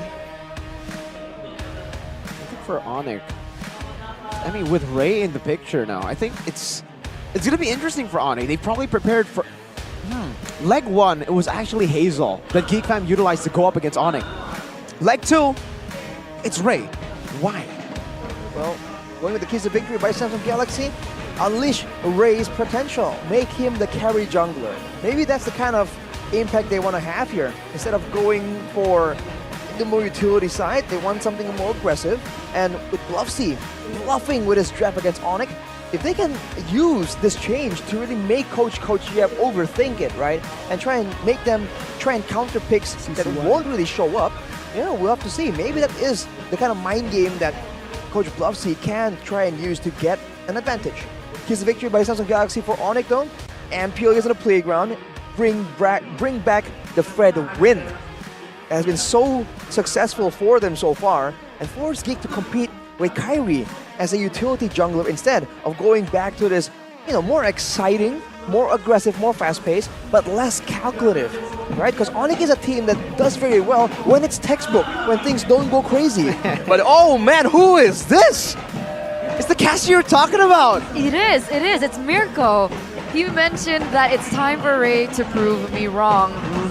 That he's the worst jungler in MPLID Season 13. He's being called out right now by our fellow Indonesian casters, Ranger Emas. So he's a little bit preoccupied. The entire audience is staring at him as well. The whole arena looking like, who is this man? They know who he is. How dare he make such bold claims? How dare he? No, of course I dare. It's a statement based on the performance, right? So now it's time for Ray to dare to prove me wrong. It's time for him to show to the world that that statement is untrue. Maybe with the return of the carry junglers back, we might see the Ray that we saw back in GPX when he was in MDL. Ooh. That's why we popped off. And if we take a look at history or pattern from Onyx for the past 2 matches, they've really been keen at banning all these junglers out. The tank junglers, right? The Baxias, the Fredrins, and so on and so forth. So maybe that might be the reason why Geek Fam have opted to go for Ray this time around. They're anticipating that move from Onyx, and they want a jungler that is used to those kinds of roles, that is used to the carry type of junglers. We'll see if that will play out the way they expect, though, because all these teams, they've known to be very crafty in their whole plans. They keep it hidden, and for Geek in particular, changing one of their players in a big match, a bit of deja vu right here. You have to remember that they did the same thing with the Solution back then, and it did work out really well for them, as we are going straight into it, man. Already 6 bans on the table. Drafting phase presented to you by the official tournament smartphone Samsung Galaxy. And here are the bans, right? Barretts gets taken out. Baxia, the Minotaur, however, is a change for Onyx, and they will go for the Fred win as their first pick. Understanding they don't want to make any more risks, Geek with the Matilda, Nolan, and Joy will respond with the 2 first picks in Claude as well as Arlet. Okay, so we actually spoke about this in the keys of victory. The Fredrin return to it. The stable Onyx that we have seen this season get wins is the Onyx that relies on the meta. So they are not going to try the same route that they went for yesterday, which is the Roger. But they can still go for the Roger right now, honestly. Up against the Claude, it's a great matchup. Even though Claudera has shown that he can withstand these lane bullies, I still think it's going to be a good pick for the Roger in the gold lane up against the Claude. It's such a good matchup for the Roger. Maybe CW, though, put in an aggressive position. Not usually what he's known for, but whoa, that's a Lo Yi coming out very, very early. They were struggling against it quite a bit before, but now they seem to have adopted it into their arsenal. It's a great pick for someone who has that higher thinking, you know, that extra big brain layer like Gila Sans himself. And Luo Yi is uncharacteristically very aggressive in the early game, that base damage alone when you already unlocked skill 1 and skill 2. And I think that is a perfect fit for someone aggressive like Sans. We've seen him play on several types of heroes in a way that is very unorthodox. He just really understands the limit of these heroes, and with that, it's a big threat. But Geek Fam pick up a threat of their own for a boy, and that is Novaria. That's a bit of a signature pick, man. And Geek weren't doing so well. A boy on the Novaria seems to be something that they rely on quite a bit. And before, we've seen it before used to try and combo with a lot of different heroes, especially ones that can benefit from a wide hitbox. So Onyx immediately banned away the Selena. It can provide extra value not only from the pickoffs, but also the aggression and the information. Along with that, Geek Fam will be banning away the Terizla, so they're fully expecting some kind of massive dive coming from Onyx. Yeah, nobody really likes a Selena Novario combination. It's we saw it yesterday, if I'm not mistaken. BTR? And you can even throw the abyssal arrows before Novaria goes in for her ult, and it causes issues. Dare I say that even that is an understatement. Ruby also gets taken off the board, but so does the Guinevere. And now Geek has first pick. Okay. So, I mean, it's also really good up against the Lo Yi, because Lo Yi wants to be utilizing the map pressure all across the board. The Akai becomes the choice with the Gwyn banned for the jungle. This will give Ray a solid time, should be in the jungle up against the Fredrin. But we've seen also Fredrins, our junglers, usually, even earlier, Vincent, go through the heavy spin and still win out Red Tree battles. Seems like it's been meta for so long that some of these junglers are just finding ways to go around it. By micro, by macro, right? Maneuvering around. Maneuvering and moving. It just joined in my head. Around the pit instead of just going straight at it in a straightforward manner.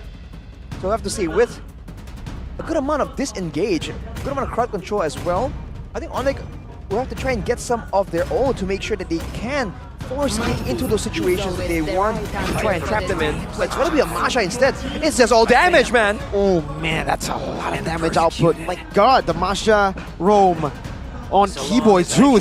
Oh man. And Paquito Lutpi, debut pick. It's fortunate that Geek did not go for like an assassin, man. You remember back then when Masha was somewhat meta as well? Assassins just have such a tough time. And now looking at Onyx composition, it's very roam heavy, a lot of good crowd control, good ganks, and technically in a way, it can operate similarly to the two-fighter strategy, even though it's not actually a two-fighter strategy. Are we worried about frontline though for Onyx? I don't think so, because they're already they're like a bruiser comp right now. Everybody's kind of tanky, you know? Like, they're not the tankiest members in the team. They're not the tankiest members in Heroes in MLBB, but they're all bruisers. They can all take a shot. Geek Fam go for the other route. They go for the Kaja to lock members down individually, so looking for pickoffs, perhaps trying to threaten Onyx with pickoffs, while Onyx look for split pushes with Masha and Lipakito. That looks difficult, man. Kaja, usually you want to go with good burst damage so that you Divine Judgment someone and seal the deal before his friends get involved in the issue. But now with a Novaria, with a Claude, maybe Claude in the late game can output the kind of damage, but early on, that Kaja is going to struggle to really find good pickoffs and might be used. It's leading me to believe that it might be used in a defensive fashion instead. You want to know a fun fact? For the last 3 days, lineup rating has been accurate. Oh. What the heck? That's different. That's a little trailer for maybe what's to come. As we see the wings flapping over the land of Dawn. Here it is. The moment for Ray to redeem himself in the eye of Caster Mirko. Ladies and gentlemen, welcome to the land of Dawn for game number 1 between the Yellow Porcupines. to Mobile Legends. He needs to prove Streamer Mirko wrong. Caster Mirko is PG, man. Streamer Mirko, that guy's a menace. It was Caster POV, That's not why he said Streamer POV. Prove me wrong. Prove the Streamer Mirko wrong. But Character duality. Anyway. Looking at it, you know, the big weakness of Fredrin, the slower clear speed, is really being highlighted here. Ray is just ahead of the curve, and Beloyski already scouting for a bit more information, a bit more utility. Hugo and Sons, by the way, with a lethal ignition, it's going to be a bit more damage that you might not see coming. But Sans on the low Yi, I think that's where it's going to be very interesting. With the Wilderness Blessing, I think it's going to be very active in the early game to try and make use of the fact that you don't have a combat ultimate, right? You actually hit a very early power spike with 2 spells. Okay. And if we're talking about the combination, right, I would have thought that maybe Kaja would be better suited with something like the Luo Yi. The burst damage is there from Novaria, but I would say it's not as reliable. But we'll see exactly what the plan is with the follow-up. I mean, so far, Beloyski has been harassing Kairi quite a bit in the jungle. It's not as significant as they perhaps would like, but with the follow-up here from the rest, it might actually work, but not yet. Not so far. Kairi certainly looks a bit more comfortable on this pick. He did have, 7 wins and 2 losses on it. And now, Ray, debut pick, Beloyski, debut pick in Season 13 as well. We'll have to see what exactly were they planning on doing, because even the side lanes are pretty independent, but Ludwig. Aggressive Luke, all the way to the back. They're going to clear this out. They're going to have more prio compared to Onyx. And they go straight for the turtle. Keyboy in the mid lane, not level 4 just yet. And that's actually some damage placed down onto Luke. Back again, Lutpi wants to go for a final slash, and maybe the outplay here from Luke. A good 2-punch from Lutpi. Picks up first blood. Keyboy working on this. Ray has the heavy spin. Kyrie goes for it, and that's a beautiful pull from Beloyski to stop it from happening, the steal. But Kyrie will return with a kill. And even Keyboy, wow. Thunderclap one more time. One more shot is all he needs. The boy's low, and Keyboy gets it with the lethal ignition final tick. All that aggression, man. Gig, that's so overkill. It seems like the whole idea is to make sure that Kyrie does not get to a contested retribution, but Divine Judgment and Heavy Spin used up at the same time almost there. Yeah. And Onyx just immediately transitioned from going for the objective to going for kills, and it paid off, man. They understood that the resources were already depleted, and they tried to look for a window, and they were able to get it. Almost a 1k gold lead already, despite Geek being able to get the first turtle. It's a debut pick for Ludwig this Paquito, and it's looking good so far. Right there, the presence of mind for him to really use the right spell at the right time, get more shielding, but now Ray is looking for a chance, but he's still hiding. Yeah, he's trying to go for an angle to attack. That's the reset look. He cannot go for that flicker.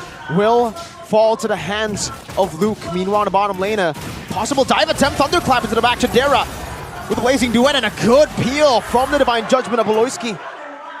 Oh. Hang on. Oh, on the other side of the map. That's, I believe, Sans going in with a diversion to try and clear.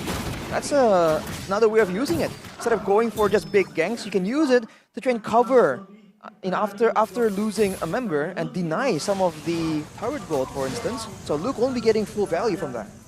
By the way, it's so rare to see us all on the same page for once. Well, yeah, but Ranger and us is Ranger like... No, us. Oh, okay, okay. The three of us. We all did go for a Rebellion last... Did you go for Rebellion? I went for... On Friday. Alter Ego. There you go. No, Friday. Oh, Friday? Friday. Do you remember? Do I remember Friday? I remember it was English versus Indo Desk. Ah. Well, there's a change. I mean, it's not uncommon for the English desk and Indo desk to be at odds. Now with the neutral objective up again though, Onyx does have more leeway here. 3 HP bars, you know, they can take a bit more damage. GeekFam though, they have to be a bit more decisive with how they want to play this out. And I think Beloyski and Ray have to coordinate a bit better. And I believe they must be talking about it right now. Like, dude, I'll do it, or you do it, like, not both. An interesting flank to get Keyboy to a good spot there. To look for a Thunderclap, they go straight for Ray. That's one Thunderclap, that's gonna be another right now as Kyrie gets pinned down and Ray secures the turtle. Keyboy down, and no trades on the board just yet. Luke as well, able to disengage. Lutpi, one more jab into the front, but does not find anything, and it's a GeekFam win. Luke, again on the Sans, getting the resets, now taunted up, knocked up, and my goodness, able to dodge away from the knockout strike, but not from Sans' damage. Oh, ooh. Ray dodging away from the Appraiser's Wrath. Kyrie still with the Brave Smite though, doing work. Now with a taunt, now with one more stab. Ray survives, but not for long. Sans takes him, and even body blocks for Kyrie. Now Beloyski's on him. Sans flickers up 1 HP. Whipped down under his own turret. Chaos. Crazy back and forth there, and even now again in the bottom side. Oh, 1v1, Chewe. Blazing duet earlier, almost a solo kill. That was a little too close for comfort. What is this build? What? Both teams just going at it. It's the highest class for CW. He was up against Chidera, who has the Corrosion Scythe already completed, and yet he was still able to just put up a great fight. But this is something that Geek have to try and take note of. Onyx has a very unexpected amount of sustainability. Keyboy.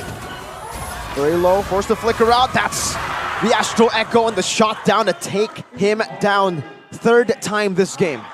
Well, I guess that was the plan. Boom, right? headshot. Boom, headshot, and he gets instantly obliterated there. But the re-engage after Geek was able to successfully take control over that previous turtle was quite interesting for me. It's always Luke re-engaging, and then it looks like Geek want to go into backup. But that gives actually Onyx a little bit more to trade through. Is it a worth it move, in your opinion? Worth the move for Onyx? For Geek. For Geek to go to for make those decisions. A fight again. I'm not sure. I feel like if they can get winning fights, why not? Because I think their main composition is to go for the objective. So if they can get more than just the objectives and some kills on top of that, it's never a bad idea. But look at Kyrie though, he's still alone, but he has sustainability. That's the big problem here. Goes in again. Beloyski still holding on to Divine Judgment. Heavy spin already used up. Kyrie looking for it, and it's still going to be Ray who finds the retreat. Luke in the back, jumping on the CW. Goes for Lycan Pounce, but Luke is still alive right now. Jumps in with a vengeance again, trying to survive. It's CW. Now Lutpi, 2-man knockout strike into the Appraiser's Wrath. Big bonk! And CW with a flicker and the Lycan Pounce. Now Ray held down by Kyrie and Keyboy. CW joining in the fray, dodging away from the Astral Spear shot. 4 members traded in for the turtle. No turtle, no problem. They translated so well. They should be able to get more out of it right now, right here. As you can see that they're already chunking down the mid lane turret. And that's a big advantage for Onyx. So despite them unable to get the Lord, the way that they're able to win these team fights, it looks like it's really great economy-wise for them in the long run. because Geek is going for more of a pick-off and poke strategy. When the fights go as long as it does, look at the emblems even from there. Kyrie, instead of going for a concussive blast for faster clear, he's going Brace Smite. He knows the fight is going to keep going on, and he needs an extra bit of regeneration. Same can be said for Ludpi with the Kraken charge. And CW with the Con charge as well. So they want these kind of fights where Sans can also just keep spamming out his spells. Already now landing on the Lightning Truncheon, he will be a huge problem if he is not focused down. And even then, his passive allows him to get shielding whenever he triggers it. He triggers the yin and yang, stun mechanic. He gets an extra bit of shield. So in a proper all-out front to back, Onyx composition is very deceptively dangerous. There's a lot of damage in it as well. So despite all the tools that they're able to work with, Beloyski though. On the CW, and now he's going to be gunned down. The heavy spin still on him. CW still surviving for a bit, but Ray just needs one more bonk. The body slam does the job now. It's Beloyski who's taunted, and my god, the big bonk! From the Appraiser's Wrath, it's Kai with a double kill. They traded for CW. So Chidera, CW, and they also get Beloyski.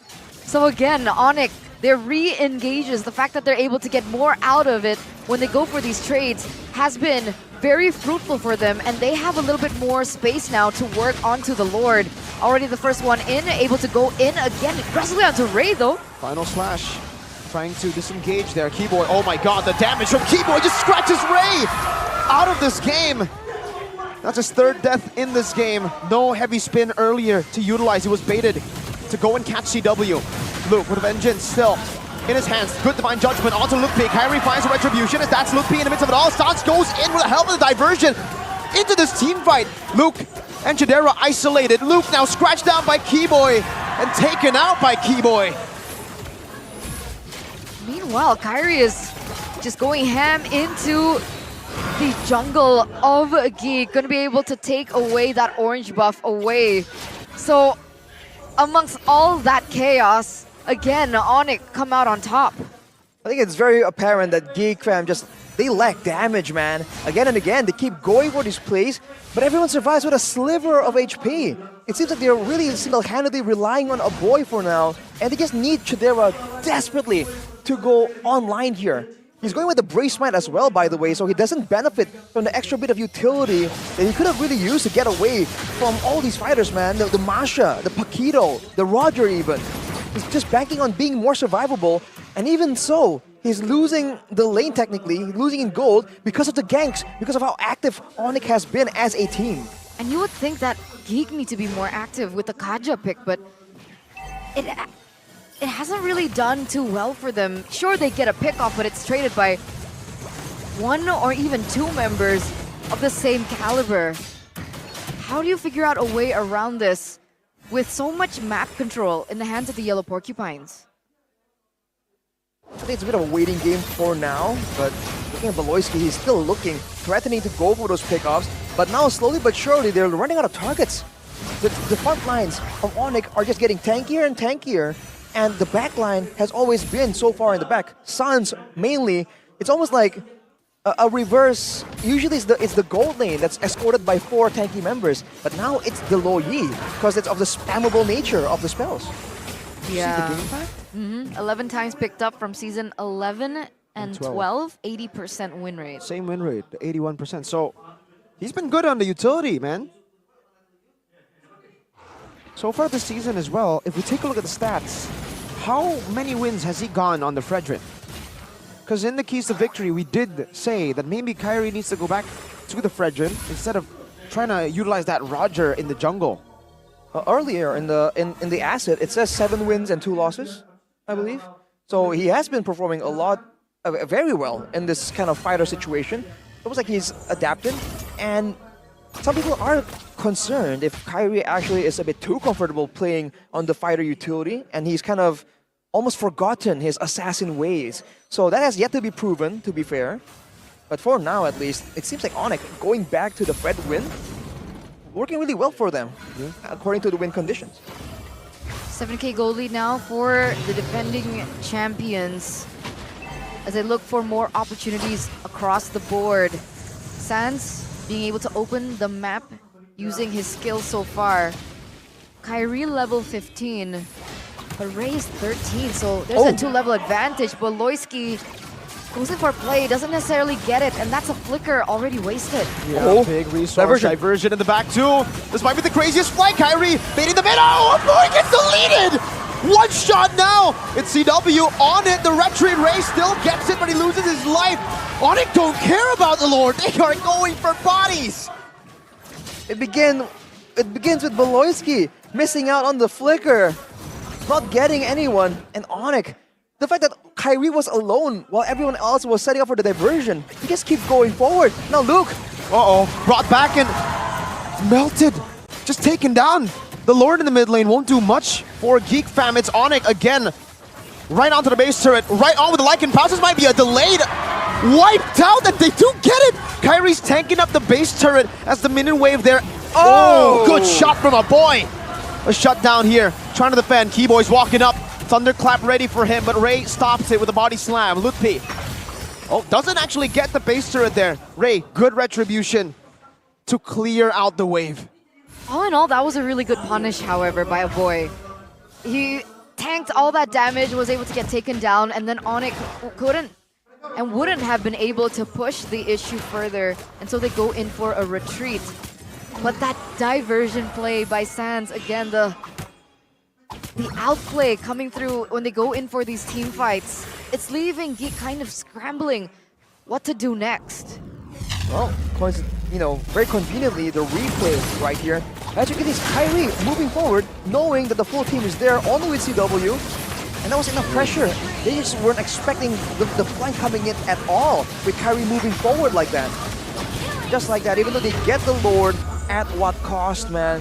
For Geek Fam right now, it's back to damage control, and they do have good late game. And like you mentioned, Eterna, a boy did get a shutdown. It's a good punish, and he's actually standing on 5 items already, including the glow, the Enchanted Talisman, the Lightning Truncheon, the Divine Glaive, and the Glowing Wand. So he's still going to be doing a lot of damage, but they can't really approach a fight all in from the beginning. They have to try and get the pickoffs, man. Onyx don't have healers like we saw in the previous matches. Oh, wow. Winter Truncheon by Sans. He was trying to anticipate the Divine Judgment from Beloyski, but Beloyski, I don't know if that was in range, but yeah, they get out, they're playing it pretty safe now. For now, Beloyski on the Kaja has the fleeting time as well, by the way, so he desperately wants to make these plays happen. He just can't find it.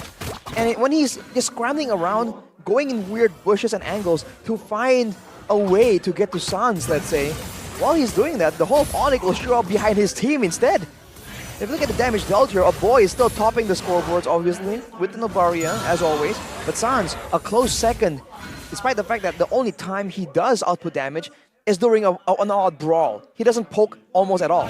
It's very difficult because of the limited range with Luoyi, right? But the problem with going against a Luoyi is not just the damage, the burst that comes through when you're able to proc the passive, but the displacement.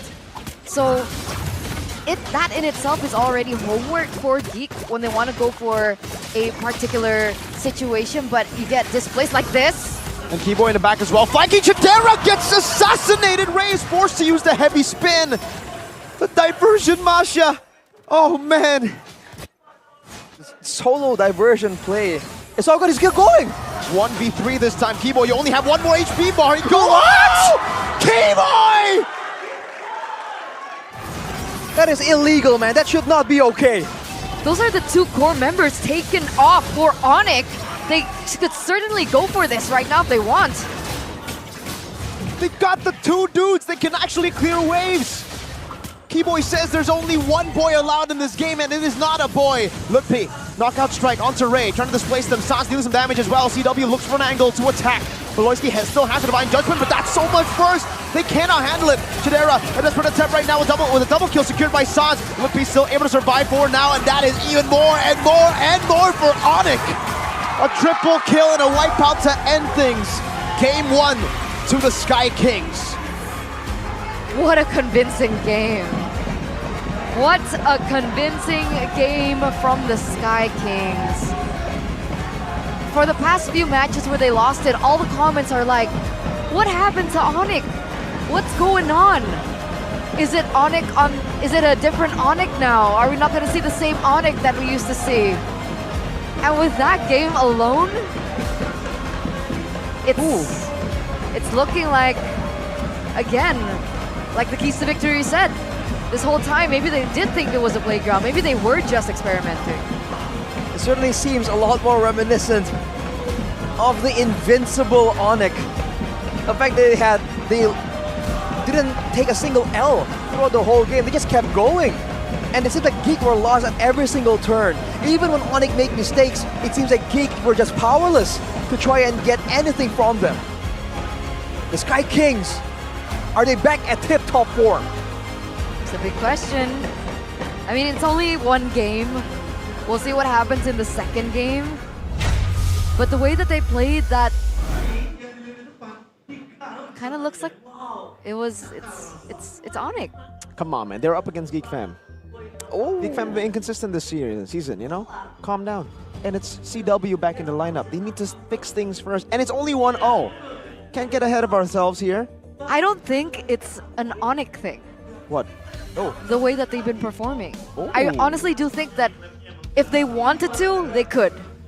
But they want to explore different things first before they fully commit with like what they think is the strongest. I'm still stuck with that. You still think they're experimenting? Yes. If you had to ask me who will win this season, I will still say Onyx. Ooh. So teams have to beat Onyx, then talk. Not like that. Would you go that far? Not like that. Not like that. All right. But we do want to crown our player of the game. Granted that there were a lot of plays that he made alone, but there were a lot of plays that were facilitated by Sans. So personally, it was difficult for me to decide whether or not to give the POTG to Sans or to Keyboy. But this is also, yeah. I think that last commitment kind of gave him the MVP. The fact that he got a boy there was like, all right, yeah, they ended the game right there. And because he got Chidera and then a boy. Sure, he was facilitated by the diversion though. Yeah, but you know, Keyboy on a roamer that can go for pickoffs. This is just almost like his comfort zone. And shout out to Lutpi, by the way. There's a lot of moments in this game where Lutpi was a target, where Lutpi, you know, made something happen. And of course, with everyone just doing so crazy, it's easy to overlook him. But he's like the youngest guy, not literally the youngest, but career-wise, he's the youngest guy in the roster, a new addition, and he's performing really, really well. Especially in this game, at least, you can see moments of brilliance. Where here, like for instance, he doesn't really get the kill, but he does set up with the crowd control and CW on an aggressive laner. It sure is different, man. It just hits different. It really does. And throughout this fight, it really feels like Onyx did not care about the neutral objective at all, right? No. Again, they were like, all right, so we got a boy, right? Who's that? Chidera? Okay. And they just keep going afterwards. And the fact that they used the Lo Yi as their main damage source, though, that's crazy. And here, Keyboy going for the quote-unquote assassination. And afterwards, still, somehow, some way, finding a way to get a boy. Like, a boy also walked forward again, but who would have expected him to go like that, you know? That's not balanced, man. I don't think it is. I mean, you and me, Mirko, you play gold lanes, I play mid lanes. We're suffering from this Masha meta right now. No, but listen. When the skin comes out, it's balanced. Got you, okay. But there it is, ladies and gentlemen. Game number 1 for the Sky Kings. Onyx, the Yellow Porcupines. That was a 17-minute game. I thought it was so much quicker. It didn't feel like it at all. Minutes. Maybe because we have 2 kills per minute. What? Maybe because we have 2 kills per minute. So much action. I think it's because there's always something going on. Because even when everyone is split apart, just have that feeling like, okay, is a diversion coming, right? Because then the diversion happens, the fight breaks out, and that's just the way it is. I mean, Cloudera, by the way, I mean, he tried his best. He even has the win of nature to try and counteract that Masha play. But in the end, it's just a bit too much and too spammable. That's why this Masha is just so dangerous. I also didn't think that the Kaja, like the idea that Geekfam wanted to go for was as optimized as it could have been. There were a lot of moments where Beloyski tried to go in, but like the damage follow-up wasn't necessarily there in a few moments. So I think Geek were also very confused as to what they were supposed to do in the game. I think they lack damage, and they're kind of overstacked the mechanics they have to really guarantee the neutral objective take. And early on, yes, they kept going for it, but it seems like Onyx were very casually trying to contest the neutral objective, and every single time they just used everything for the neutral objective and they trade kills, right? And against a team like this, you kind of don't want to give them kills, man, because it's more snowballing than Geek fam. If Geek just took it slow, I think, and went for a game with less action, I feel like they could have done a bit better. But to be fair, even if they did, the dangerous part about this composition from Onyx is the fact that the diversion can just come out of nowhere. So it doesn't guarantee that they'll win, but I do agree that the Kaja pick was a bit non-functional in this game. It was tough for the Kaja. Like, you can only go for one, and the thing is, Onyx always want to clump up, right? So it's weird, but Geek Fam wanted to have more ways to appeal with the Divine Judgment, I guess. They wanted some way to appeal for a boy in Chidera, but even then it wasn't enough, because when you deal with the Masha, then there's a Paquito, then there's a Roger, then there's a whole team of basically bruisers who are coming running at you. Yeah.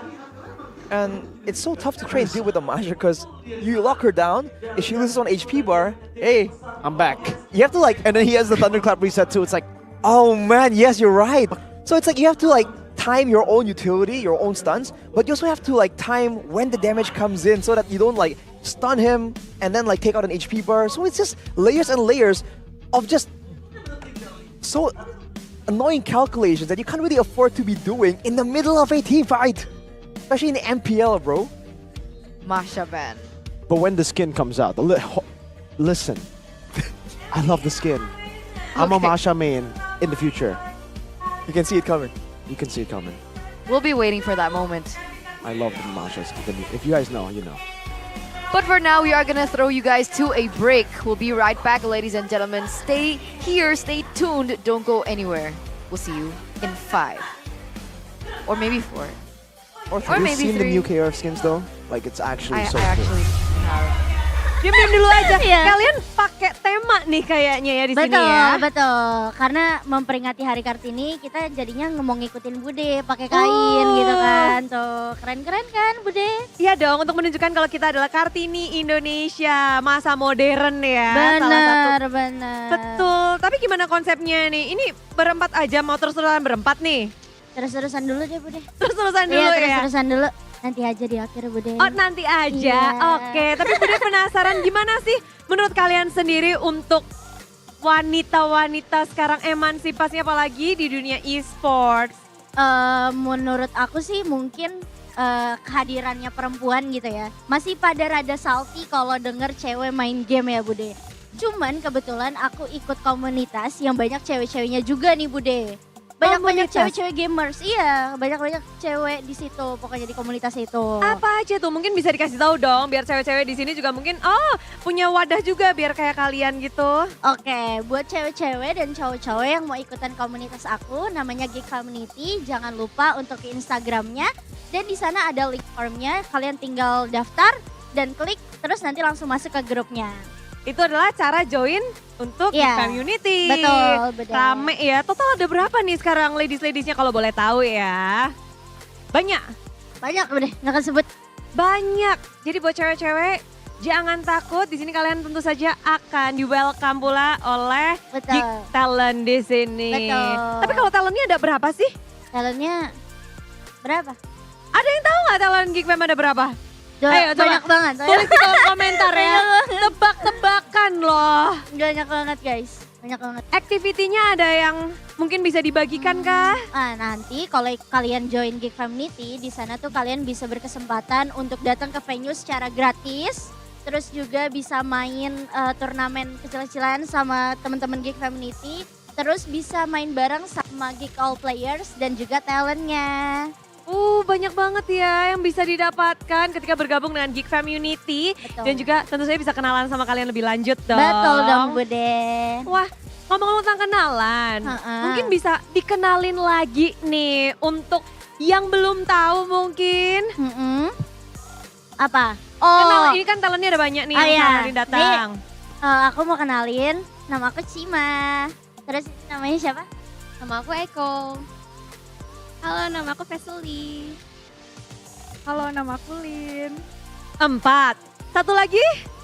Karena Ada yang spesial? Ada spesial Ibu deh. Karena hari ini hari Kartini, kita kebetulan kedatangan satu Kartini baru.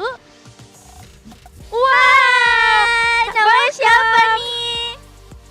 Hai, nama aku Amoy. Coba kita kepengen tahu tentang Amoy. Amoy mungkin bisa ceritain sedikit tentang diri Amoy di sini. Di sini aku sebagai talent dari Geek Fam. Talent dari Geek Fam. Mungkin role-nya di Mobile Legend atau nickname-nya atau apanya gitu? Boleh, role aku di Mobile Legend tuh XP. EXP Lane. XP Lane. Idolamu siapakah di Geek Fam? Semuanya sih. Semuanya. Ini menarik ya. Dan sekarang talentnya menambah satu di hari Kartini ini. Ternyata Geek Fam menghadirkan satu Kartini baru di line up mereka.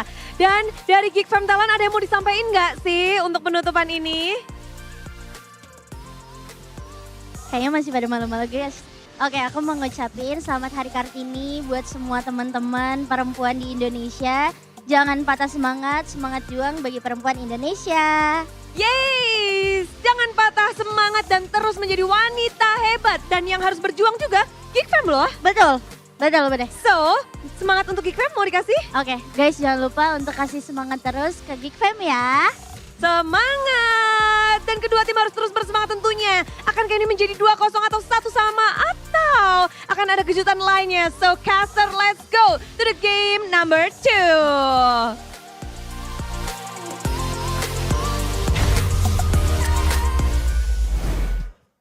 Welcome back, ladies and gentlemen, from that short break. I hope you guys were entertained with the interview earlier on, because Arashi certainly was, and he will tell you why. AITB. Arashi's in the I building. think you got me mistaken for Shevin, my friend. You literally talked about it off camera. What are you? No, I didn't. You don't want to share? You don't have to be shy about it. It's Oh my okay. God. You can share to them. No, just waiting for Booty to go. Safe Let's space. break it down. But it didn't happen. Let's But hey. break this down, right? We were talking about it earlier on, and we finally get a little bit more insight into it. So Tank 10 picks, 8 jungler wins now. remains Onyx's top option.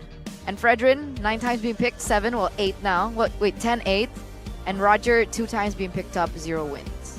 And to be fair, some people have been talking about how, okay, Kyrie on the Roger not really doing so well, but the drafts also in those games haven't exactly been as conducive as Onyx would have wanted, right? So there's still a chance that they think that it's still okay, but it still needs work. So it might still make a comeback in the future. This two-fighter dive style Onyx. So you can't count it out just yet, but after seeing the Fred win from game 1, it's hard to argue with the results, man. That was great. Yeah, it was. I mean, I'm sorry, Rashi, when you said Fredwin, it sounded like you have a lisp, you know? It sounded I know you want to say Fredwin, like, and you did say Fredwin, but when you say it quick, it sounded like you had a lisp. Fredwin? Fredwin, Or are you The saying Fredwin. The Fredwin. Or are you saying it like in a cute way, like you would talk to Yeah, your girlfriend? exactly. Fredwin. Like They picked the how Fredwin. Miracle talks to his Like girlfriend. How do you know that? Me and Goni Everyone like to does. read your chats. How? What? Like over What? the shoulder. Oh. Wow. Wow, man. No privacy. What is privacy, There is guys? no privacy on the English desk. And that was what a boy and Chidera was feeling. They were like, yo, please, personal space. And Keyboy's like, no. No. Not at all, man. No space. Yeah, Just but the previous like game you we and kept Guy. though, like Kaiwi was just doing so well on the Fredwin, so I feel like that's definitely a strategy that they can try and implement again. What was that, Eterna? I got goosebumps, like actual. He said strategy. I was doing the whole lisp thing. Oh, you did the whole sentence. Strategy. I went full goosebumps, bro. That was Strategy. natural. The natural you. I've never heard that from Eterna on broadcast, at least, you know? Natural you. Well, let's see how this game is gonna go back to the game for a bit, Okay. and let's see how this is gonna progress. Because I think Geek Fan for sure are trying to think of something right here, and I guess they must be kind of beating themselves up over that Kaja pick, man. It really didn't work. as well as it could have. And despite, people are talking about a boy on the Novaria doing so well, this shows again that it's never a one-man show. The rest of the team also needs some success for a boy to even begin to have presence in the game. Well, the Kaja was last picked, right? It was literally the last pick in Exactly. game number 1. So, forced? Question mark. We'll see now. Geek and Onyx have opted to swap sides in the drafting phase, presented to you by the official tournament smartphone Samsung Galaxy.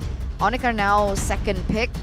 Joy Arlet gets taken off the board, taken away from Keyboy. No, not Keyboy. Taken off from themselves. And Onyx go for a Nolan and Minotaur ban. So already a very different approach. Fredrin, Baxia still open up for grabs. Baxia as well. Usually you see whoever bans the Joy will also ban the Nolan. I mean, in game 1 it was Geekfan banning the Joy, Nolan, and the Mathilda. But now it's different from different sides. I haven't seen that too often. But with the Minotaur banned away, you do wonder if the Mathilda will be coming through as well. And if that happens, Geek has a bit more to play around with here with their first pick. I think for Geek, they're doing the same thing that Onyx have been doing, right? Always on the They way. basically have... Your team is oh, never mind. I was about to say, they're trying to force the Mathilda to be open, but they actually ban it themselves, so they're planning to go for something different. Onyx are doing something different too, by the way. They've left the Baksha and Barats up for grabs, and I mean, the Fredrin will probably be first picked by Geek, so is it a Baksha trade for a Fred, or do they want to ban Fred now? I feel like when you're so good at a pick, you must know how to counter it as well. That's usually where the logic comes in. But no, Onyx says, I guess the best counter is to just make sure it doesn't appear in the Land of Dawn at all. First pick though, will be that Baxia for the fast clear. Now Onyx are the ones that have to try and figure something out. Some jungler also, they can match the clear speed and the impact in the Land of Dawn. Oh, wow. Okay, they go for Faramis first. To live This also is to allows the trick the takeaway from a boy, one of his signature heroes and power heroes, you could say, especially if Geek want to go for a brawl composition. We do have a comment from Carl Teasy. Kyrie is too good using assassins, but that's the reason that makes Kyrie's tank jungler look bad in the eyes of a lot of people. Well, so basically what he's saying is his tank jungle isn't bad. It's just his assassins are so good that you think, so it's outshone. oh, he's not 9-0 at 1 minute. Wow, what a bad performance from Kai. You know, that kind of thing. Yeah, but at the same time, we're just talking about Kyrie doing better on the fighters. So the Now. code hasn't really been aging well for this particular match, so far at least. But the Roger, once again, given to the hands of Onyx, picked up, can still be flexed, by the way. That's always the question right now. So for Geek, what will they do? Do they want to get something for a boy before it gets banned away? Do they want to put something, get a flex pick that can be put in the hands of Beloy as well, maybe? Sorry, but going back to the Kyrie topic, I think, what would you say is the main goal of having a tank in the jungler? The main goal of having a Yes. tank in the jungle? What would be the main goal? Well, you have faster clear, healthier clear. The main But goal. objective take, right? That's the main goal, right? Yes, eventually and it's the the objective problem take. is, I think it was last season, Kyrie's retribution was pretty weak. And he even admitted it on stage. And so maybe that's why it could be a reason why people think as well that his tank junglers are not as successful. Yeah, I mean, he did lose all the retry battles earlier, but it was against an Akai, so there's, you know, the benefit of the doubt there. Akai because he was and up against Kaja. Akai. Akai and Kaja, yeah, sometimes. But now with the Barats, anti-CC, it's kind of like, it's already going to be good for you. They banned X-Borg too. This is still flexible though, both Roger and Barats flex. We have seen it flexed around before. For Geek, already having the Valentina in response to the Faramis is definitely a value decision for now. In fact, they will have a full effectiveness Netherrealm, whereas for instead of Onyx, if the Baxia can apply the passive onto them, it's gonna cut down that Netherrealm HP by quite a bit. Now the Fanny gets picked up, and as a response, the Angela. They think Geek might go for the Angeloy. You know, Masha's still open too. They might have just, you know, predicted the final ban here. They banned out the Fanny because they wanted, they maybe are thinking that the Barats and Roger again can be flexed. So technically Onyx might not have a jungler. But yeah, the Masha makes sense for it to be banned here. But yeah, I still think it makes sense. I mean, the Masha is so annoying. But they won't have the Lord Yi to get those angles, but yeah, it's still going to be banned out. Okay. Too crazy, it's too broken. Yeah, too flexible as well. There's more than one way to play that Masha, and it's just a bit of a hassle at this point. So for Onyx though, you do wonder what's the idea here? Right now it's just a full-on dive comp. They want to add some layers here, man. Do they want to get some more damage, some more crowd control, so they can kind of threaten and engage and not be forced to only react to Geek? What would be the choice if they wanted to go for that? What is this? A choke! Oh, whoa! Wow. Keyboy's feeling it. That's a scary pick from Keyboy. But going for a Cho while you have a Faramis, you know, usually that wouldn't be the first hero that comes to mind. But I guess they're predicting that they wanna lock down the Valentina long enough, maybe, so that they won't be a counter Netherrealm. Or they're predicting that they wanna go for a pick-off, and then maybe, you know, when Geek want to respond and save their comrade, then that's one way for Onyx to force a team fight. Sans has been quite brilliant on the Faramis against a Valentina before, though. He usually either forces the Valentina to go in for a different ultimate and then he shows himself, or something along those lines. But okay, Geek falling back to their roots here. The Florin will be picked up along with the Lapu Lapu, so the playmaking is there. There is some leeway for them, but what? Let's go, let's go! It's happening! Finally, Kyrie is back on the Assassins! Ladies and gentlemen, big announcement here. Wow. Geek went for it. Wait, do they have any lockdown? They don't. Valentina maybe, Baxia, but those are very short amounts of stun. I mean, technically, Valentina can take the Way of Dragon. Yes, that is true. Technically. But even so, Lancelot still has his skill too to get out of it. Oh, I'm so hyped for this. We've been waiting a very, very long time. That's crazy. How we were just talking about, oh wow, he is going to play fighters. The fighters is the way to go. Lancelot, baby! Lineup rating though earlier favors Geek. What about now? A bit accurate. Oh, this is Geek? Well, we'll see. We'll see. But man, this is a hyped match. We have waited so long to see this, but Kyrie, the King of Assassins, is back on the Lancelot. Will it still be the same to Mobile Legends as we saw before, ladies and gentlemen? Welcome to game number 2 in this best of 3 series. Can Onyx go for a 2-0 clean sweep against their former brethren in M5? And can they make the Lancelot work? It's a quantum charge Lancelot, by the way. Not sure if I've seen a lot of that. Loisky with the focusing mark. Still gonna be trying to be aggressive as much as possible. But against the mobility right now that Onyx has, it's a terrifying situation, man. Keyboy, CW, and Kyrie all are so elusive. Yeah, and again, I don't know if you guys forgot or if you guys still remember, but every time he picks this Lancelot up, it just feels so special, you know? Against Geek Fam, if you remember, the buy and sell into the escape into killing Niall, I think, or Luke. And then MSC, obviously, the whole escape against Echo. Oh, yeah. I'm pretty sure people still have goosebumps over it. Oh! CW actually gets out of that 3v1. In the early game, what can we expect from Geek? Because usually, again, right, Florin means no contest to objectives, but against a Lancelot, do you think they might go for it? I feel like they might, especially because they do have the bravest fighter, right? And they can take away the Netherrealm and copy it for themselves. I think they have a good proposition to contest it, but they have to beware of Onyx making the move before the neutral objective is up and then going for a pick-off first. They might be going for it now? Top lane already Okay, it looks like just getting to level 4 for Sans to facilitate their neutral objective take. Meanwhile, Keyboy also clearing in the mid, so quite conventional rotations for both of these teams. I would expect a little bit more aggression, honestly, from Geek against the Lancelot, but there's no punish whatsoever for Kairi.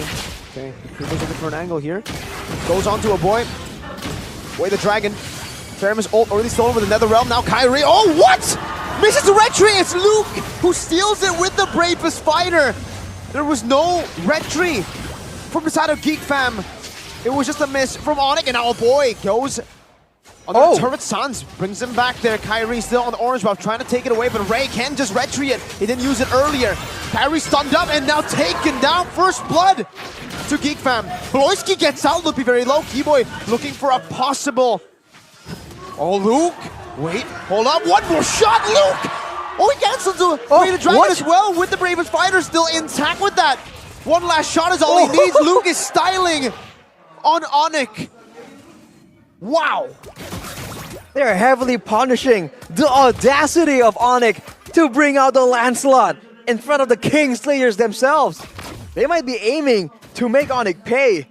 If you look at the emblems right now, 2 Wilderness Blessings for Geek. They want to be active. They want to be all around the map. And Luke with the Rupture Festival of Blood. He is out for blood. He wants to be aggressive. And Geek are very happy to oblige. He is... There is attitude in Luke today. I mean, that aggression that he went under turret, went in for the last kill, was able to get it, and then he went in for the recalls. I don't know. If I was Onyx, I wouldn't let that slide. I'm wondering if they can punish him for it. I mean, Geek right now still hold the gold lead, the economy lead, and they can definitely work over that as well. Look at the stats earlier, 5 wins, 1 loss on that Lapu Lapu. But Sans, 4 wins, 1 loss. So both teams having great stats so far. Keyboy. Yeah, Purify still ready for Chidera, and Keyboy does take it out. Now it's again Luke with that Bravest Fighter towards Kairi again. Ray's actually gonna go for the orange buff, takes it away from Kairi, and Kairi decides to recall this time. Lutpi actually secures it. Ray doesn't wanna use the retribution here, knows that the turtle will be up and will be first onto it. Keyboy waiting for that Way the Dragon to come back in, and Kairi's walking back. Luke just being completely oppressive here, bullying Kairi away, but now Ray goes in for Lutpi. And Lutpi munches on him now, Phantom Execution again, he goes for it. This time he secures the turtle for the team. Lutpi though will be the sacrificial lamb, and Kairi will go to the mid lane to help clear this out. Just like that, Kairi shows that the retribution is still there, guys. Don't worry about it. It's a slight hiccup. It's been a while, but now CW. Re-engage on, Bloisky with a flicker, too interesting one. Way the Dragon bringing back into turret range. Now Kairi, give it a puncture. Over to them now with a lot of damage, but again, no full follow-up. Geek Fam play it well and just get a turret. That's it. That's a trade-off. That's the macro that Geek are centralizing onto. But still, the gold hasn't shifted too much. 1,700 previously, 1.5. And if we take a look at the items here, Arashi, it looks like the Ferrimus opted to go for NOD first. And it's an NOD before even anything like Enchanted Talisman or like Entrenchant. Ooh, now Sans though flickers away. Oh, good way the Dragon to punish onto Luke into the Stampede too, and Kairi picks up his first kill of the game now. Lutpi wants to go for more. Munches on a boy. He still has the Purify. He's very, very low. Kai's looking for the initiation, and he finds the assassination. That's the Kairi we know. That's him again. A double kill for Kairi. Ooh, 3-4-0 trade as well for Onyx. Bringing the entire thing back. Kairi goes back in. A Thorn Rose and a forced shield unity defensively. There you go. Had to shake the rust off. And he is going to be able to take the purple buff away. A little bit of revenge there as he was given and taken. Well, his orange buff was taken away from him earlier on. And yeah, slowly he's coming back. The Kairi we used to know and love. Well, the mid game is where the assassins shine. And look at this, Onyx now taking full control. They're still not exactly winning when it comes to turrets. It's still even, but they've taken the mid turret, which means the jungles of Geek Fam have just become that much more hostile. Look at the bottom side though, Solera. Blazing the wet on the CW, using a whole lot of resources. Keyboy waiting behind in the battle mirror image, but Chidera still has a Purify. Now Kairi in the midst of it all, gonna be stunned up. And the boy actually steals out the Phantom Execution. Kyrie with the puncture back and forth, and the Phantom Execution defensively. Lutpi in the pit. Chidera doing a whole lot of damage. Luke gets a two-man stun, but Lutpi finds a good death to his welcome towards the sideline. That's gonna be a steal from Kyrie. Secures it. Lutpi loses his life. Chidera dealing damage. EW flickering out to safety. As Onyx disengaged, but Sans won't be able to. It's one more shot, and Chidera on the Claude picks it up. CW's next, gets wheeled down by Ray. Kyrie, is he gonna go for it again? Phantom Execution, Chidera with the Purify. Kyrie back again, baits out the bravest fighter, now on the purple buff. Luke wants to go for the stun, but I think he has to retreat now, and he does. All out action here from both teams. Chaos. But Onyx somehow, Kyrie on the Lancelot, man. Even though he's forced to use all of his spells in the beginning of that whole engagement, he just makes it happen. Another Phantom Execution to go for it. Chidera, though, wants to punish that window, but he can't. Kyrie just jumps over with that puncture again. Chidera has no Purify. Another initiation onto Beloy. He tries to dodge into Thorn Rose, and he does get out of the sweet spot in the middle. And both teams still just playing it slow now. Okay, a boy and Luke did rotate towards this top side. Keyboy is still waiting in the bush. Let's see if they pick something up here. Trying to bait each other out. Seems like Ray will be trying to make the first move. It's a 5-stack up top. Keyboy, three-man way. The dragon out to Chidera. He finds the perfect target with no Purify. And here's the assassin to come and play. Death is welcome to the back, finding one, and now that's him. Locked down. Chidera still somehow able to survive, but Kyrie executes him in the back. Terrified, low HP. Kyrie looking for another angle to execute. Thorn Rose defensively. Luke P in the midst now, going to fall. A boy. Phantom Execution out. Luke following through, and Onyx having to retreat. It's a Geek trade. 1-for-1. 1-for-1, but bottom tower taken by CW, and he is farming up a storm right now. Chidera isn't really matching up. He's one level ahead already, CW, in that lane. So we're for a bit of a split push play. You have to remember, man, Onyx is doing this with a team composition that, on paper at least, doesn't look like it has a lot of synergy. And somehow it's still working out just fine. And these movements from Kyrie that seem like he's just showing off right here, it's a bit of a mind game. Oh my god. Goes for the assassination here, Kyrie. Boy the dragon from Keyboy. And it was a flicker from Luke to get the off angle to escape being picked off. But remember again, like back in the day, choosing a Lancelot, like when the assassins were still meta, choosing a Lancelot into the Valentina was a big problem. And when you get the Terrified procced, you can see and you can tell even in this particular game that Kyrie does have problems with it. That's when he can't really go as aggressive as he wanted. As we take a look at the game facts about him by GoPay actually. This marks Lancelot's first appearance in MPL ID Season 13 after last being used by Nile when Geek faced Onyx in the grand finals of MPL ID Season 12 CW. Oh, good nether realm there. Barely saves him. Lutpi wants to go for a re-engage. This is 4v5. Ray entered the turret. Way the dragon, bring him back again, but the nether realm stolen away. Chidera on the back, just melting them down. Kyrie looking for the escape. Now with a Thorn Rose, dodging over the stun, but still gets stunned anyways. Kai still though on the lance. You can never really say you've caught him, huh? But that's still a 2-0 trade in favor of Geek. Massive 2-0 trade when the Lord is up as well. But to say, if Kyrie goes for these flashy plays, it's also putting an image in the back of your head. You never know if Kyrie is going for an actual engage or just flexing his mechanics. And that seems to be something that Geek fam are kind of still concerned about. But they have damage right now. And as long as a boy can keep getting the Nether Realm, they're getting a lot of value from this Valentina pick. The card control, like you're mentioning, the damage, but also the utility. He has a 1k gold advantage compared to Sans. And his spells are going to be off cooldown a lot faster due to the Enchanted Talisman and I believe the Inspire in his emblems. So Sans is going for a lot more immediate healing reduction and just Netherrealm. He's not going to be able to spam out the Ghost Bursters in a prolonged fight. It's a new take on the Lancelot utility. War Axe into Brute Force into Endless. A new build here for the Lancelot in MPL. Almost like a hybrid build earlier. He went for the second item, Brute Force Breastplate, which is why he was a bit more tanky whenever he was moving up earlier against Luke. But yeah, it gives you a good balance of movement speed. Actually, a lot of movement speed, because the Endless Battle proc also gives you a percentage increase in your movement speed for a while. So he's going to be a very slippery Lancelot, even when his cooldowns are down. Again in the mid lane, they're clearing out real well so far. Kyrie again jumping in, Thorn Rose as well, just to add some poke. And Geek Fam will just capitalize on these waves. Picking up another turret up top. It's a tier 2. No inhibitors has been taken out just yet. But if we're talking about a boy and the fact that he's able to create miscalculations, especially if he uses the IMU on the Netherrealm, the same can be said about Poloisky. So Onyx have a layer with the Netherrealm from the Faramis, but Geek kind of technically has 2. And that's still an option that they can go for and they can utilize if they want to create miscalculations, especially against Kyrie, who has committed onto this Lancelot. I think so. They have a lot more ways to approach a fight. They can really kite back even.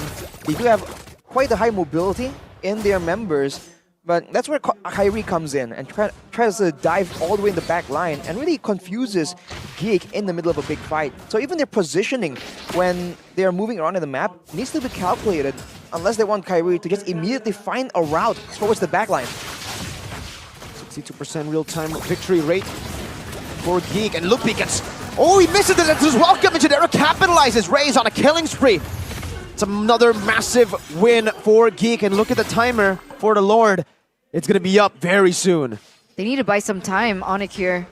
Technically, they do have some split push potential coming through to buy a little bit more time. And if Geek want to, they can go for the blitz here. Ray is a level below of Kyrie, however, so that is still something that they need to pay attention to. Want to see how they want to approach this. Geek for sure just takes control over the whole area, and they're letting Luke get a side angle right here. If Onyx miss position, they're gonna get bursted down by a huge Bravest Fighter, but also a boy on that Valentina. Gonna be a free Lord. Geek Fam has done it. See, that Terrify is so nasty for the Lancelot. It's reliable, it's annoying, it's a problem. Comes out fast is the problem mainly here. Because unlike other sources of crowd control that you can kind of play around, the animation is quick and the range is the area of effect. It's an AoE type spell. So it's going to be a lot harder for you to try and maybe dodge it by sidestepping or by dashing sideways. That's something that Kyrie can't do. Now with the Lord though, can Geek Fam go for an end? Ooh, Ray very aggressively moving forward to try to give the Lord some space. Ray again as a front line right now. Thorn Rose in the back by Kyrie, but it's only just a distraction for the rest of the team to deal with the Lord. But there are more mini waves coming in for Geek Fam. Already with a 3,000 gold lead too. They dictate when to go in. Keyboy jumps in. Oh, he finds Poloisky, but he does have the immortality. Now the Netherrealm placed down. The boy does the same thing with the Netherrealm stolen away by the AMU. And Shadera again finds the kill. It's a shutdown onto Kyrie by a boy. Onyx are scrambling in their own base, and Geek Fam are still 5 members strong. 2 base turrets taken down. Now only one more wave coming down, but it's a good stun over from the side of Geek Fam towards Onyx. It doesn't even need to be a wipeout for Geek Fam to equalize the scoreboard. Wow, man. Geek Fam back with a vengeance. Demolishing the hopes and dreams of the Onyx fans to see Kyrie with his Lancelot highlight reel. It was denied. We're going into game 3. Wow, yeah. I bet a lot of expectations. The hype was definitely there for Onyx to win that. It's unfortunate. Maybe it just doesn't work anymore.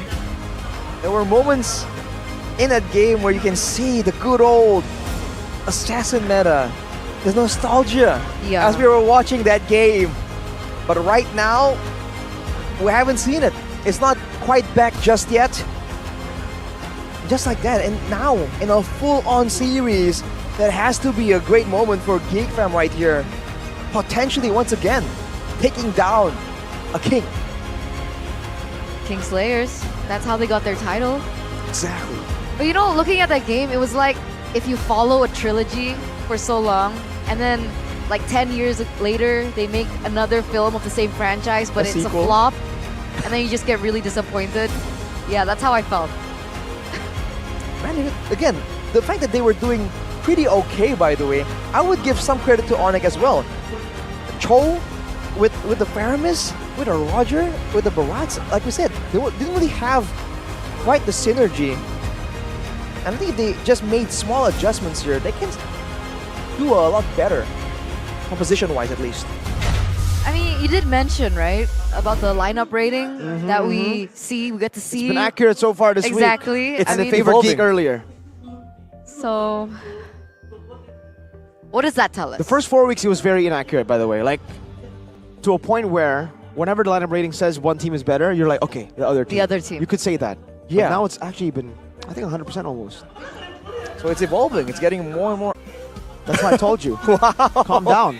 That was a very quick turnaround. I said after game, calm down, man. Because, like, if I was thinking that if, like, they don't experiment with their drafts and they play with what they're comfortable with, I mean, Joe, Keyboy, that's a power pick.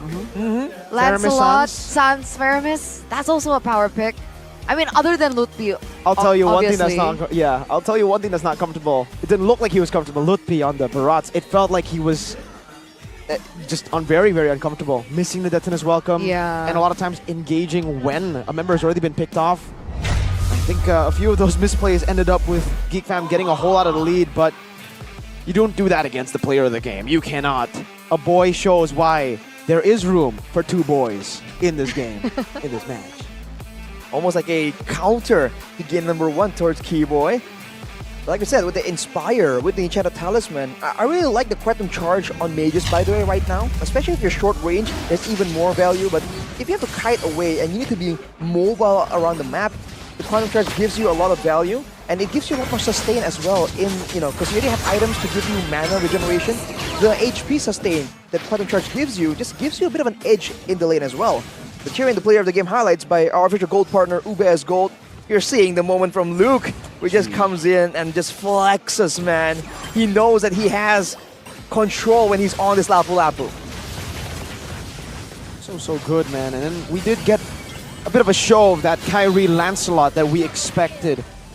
When he picked it up, the hype was definitely real. But again, Geek Fam consistently always just finding a way to get these prolonged team fights and ultimately win it out, right? Like even when the turtle goes to the side of Onyx, Geek Fam took the fights, took the advantage here. The neutral objectives ended up not being too much of a factor as to how they won this game. And I think this is it. CW was gone from this fight. Lupi decided to go in right here. I think he thought that he can go for an engage and let Ray tank the turret.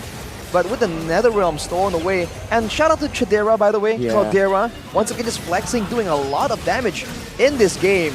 The reason why the Netherrealm seems to pop so fast from the side of Onyx is that Blazing Duet, man, and he just goes in, no problems, no threat at all, and that will be the end of it. Geek is showing again that you gotta go all out with proper thought-out compositions if you want to take out the Kingslayers. A 15-minute game this time around. It wasn't as long as the first one. Geek were able to do that to Onyx in a much quicker fashion. And again, I'm still standing with the fact that the double healing coming through, well, healing quote-unquote, this double sustain from both the Valentina when she picks up the Netherrealm as well as the Florin was definitely an issue for a team that wants to go in for like a combo. Especially for like assassins, right? They want to use their first skill, second skill, and the third skill, that type of thing. Yeah, it causes too many miscalculations for Kyrie if he wanted to go for assassinations. Because assassins, their damage comes out quick, but it's very limited. So when you have to go through the Netherrealm HP, the Florin healing, and the Flash of the Oasis, by the way, it's just a bit too much. And even their main marksman, CW, is on a Roger. You can't really match the Claude in damage output on a hero like the Roger, which is why I was highlighting the fact that their composition is actually quite disjointed. Yeah. Look at the game duration, 15 minutes, like we said. It still feels like a very exciting game. There's a lot of things happening, not as much as game 1, but the rich guy's gonna be Caldera with the 763 gold per minute. But a boy, again, as always, just finds the way to just be so impactful. And like you mentioned, Eterna, the Terrify, it's subtle, it doesn't last for too long, but it definitely made it so difficult for Onyx to really go for those reliable plays. Because I remember that was like the counter that we used to talk about. Was it a season or 2 seasons ago? When it was like an assassin meta, and then if you pick a Lancelot, you don't pick it into a Valentina. Yeah. I think 2 seasons ago. Because you can dodge from the Thorn Rose so easily, right? Just a little bit of a displacement from you, from the little dashes you have. And I think this is another, like, game where technically GeekFam got Florin Faramis. They have a Florin and they have someone to take the Faramis ult.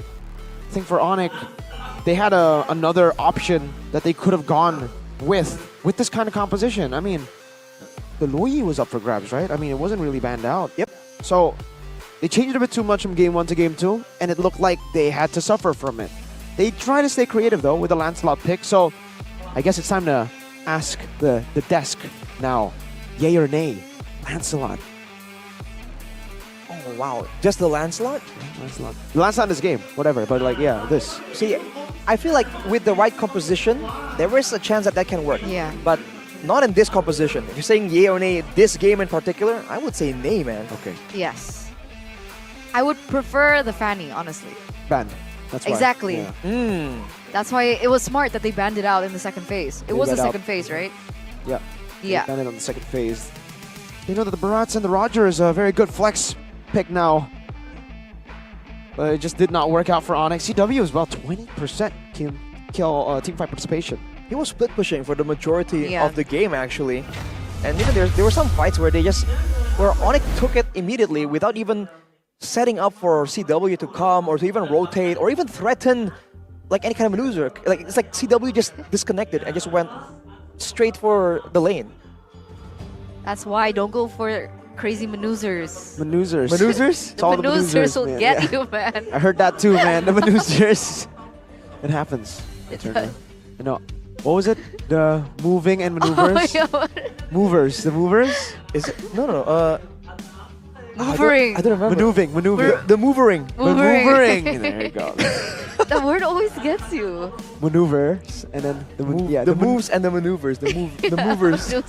The maneuvers. Whatever. But, fun fact, Fun fact. Mirko is not right this time. About what? Your prediction. What prediction? It was 2-0 Onyx, right? I mean, yeah. True. It's not. I'm not writing the score, okay? Okay. That's the first wrong score, I think, this week. Okay, we'll give you that. We'll give you that. And we'll give you Unlucky. guys a break before we see the conclusion to this best of 3 match. Ladies and gentlemen, don't go anywhere. We'll see you after. Score, man. Yang di panggung namanya Kairi, yang di sini namanya siapa yang kanan? Kumar. Kumar. Oke, Kumar here. Kalau yang di kiri Bude? Kairi. Cairi. Oke. Kamu Cairi dari ini kah? Kayak Cak Dera kah? Dari Madura kah? Ya, Madura. Madura. Bukan dari Filipina ya ternyata. Bentar. Siap buat kalian semua yang ada di ML Arena. Mirip gak Kairi nih? Tepuk tangannya dong kalau mirip. Rame. Siapa orang pertama yang bilang kamu mirip Kairi? My girlfriend. My girlfriend, katanya pacarnya ya. Mendalami sekali nih. Your girlfriend. You agree with that? Agree? Setuju? Yes, of course. Yes, of course. Nggak pakai ragu ya. Biasa orang meragukan. Bagus kepercayaan dirinya. Kalau kamu, if you? Pacar juga. Pacar juga. Pacarnya sama juga ya? Beda dong. Bertiga pacarnya satu? Beda. Beda-beda. Beda ya? Beda semua, different girlfriend. Even though they're Kairi and Kumar and okay.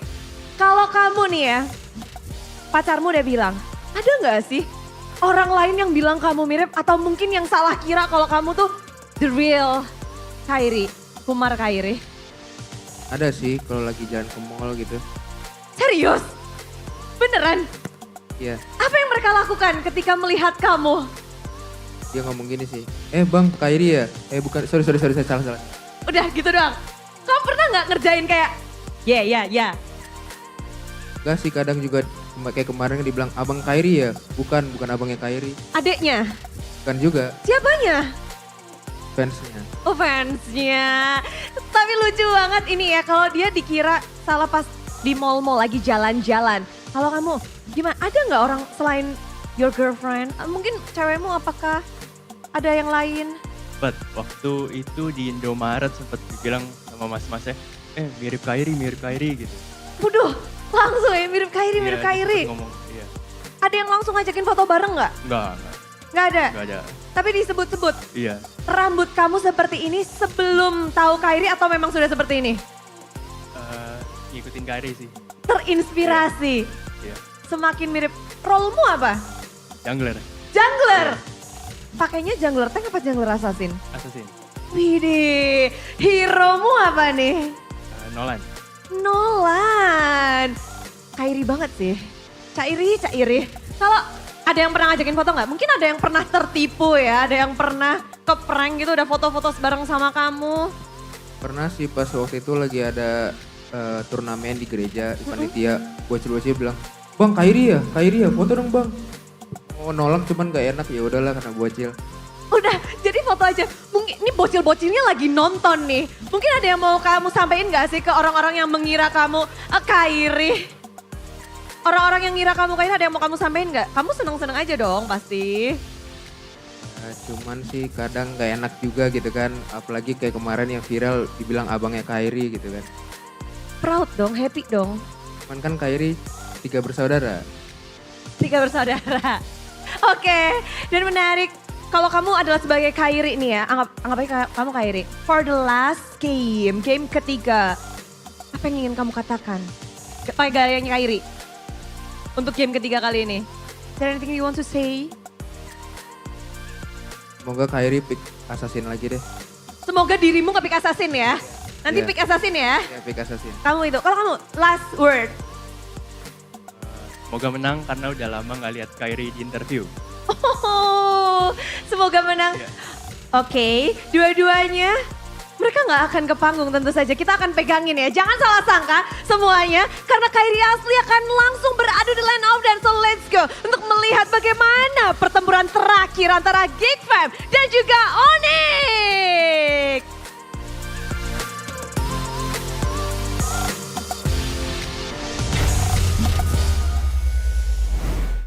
I just knew that Kyrie is a triplet. What? Quadruplet. Why is it 4? Feast your eyes, Eterna. King Kong is an Onyx PH. Huh? King Kong. People say King Kong looks like Kyrie. Huh? People say, do you know King Kong? Do you know who King Kong is? I do. It's a player. Does he actually Where's he look? from? I forgot. I'll be real. Oh my God, these nerds, Does man. he You know, actually look like Kyrie? they don't even. Okay, guys, go and get GoPay, right? Because with GoPay, maybe you won't be as weird as these two nerds on broadcast here. Weird. You guys can be cool by spending your money wisely, using the 100-time transaction free, no fee. Don't try to act cool. You don't even know who King Kong is, nerds. Damn. I use GoPay. It's a gorilla, yes? That's what I was thinking too. Well, both of you I are was like, champion in every match. Voting opens half an hour before I hope every you make match it to starts. So international in the GoPay app, make sure you answer the daily quizzes starting at 10 a.m. in the GoPay app and collect points because you can win like a lot of prizes in the app as well. So it's like, why not? You really use GoPay anyways. We know you do. You live in Indonesia. What if they don't? What if they What are if in they're from MLBB? Philippines? Maybe they don't know Kyrie, they know King Kong. To each their own, right? To each his own. To each their own, but we can't have that mindset to each their own with this, with UBS. You have to have this. You have to. have to know about this. Wajib It is in required. Indonesian. Required. What is it in Tagalog? Wajib. Dude, you do not want to ask me Tagalog. Okay, It's like, never what mind. Wolf, Leo. Okay, all okay. the- shout outs to Butters, man. All the words that they have taught me. Never mind. None of them are stream friendly. Okay, None strike of them. that. Coming soon, Epic Collaboration Limited Series UBS Gold X MPL Season 13. Stay tuned in May 2024 on @UBS Gold and @UBS Lifestyle. Available at ubslifestyle.com as well as UBS Lifestyle e-commerce. It's as simple as that. I know a word. And it should be safe. Should we risk it though? Butters says it means something, but you know, whenever he does that, usually Oh, means something no. else. Yeah, okay. That's your discretion, Miracle. But it's his risk, okay? Exactly. It's not the desk's risk. Okay. Magandang gabi. I believe it means good night. Arashi ganda mo. Suspense. Huh? The what? Ganda mo, Arashi. I don't know what it means. I know magandang umaga po, I think. Good morning, but you know, not the time for it right now. Okay. It's a time to look at the previous game recap. 1-1, it was earlier on with a very decisive victory from Onyx, but it was instantly traded back in by GeekFam with a quicker game duration for game number 2. How will it be in game number 3? If you look at the damage dealt, I think the highest on Onyx was Sans with 40k, and both Aboy and Chidera were sitting on like 80k, respectively. Ain't no wonder they're losing out in these long, prolonged fights. The damage output and the sustainability both just outmatched by GeekFam. That's where I think Onyx needs to try and figure something out, because team fighting has always been a strong suit of GeekFam, by the way. And we've seen that when they are pulled apart from each other, some teams do find a window of opportunity to take advantage of that style. I think now Onyx should be getting the blue side again, so GeekFam will try to ban that Fredrin out, right? Because again, Onyx have... So this is the problem. It's not a utility problem, it's a no Fredrin problem for Onyx. Like when he does get the Fredrin, he does well, but when he gets the Bakshias, the other utility junglers, it hasn't worked out, and now even the Lancelot hasn't worked out. So what has worked out? Fredrin! That's it. It's a Fred win. It's Fred win. That's a big problem. It's a big problem to have, right? Once it's banned out. So is that the reason why they've been banning Baksha and Barats? That'd be it. That might be just like the way to do it now. Baksha Barats ban, force an assassin duo, or give me Fredrin. Because for the longest time, Kyrie is not at all synonymous with like a one trick. He's been able to play a lot of different heroes and a lot of different, play styles as well, right? Utility and assassin. So the fact that now we're kind of insinuating that he's stuck here, he can only play the Fredrin, that's a weird place to be in, man. I'm still like in disbelief. Like even if those are the facts, it's just so tough to hear that statement because it just feels so foreign. Yes, it's just so impossible. Like I would think you're crazy. Like no way. Like 2 seasons ago or a season ago, no way. Kyrie only Fredrin? No way. It must be something else. There must be a different factor. And like as an analyst, is it really that? Is it really no Fredrin, no win? Oh man, I feel like the Fredrin is just a lot better compared to the rest. But again, when you see Kyrie in the other heroes, he also doesn't really get the same kind of team composition. I mean, in game 1, of course, the Fredrin was good, but if you try to put something in a composition with the Roger, with the Lo Yi, Paquito, and Masha, you know what I mean? I feel like you can very easily swap out the Fredrin for something else. In game 2, let's say we give Kyrie the Fredrin here with Faramis, Roger, Barats, and Cho. I don't think it really works out either. So I feel like it's not necessarily just a Kyrie thing that's deciding whether or not Onyx comes out on top here. I feel like their own strategy in game 2 was kind of all over the place, and GeekFam's strategy as well in game 2 was particularly solid. I mean, stealing away the Netherrealm, having healing on top of it. This was their meta, right? That were very adept at using all that healing, all that utility. So I think Onyx after game 2 will have a different solution that will look a lot better. And this brings us to how things will change for the drafting phase in game number 3, presented to you by the official tournament smartphone Samsung Galaxy. No Fredrin ban, still they will not let go of the Faramis, but Geek still first pick. Interesting. Take the Fredrin away, man. Take it away, Geek.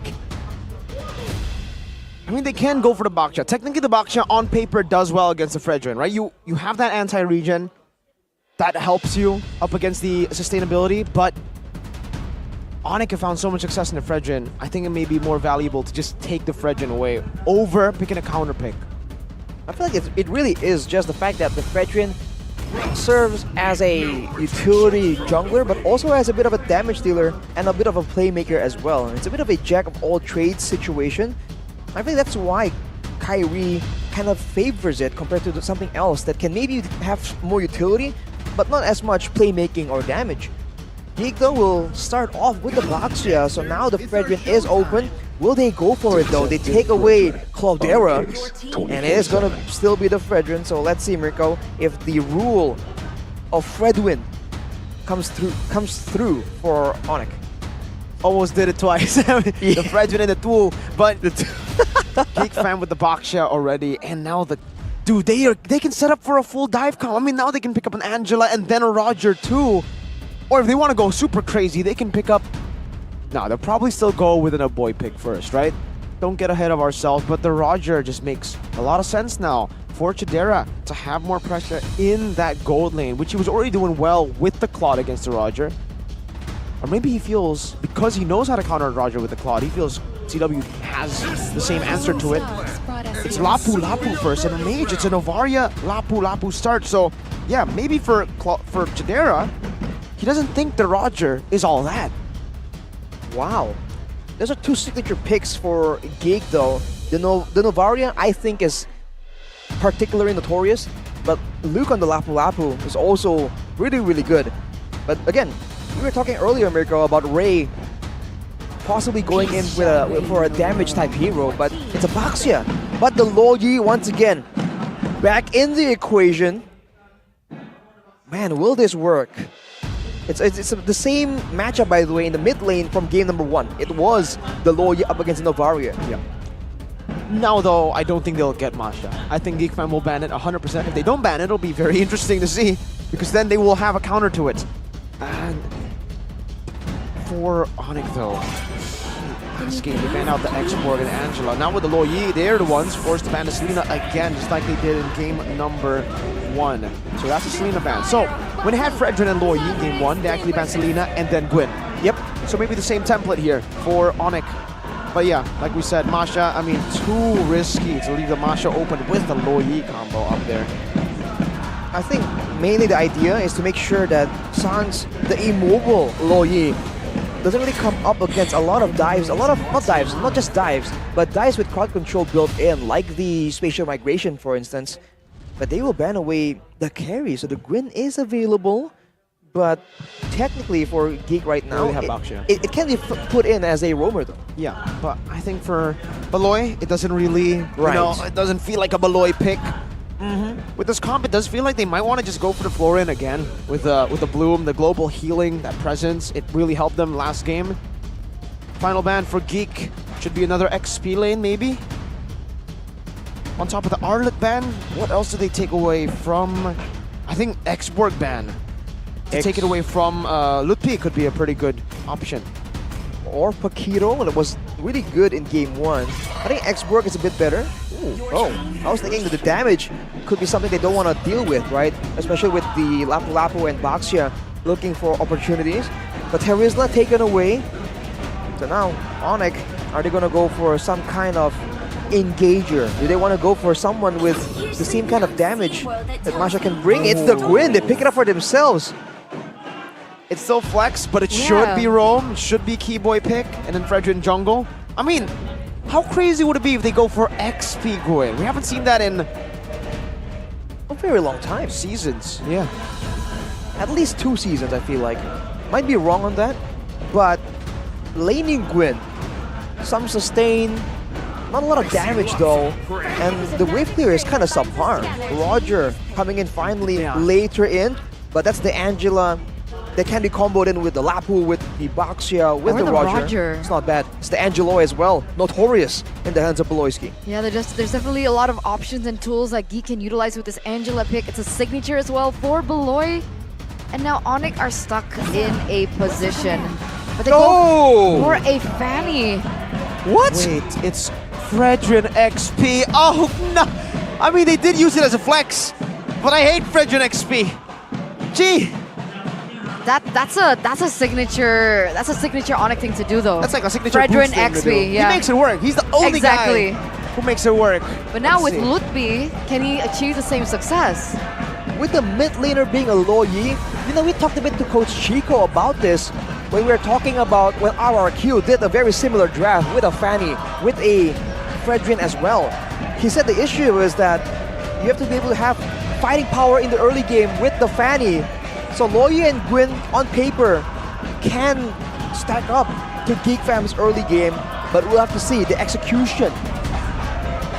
Counter index shows that it favors Onyx. Is it a counter index we trust kind of scenario? But either way, we're gonna get another assassin game from Kyrie. The last of this series, the conclusion to this series. Welcome, ladies and gentlemen, to the Land of Dawn for the last game between GeekFam and Onyx. All right, looking at the emblems, it's gonna be Impure Rage on Beloyski, so no focusing mark. He won't be trying to set up for pickoffs. He wants to have the extra bit of damage, the extra bit of mana regeneration. He's in danger though, whoa. Yeah, so much damage early on. I don't think Beloy can actually take this trade, man. Oh, Beloy's got to be careful. Wow, this man is so... The calculations, crisp clean. He knows that he doesn't need to burn that flicker. But yeah, I'm conflicted, man. I hate the Fredgen XP, but I love Kyrie's Fanny. So, what do you think? What do you guys think? Seeing it before, it doesn't feel like Fredgen EXP has that much value. In a way, it's almost like it's picked not for you to make your own plays, but for you to shut down your opponent's plays, just because you have a lot more mobility and crowd control that you can use to really throw a wrench in your laner, your opposite laner's hand. So maybe they're trying to use it to try and shut down Luke's offense, which is a novel idea. I don't know if it will work that well though. We're just theorizing here. And if we're talking about theorizing, essentially, if we take a look at the composition to answer your question, there isn't particularly any lockdown per se for the Fanny. Sure, there is Luke, and he was still able to pin down the Lancelot, but granted, there were a lot more things that he could have utilized, like the Terrify and so on and so forth. There was also the Way of Dragon if they wanted to go for it. But in this particular matchup, who would they utilize to do the same approach, the CC, it's not, they don't have something like the Kajo or the Franco with the suppress. It has to be maybe the Angela later on, but it is going to come out a lot slower. So maybe Ray with the Shield Unity, but now, whoa, look at that. Kyrie on the turtle, finds it. That's a good Vital Requiem onto Ray, and now they disengage completely. First objective actually goes to the Fanny, and still goes for the purple buff. He actually did that without purple buff. It's very surprising, actually. But maybe it's the Gwyn threat, right? There's a reason why Guinevere was just so oppressive, so good back then. The range of the spatial migration has been reduced, by the way, so it's not the same kind of Gwyn. But 3 debut picks for Onyx right here. They're just going all out, by the way, today. There's just a lot of different heroes we haven't seen just picked up by Onyx. Yeah, just instantly, week number 5, we get so many debut picks from Onyx, and this is a height of Strapped again, right? But not really sure if it's going to work out. It didn't work out in game number 2 for them. So there is still a possibility that this also does not achieve the results that they're expecting. But Sans goes in for a diversion play. Uh-oh. Luke, once he's in range. Oh, there you go. Spatial migration, Valorant, everything in the kitchen sink. The whole kitchen. The whole kitchen, but there's a mirror play on top. Same thing happening up top, but CW dodges the initial shield. Unity has a battle mirror image to pop in back again, but he gets immobilized. He does pump it back. CW weak side. The mythical creature, but also a boy Novaria, another mythical creature. You thought that he would get out, but a boy's like, no, not happening. You're going to be taken down, so the mirror play does come to fruition here for Geek. That's a lot of time bought though. Kyrie, late to the party. But Onyx, they're doing a good job controlling here. You will think that the box share will be the one rolling around, just bullying everyone. But the fact that the Lo Yi is in the picture, I think it's making Geek second think whenever they're rotating around. Like, hey, we haven't seen Sans in a while. Where is he? We want to know, right? Kita kepo. Kita kepo. Sorry. We are curious in Indonesian. Essentially, it's also a little bit more difficult because Beloyski is on an Angela that isn't necessarily as great to check up on bushes, because Keyboy's on the Guinevere. It's a lot more easy to get picked off. But I guess they do have a boy to do that, but the scouting isn't the same. Look at that.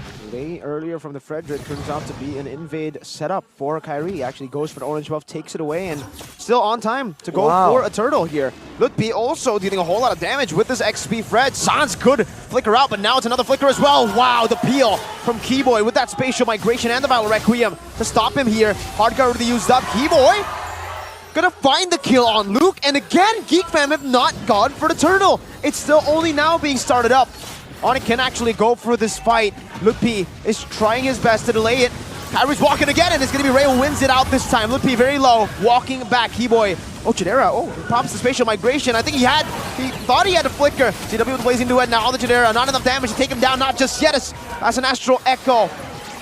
To lock him down just a bit. Lutpi went in, flickers backwards, and now it's Kyrie to go for the execute.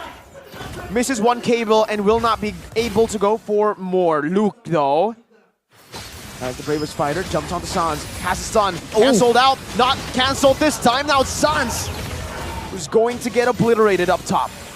Wow. It looked like Onyx was just winning it out, but Geek just kept coming back with more and more people.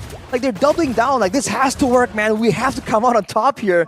And just kept bringing more and more people until they actually come out on top. Overall, though, Onyx still holds a bit of the lead. And I think the real carry here, the real damage dealer that Geek needs to be aware of is Sans. It seems like without Sans in the picture, CW needs a bit more items. And Kyrie as well, he's a lot squishier, right? So he is easily zoned out away. But with the BOD, maybe now he'll try and find ways to get to Beloyski and Aboy, delete them before they can even make a difference. He's committing onto the damage build. The side lanes gotta start being careful, I suppose. A 1k gold lead now for Onyx. So the Roger this game, Chadera actually goes for QC. And CW also goes for QC over the Brave Smite last game that Chadera went for, and over the Weakness Finder that CW went for on the Roger. CW have a lot more ways to really kite back away, but still, it's a lot of damage. Ray now makes the play going. Good cancel on the spatial migration, but he gets it back in time. He goes for it. Oh, Kyrie. Ooh. Interesting play from Kyrie. Whoa! Oh my god, one more shot! Kyrie, you are taking a gamble, man. Oh my god, he gambled on his skills. And I don't know if it paid off, not just yet. Geek Fam. Now the shield immediately back again. That's a spatial migration into a Battle Requiem. Oh. 2 members knocked up, but Lutpi is so low. Chidera goes for the damage, but it's not going to be enough. Oh, and the Blaze is right at the bait! And Kyrie wins it out. CW also distracting. How did Onyx come out on top in that fight? They're coming back. Geek Fam overextend to try and secure the kill on Lutpi. How did he survive, man? Keyboy goes back in. Again with the Battle Requiem. Kyrie 2 levels ahead. Will take it easily this time. And now Luke, bravest fighter. We've seen him do crazy things before. He's doing it again. Keyboy flickering out. Luke, no bravest fighter to play for, but still an Angela behind him to support him. Wow, Onyx. That's an Angela with the flask of the Oasis. But even so, the fight was so chaotic. Somehow, some way, Onyx find a way to come out on top. Beloyski! Demolished! Yeah. Kyrie flexes the cables, man. 4 and 0. Kyrie sees the opportunity and he goes for it. Initially, we thought that play 1v4 into the bush. I mean, he's a risk taker. He risked on the Boxia before, but he risks here with the fan. He was able to bait a few resources, and then they were able to get a benefit out of it. Is that the new game plan? I mean, if it is working very well. By the way, get 1 penny for Mirko because it's a corrosion site built up by Chidera.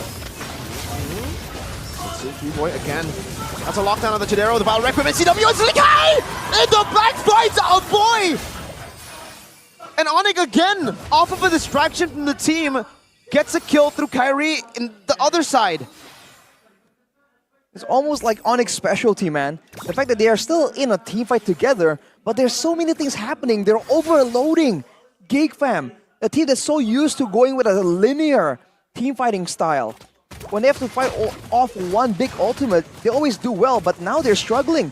Even Beloyski seems lost on who the heck is he supposed to put the hard guard on. Yeah, the scatter, the brain scatter coming through now because Onyx making it so chaotic. They're going to be able to get a turret down in the bottom side, so that's another objective secured by Onyx. Kyrie has been having a great time actually. Previously 4-0-0, now 5-0-0. Absolutely no one has been able to shut this man down. Is this a time? Whoa. Nope. He's drawing like zigzags in the land of Dawn with those cables, man. That is unreal. And while they're dealing with Kyrie, by the way, CW is power farming, and he has so much more security. Like you mentioned, Mirko, the quantum charge, more sustain, more movement speed, but even the sprint allows him to outmaneuver even Ray technically. He has a better chance of escaping from the shield unity with that sprint. I mean, I said this earlier, I think in the first match, if I had $1 for every single Roger build, like, you said penny. I'd probably, yeah, but whatever. Man, I'm adding it up because 7 pennies can't get me anything. $7 gets me something at least, you know? But yeah, it happens, there's 7 technical options for the Roger. He's going for attack speed, corrosion, DHS. Definitely not the build we have seen, but oh, Kyrie! Oh my, dude. He's gambling onto this and he's gonna be able to escape Kyrie! Oh, not this time. It's Ray who finds the kill, and now a hard guard. The high risk, high reward play from Kyrie has gone down. This is the high risk. Keyboy, spatial migration defensively, a stun, only connecting on the CW. There's Loot P is still tanking in front. Good dodge from CW, the battle mirror image now as Keyboy looks for another set. But he will not be able to find it, not just now. Again for both teams resetting. Geek Fam go back into the mid lane. 8 seconds left for Kyrie to respawn to the land of Dawn. Onyx have done a really good time, great time at resetting, distracting, as well as buying some time. But Ray's going to be able to get that blue away from Kyrie. He's low though, still trying to escape now. Cutthroat finds it, the kill for the purple. Oh my, CW doing a whole lot of damage. The 3 item power spikes for him. No purple buff on Kyrie though. They've given the purple buff Geek side to Chadera. Interesting choice. And now Kyrie is just content to just split push, take a turret right here. And even when the Lord is standing, we're seeing this becoming a recurring pattern. Teams are just starting to ignore it to try and go for something that's a bit more substantial, something that's less risky than a full-on Lord contest. Onyx, off the back of just insane backline damage, has been able to stop the Lord take. Keyboy! Violet Requiem, Sans, even with the flicker, not enough to burst him down, and now it's Luke. Cancelled out by Luke P though. The Rainbow Spider still onto the back with the Astral Echo, but the Blazing Duet gets used up. Oh, the stun from Luke! One more shot should be enough, but CW gets out, and Kai comes in with the execute. 1-4-0, it ends that trade. That was such a good knock-up at the end as well from Keyboy to deny that aggression coming through from Geek if they wanted to go in for a re-engage, which they would happily have gone for. And now they're just changing their focus. They're centralizing on the Lord. Kyrie's gonna go in for a steal. No purple buff, but he is 3 levels ahead. Ray goes in, and it's Kai! And in the back is a diversion. Ray, shield unity, now onto Sans, and he is all alone. Kyrie with no purple buff picks up a killing spree. Don't doubt, never doubt. Kyrie back on the Assassins. Geek Fam paying the price for it right now, and with the Lord, they have all the control they need, taking down the turrets one by one. Geek Fam, they're just not finding ways to really punish Onyx as reliably as they really need to, man. Kyrie especially is getting away with so much. He has a 10k gold lead. If we take a look at the player's gold by UBS Gold, he is rich. He's fed. He's ballin'. He's living large in the land of Dawn. Look at the damage though. Sans on the low Yi. When the fights go like this, when he is untouched and just spamming out spells in the back, that's just way too much damage. Spatial migration and a flicker. Violet Requiem. Don't think he meant to do that. Tier 2 taken down. Up top, very low, base turret 2. And for Geek, they might actually lose out on this turret. They are able to clear it out just in time. Super low, turret in the bottom lane and up top. That was a flashy play by Keyboy, by the way. A flicker was used there as well. And I'm still struggling to figure out where exactly did he flicker. Might be during the first spatial migration. They just dashed out. But that's the level of threat that he can really bring to the table. Any kind of move he makes, Geek Fam needs to think twice about. Keyboy, spatial migration only landing onto 1 right now as Luke does the same thing to Road's back line. Kyrie in 1v1 gets Chadera down and escapes. Luke beat him into it all. Now Appraiser's Rat. Luke finds a stun but will fall to the Blazing Duet. CW also traded back here with Sans getting a kill back as well. Spatial migration into the Valorant with the Sans! With a double kill, Beloy, he's only just an Angela and a diversion. Where is it heading? What the Hey, Sans, not like that, brother. Not now. But this is a 4-0 trade. Beloyski, the little girl on Angela. That's the only one who can defend left standing. There's a wave in the mid side. Can he do it? No, he cannot. Good awareness by Onyx to wait for the mini waves to disperse before going for the end 2-1. Onyx secure a hard-fought victory. Another one in Onyx pocket. And unfortunately, Geek cannot utilize their tile here. Kingslayer. Leg number 1, it was a 2-0 victory for Onyx. And now Onyx still reigns supreme over the Geeks. What an insane performance. Kyrie on the Assassin is something that we have very dearly missed, man. It's such a sight. But everyone else, it was such a clean performance by Onyx. And maybe Eterna is not wrong after all. About the fact that Onyx is back. It's 2-1. We have to wait and see, man, of course. But it's looking pretty good so far. Wait. Hold on. I never said that they were back. Oh, what did you say? I said they're still hiding their strats. Still the what? Hiding their strats. Oh, hiding the strats. Yes. What did you turn Southern out of nowhere? Maybe because Onyx turned Southern in the way that they played. Because the norm, the central playstyle for Onyx was Fred win. But they didn't need it. They had a Fred win, technically, and the Fred did ultimately end up with them winning. But it wasn't in the jungle. It wasn't a Kyrie Fred win. It's a Ludpi Fred win. Fred P. No, yes. Oh, Fred Perry. Fred P. Ludpi. Fred win. That's the combo.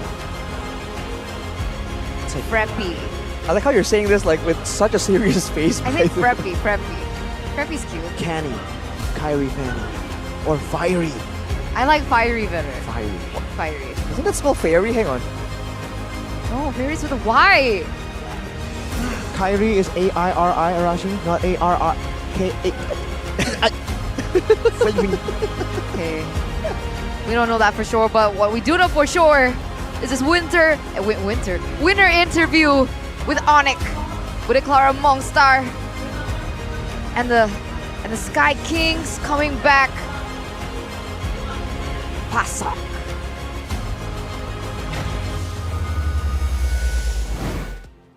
Yang dirindukan oleh Sonic dan juga mungkin banyak sekali di ML Arena, kemenangan untuk tim Onyx 2-1, cukup dramatis untuk match kita yang kedua. Congratulations Lutfi, akhirnya nih bisa ngedapetin kemenangan lagi. Kali ini kasihan banget ya, kamu kayaknya ditumbalin sama mereka ya? Iya ditumbalin nih. Oke, nggak apa-apa ya Lutfi ya, yang kuat ya. Sing kuat. Gimana tadi kuat banget kayaknya kalian ngelawan tim A Geek Fam? Ya, kuat. Kuat. Tapi gimana kalian kan kayaknya up and down banget nih. Apakah ini momen yang tepat untuk kembali ke up? Kembali naik. Jauh lah Bude. Lagi berusaha. Itu suaranya Lutfi ya, itu Lutfi yang ngomong sebenarnya. Oh gitu ya? Sorry, gue kira gue. Gak apa-apa, bagus juga sih. Terima kasih atas bantuannya Sans. Tapi Sans ngelihat dari leg 1. Ini kan match pertama kalian di leg yang kedua. Ngelawan Geek Fam. Sebelumnya kalian 2-0, kali ini 2-1. Ada kendala apa dari Onyx? Ada kendala kah? Nggak tahu sih, aku juga bingung juga sih kendalanya di mana. Kita udah main kayak biasa, cuman ya skornya kayak gitu, jadi ya gitu, terima aja skornya kayak gitu. Ternyata main biasa nggak cukup ya? Emang kita biasanya main biasa aja, kayak biasa, kayak di scrim, di rank gitu. Biasanya tapi luar biasa kalau buat gila Sans. Menarik di mana sekarang posisinya Onyx yang biasanya kalian tuh mendominasi. Dan sekarang tuh kayak match point-nya aja bisa samaan 4 tim, 5 tim. Kalian ngelihat hal ini bisa terjadi di season 13, nyangka nggak sih? Apalagi mungkin performa dari leg yang pertama untuk Onyx. Siapa yo? Ayo, daripada ditunjuk nih ya. Apa tadi Bude? Gak apa-apa, gak Enggak sih, apa-apa. apa ya? Ya emang kalau kata orang-orang kan butuh perubahan. Ya, mungkin ini perubahan kita. Berubah jadi apa? Berubah jadi lebih nggak konsisten. Loh? Soalnya season lalu kan bilangnya ini kan kayak Oni konsisten gitu. Sekarang tidak konsisten. Ya. Perubahan yang Ya emang sepertinya dari hasil juga kayak gitu sih. Tapi Oke. kita berusaha. selalu berusaha untuk lakukan yang terbaik. Apakah perubahan yang terjadi seperti kalian mencoba hal baru, seperti dengan perubahan mungkin dari segi jungler, dare to try new things, kayak biasanya orang, aduh metanya tuh tank-tank aja. Kalian ingin melawan meta kah atau memang ingin membuktikan assassin juga bisa loh? Kairi, Kumar, atau Cairul? Ini yang mana ya? Kairi, ya. Mabuhay. Halo. Halo, bener, ini Kairi. Gimana? How do you see this meta right now? Are you trying to bring new, assassin still works in this meta? Or Gua nggak tahu soalnya Coach Shep sama Adi yang ngedrop, mereka udah bosan main tank jungle. mereka udah bosen, they get bored with tank jungler. So they just give you assassin and you play Ya, without you asking. kalau drop gua cuman diem. Ah, pasrah aja Kairi. Ya kayak boy. Tapi you play Fanny, Lancelot yang kembali. Are you happy with that? Biasa aja. Yay, biasa aja guys. Padahal semua orang menunggu ya. Sobat Sonic pasti pada kepengin lihat assassinnya Kairi kan. Jadi pada teriak-teriak sih. Dan pada rindu dengan, oh ya. Pada semangat banget di sini Sonic ngelihat kamu Kairi. Pada rame teriak-teriak di sini. But how do you see your battle in this match? You fight against Hazel and also Ray. How do you see the jungler of Geek Fam? Gimana sih ngelihat dua-duanya udah kamu lawan? You fight against the jungler. Udah. How do you see them? Kayaknya sama aja soalnya mereka berdua cuma main tank jungle. Ya, Sama aja. sama aja. So nothing to worry. Gak tahu, pokoknya ya karena dua-duanya tank jungler aja dan Kairi berani. But do you see it's kinda hard to play assassin? Susah nggak sih main assassin di season 13 ini? Susah banget. Susah banget. And how do you manage to win this if it's hard? Gimana saya kan susah. Gimana caranya menang tuh? Ya susah tapi masih bisa. Masih bisa dengan bantuan Keyboy atau Ya, siapa? semua. Semuanya. Dan Keyboy angguk-angguk aja. Boy lagi mode apa ini Boy? Semuanya penasaran nih. Keyboy lagi mode apa nih? Lagi mode apa di leg kedua? Mau mengeluarkan mode baru kah? Enggak lah, biasa aja. Enggak, biasa aja. Tapi kamu khawatir nggak dengan mungkin gimana kondisi tim Onyx untuk saat ini? Ya bisa dibilang belum stabil sih. Ada beberapa perubahan juga. Dan sebenarnya bukan karena Onyx banget sih. Kayak semua tim sekarang udah improve banget, udah jago-jago juga. Jadi ya bisa dibilang MPL Season 13 lebih seru lah. Lebih seru. Di leg pertama kalian udah ngelawan semua nih. Siapa yang menurut kalian perubahannya yang paling ngagetin? Semuanya sih, semuanya jago. Semua? Semua. Gak ada spesifik?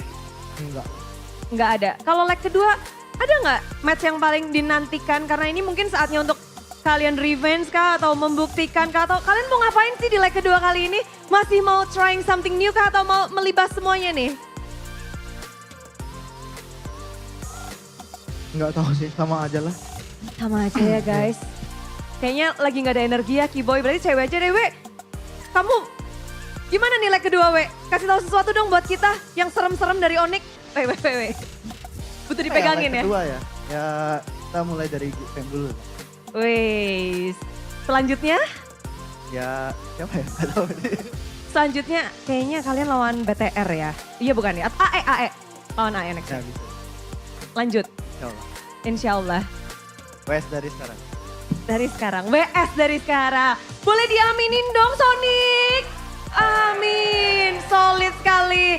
penutupan minggu 5 memulai leg yang kedua. Ada yang mau disampaikan untuk penutupan kah? Katanya ada kata-kata spesial sih buat Sonic dari lu.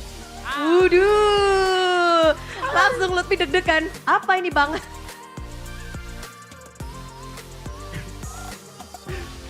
Makasih ya Sonic yang udah dateng, yang udah dukung kita. Jangan lupa dukung kita terus sampai playoff. Laputa. Lebih pede lagi dong. Apa? Sekali. Bantuin dong. 1, 2, 3. Laputa. Laputa, oke. Caster, apa itu artinya? Apa itu? Oke. Gak tahu dari itu Bang Gilang. Gak tahu artinya apa, disuruh aja. Emang disuruh aja. Oke guys, caster, coba artikan ya. Silahkan caster.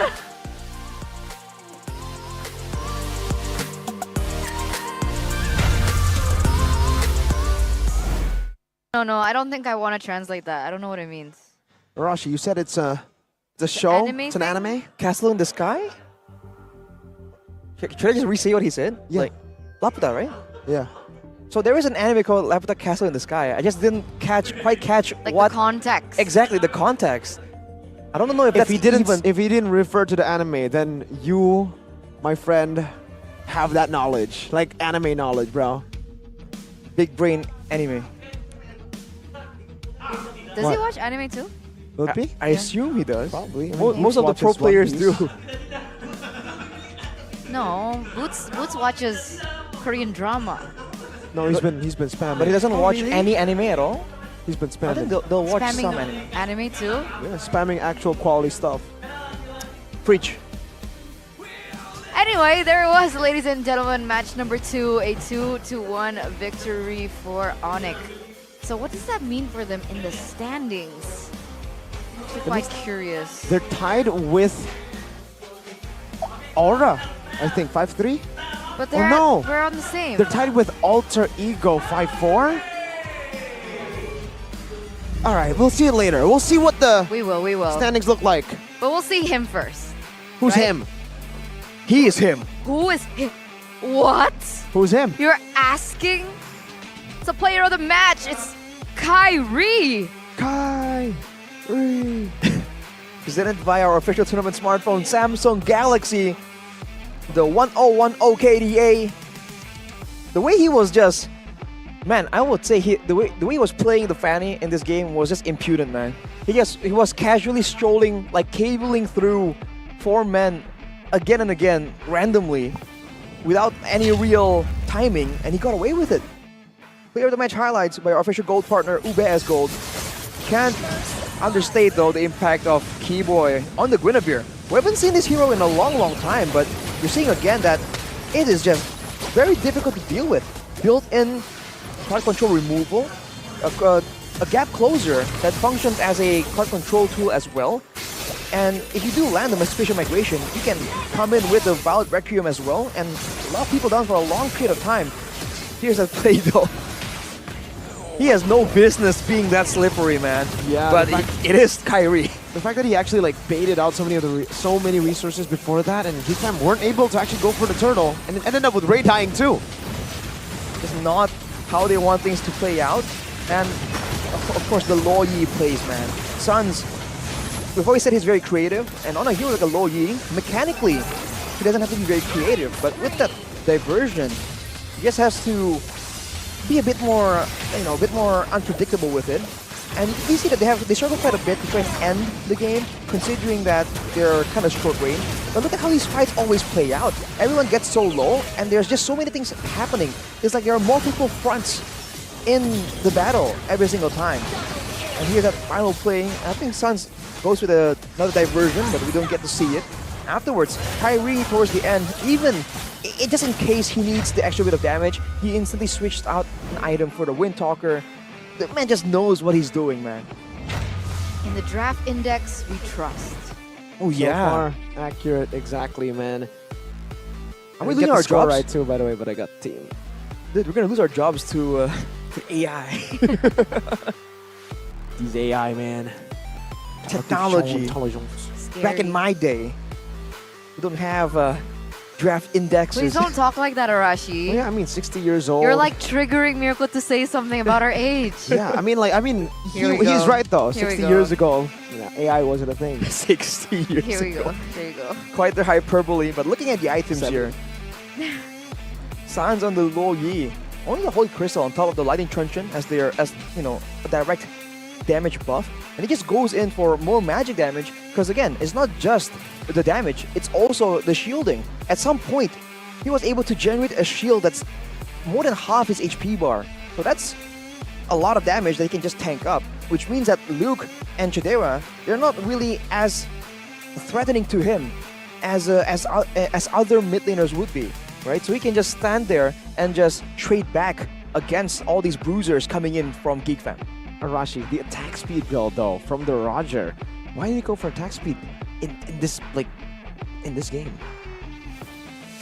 Truth be told, I feel like he just prefers a proper DPS style. But hey, we're gonna hear more about their communications first though. We'll go to moment. Mau ini? Kelihatan ya guys?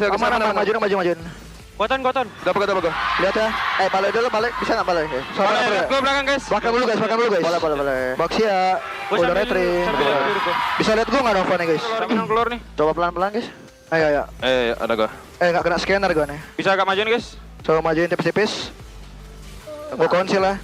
Gue di pokok ada belakang gue ya. Kiting ya. Goton. Lampu dulu guys, aman yang lainnya. Mati. Lampu dulu guys.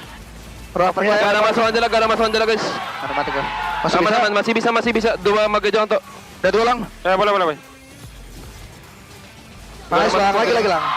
Mati 5 ya. Jangan masuk boy. Bisain guys. Santai. Aman aja. Mana lu balon? Kemana lu, Mister?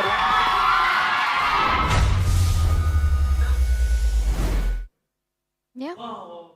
Seems like an Onyx voice. Nothing changed. Yeah. Keyboy sounds locked in though. He was just like, he's locked in. He was in serious mode. Usually you see a bit more of a cheerful, laughter and stuff from Keyboy. Is he in his sad boy era, Eterna? Is it bad boy era? I will not answer that. Oh, you know something. Oh wait, no, I don't. I don't. What is that face? You said you don't want to talk about it. No, What? I said I don't. I have no comments about it. No, you did not What say did that. I say, guys? The gaslighting Guys, is what did I insane, say? my dude. No, this is just Gaslighted. me having like a Dory memory. The gaslighting No, is insane. Dory memory. My dudes. If you deny it long enough, it will go away, apparently. It's Dory from Finding Nemo. You know, I she has almost like short-term believed memory her. loss. That's how good she is at gaslighting. What? What is this? Guys, Wow. I'm. Wow, he's so manipulative. It's so scary. The turn! The gaslighting! He's The so gaslighting! scary. Oh my god, now What? I'm the villain now. But okay, you know what? So, what's not the villain is the coaching staff, the coaching team of the season. Now, used to be best coach. It used to be the best coach award. Now Okay. it's coaching team of the season. Oh. So it's a whole team, not just That's one fair. coach, not just the head coach, but the coaching staff. That's fair. That's fair. Do they have like a best? Forget it. You can continue talking. Yeah, so best coach, but also like whoever helps him out, like the analyst, the drafter maybe for some teams. So all that grouped together. And the voting process is going to be voted by the award committee. And afterwards, each member of the award committee holds one vote, and the nominee with the highest number of votes become the ultimate winner. Can you imagine being the ultimate winner? Ultimate. Not just any winner. The ultimate winner. Ultimate winner. That would be a crazy ultimate winner. What does it feel like to be an ultimate winner? I guess we can only ask AP Bren. That's the ultimate question. But AB Bren, how are they doing in MPLPH? They're not first. They're not 1st They're anymore? not first. I think it's Onyx PH. That's so insane. It's spicy. We have MPLPH and MPLID. Very different, like, standings as well. So is it a meme now? Call AP Bren? Yeah, has it changed? It's still call AP Bren, It's but a call lot of AP people Bren. have been saying call Onyx PH or call anyone at this point. Wow. Call anyone. Well, we can call Moonton because Moonton cares. And the Hope Cup will be organizing a fundraising event for the Garudaku Academy. Oh, because the funds will be calculated based on the in-game gold achievement during all matches in week 4 to 6 of the regular season of MPL ID Season 13. And the gold earned by MPL professional teams will be accumulated and then multiplied by 30 for the donation amount. So last week, before the break, this week, and then the next week. Yeah. And it's honestly, there have been really long games. So that should help with accumulation of the gold. For sure. And I think we will get to see a count of that. Now it's up to 123,998,100 gold. Man. How much was it before? It was 110,000, around that. So we've added another like 10 million. Just like that. Just like that. That's awesome. Thank you so much, Moonton Cares. And thank you so much to the teams as well. Because the longer the game goes... 2-1, 2-1, 2-1. Uh-huh. So there's a chance... Oh no, Interesting. Evo's already ruined it. They 2-0'd Onyx. So there's no 2-1, 2-1, like full 2-1 week. You're right. Man, Evos. Man, Onyx. Man. Onyx, man. Man. Last oh match. man. Hopefully the last match can go 2-1. I We'll think see. it should, right? Dewa versus Aura. Now that's something that we need to talk about after the break. Ladies and gentlemen, we'll see you for match number 3, the closing of week number 5. See you after. Bye-bye.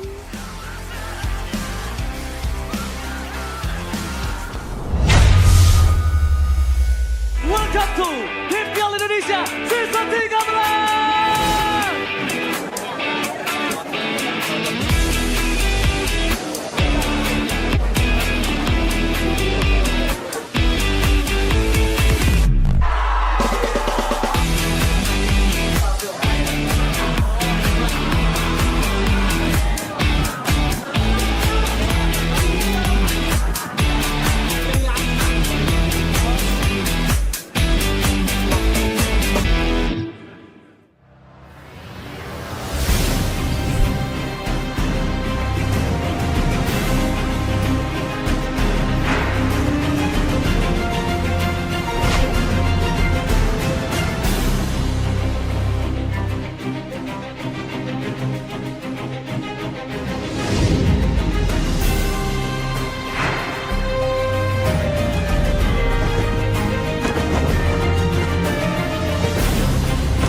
Galaxy A55, A35 5G, awesome tiap hari. Ini Galaxy A55 5G. Ngegame lancar, win streak terus-terusan, bisa tahan 2 harian. Nah, ini Galaxy A35 5G.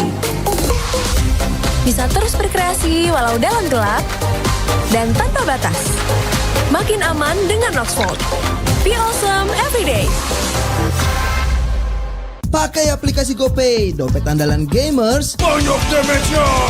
Ada cashback hingga 20.000 buat upgrade skin baru. Aplikasi ringan gak makan memori. HP lemot bisa victory. Top up langsung dalam game tanpa hambatan. Ikutan selebrasi MPL di aplikasi GoPay. Menambah total hadiah ratusan juta.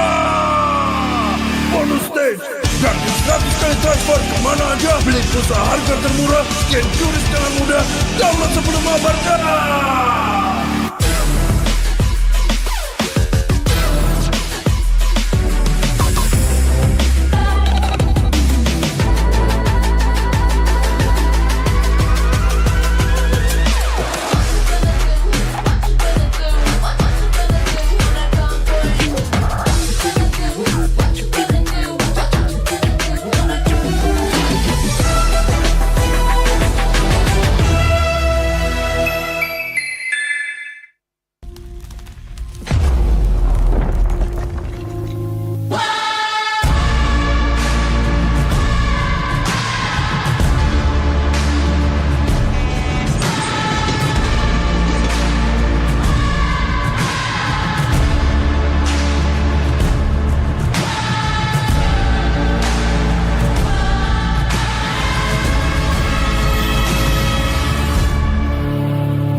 termudah di dunia games. Pilih game, masukkan game ID.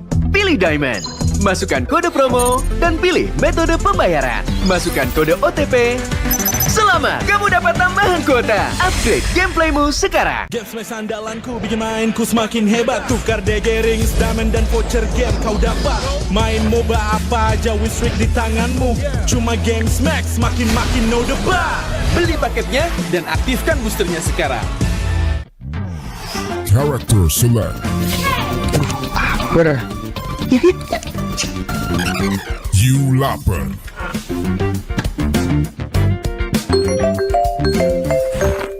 Stop! Pakai klik Indomaret, belanja 1 jam sampai dan gratis ongkir loh. Wah, belanja online kayak belanja di toko Indomaret. You kenyang, siap main lagi. Let's go! Belanja online seperti di toko.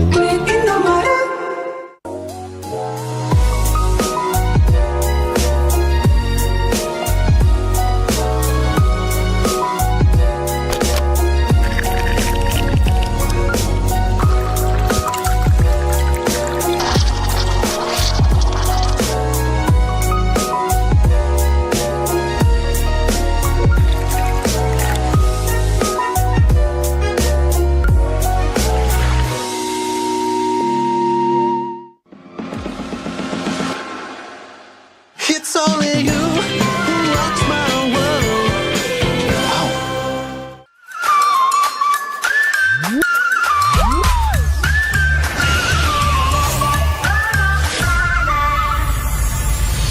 I'll be, yeah, I'll be wherever I wanna be. Wherever I wanna be.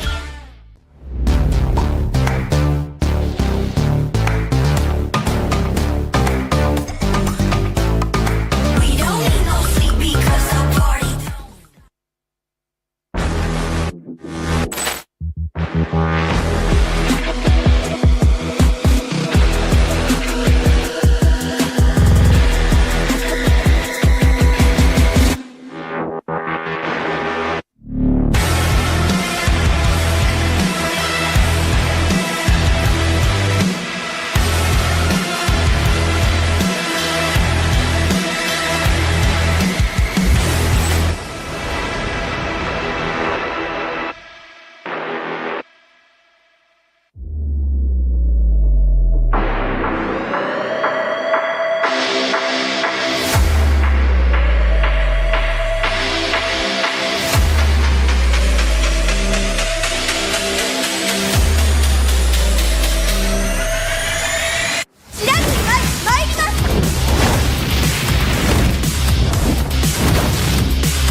맥시가 지가운가요? Hey, come on, come on.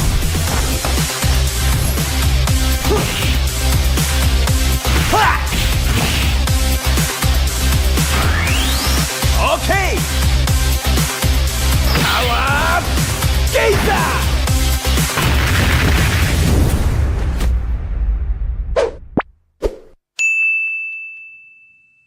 Baru, Galaxy A55, A35 5G, awesome tiap hari. Ini Galaxy A55 5G. Ngegame lancar, win streak terus-terusan, bisa tahan 2 harian. Nah, ini Galaxy A35 5G.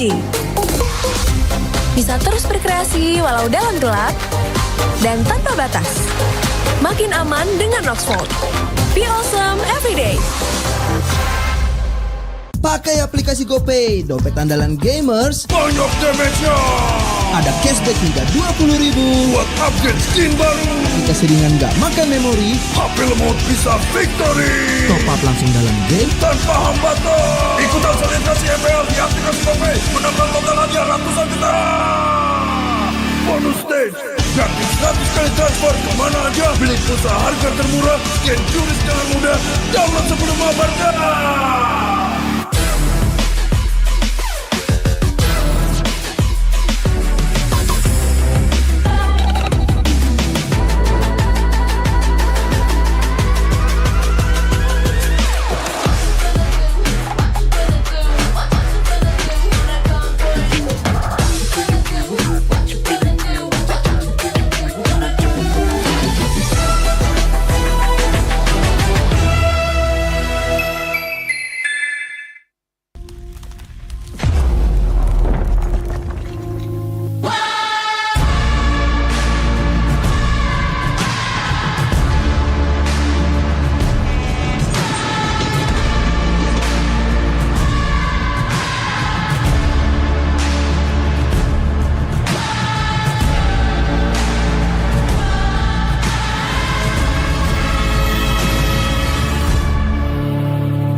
Startup muda di dunia games. Pilih game, masukkan game ID.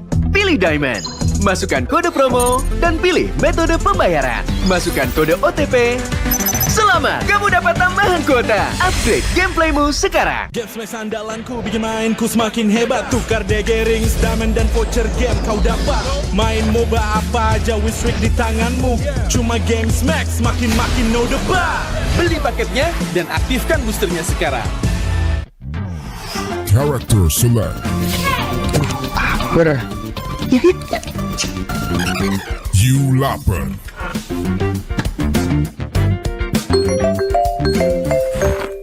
Stop! Pakai klik Indomaret, belanja 1 jam sampai dan gratis ongkir loh. Wah, belanja online kayak belanja di toko Indomaret. You kenyang, siap main lagi. Let's go! Belanja online seperti di toko.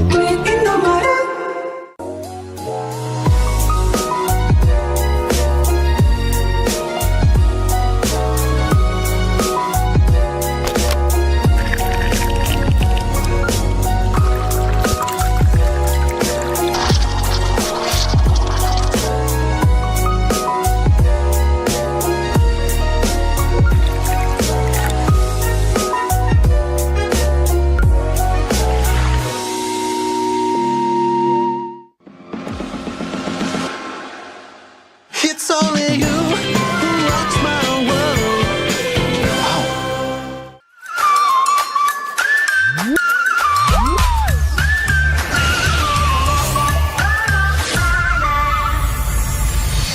I'll be, yeah, I'll be wherever I wanna be.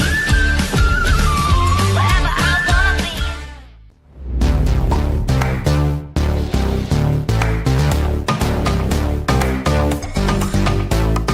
We don't need no sleep because the party.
맥시가違うんだよ. Hey, come on, come on.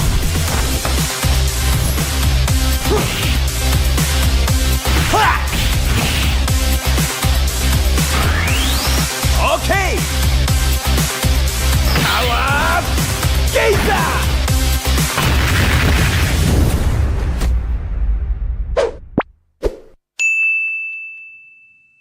Baru, Galaxy A55, A35 5G, awesome tiap hari. Ini Galaxy A55 5G. Ngegame lancar, win streak terus-terusan, bisa tahan 2 harian. Nah, ini Galaxy A35 5G. Bisa terus berkreasi walau dalam gelap dan tanpa batas. Makin aman dengan Rockfall. Be awesome everyday. Pakai aplikasi GoPay, dompet andalan gamers. Banyak damage-nya. Ada cashback hingga 20.000 buat upgrade skin baru. Aplikasi ringan gak makan memori. HP lemot bisa victory. Top up langsung dalam game tanpa hambatan. Ikutan selebrasi ML di aplikasi GoPay. Menambah total hadiah ratusan juta. Bonus stage. Gratis 100 kali transfer kemana aja. Beli pulsa harga termurah. Scan QRIS dengan mudah. Download sebelum mabarkan.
termudah di dunia games. Pilih game, masukkan game ID. Pilih Diamond, masukkan kode promo, dan pilih metode pembayaran. Masukkan kode OTP. Selamat, kamu dapat tambahan kuota. Upgrade gameplaymu sekarang. Game Smash andalanku bikin mainku semakin hebat. Tukar DG rings, diamond dan voucher game kau dapat. Main MOBA apa aja with streak di tanganmu. Cuma Game Smash makin no debat. Beli paketnya dan aktifkan boosternya sekarang. Character select. Better. You lapar.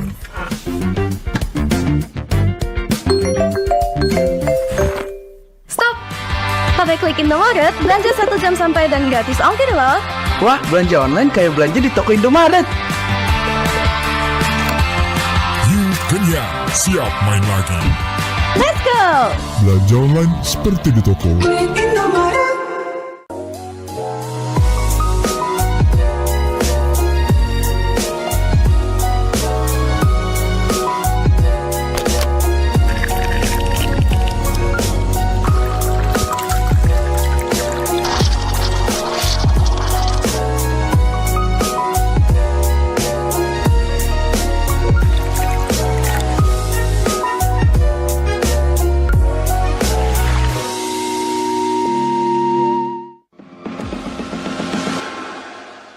It's only you who rocks my world.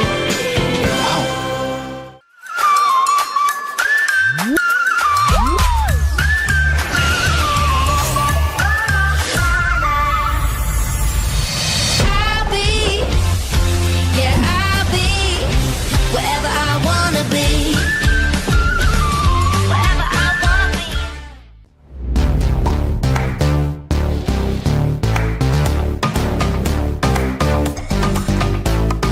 We don't need no sleep because I'm party.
맥시가 지가운다요. Hey, come on, come on.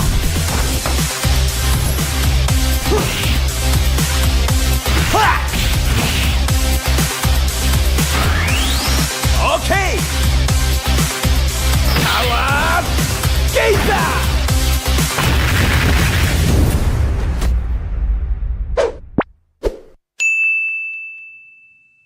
Baru, Galaxy A55, A35 5G, awesome tiap hari. Ini Galaxy A55 5G. Ngegame lancar, win streak terus-terusan, bisa tahan 2 harian. Nah, ini Galaxy A35 5G. Bisa terus berkreasi walau dalam gelap dan tanpa batas. Makin aman dengan Noxvolt. Be awesome everyday. Pakai aplikasi GoPay, dompet andalan gamers. Banyak damage-nya. Ada cashback hingga 20.000 buat upgrade skin baru. Keseringan gak makan memori, HP lemot bisa victory. top up langsung dalam game Tanpa hambatan. Ikutan selebrasi ML di aplikasi GoPay. Menambah total hadiah ratusan juta. Bonus stage. Gratis 100 kali transfer kemana aja. Beli pulsa harga termurah. Scan QRIS dengan mudah. Download sebelum mabarkan.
mudah di dunia games. Pilih game, masukkan game ID.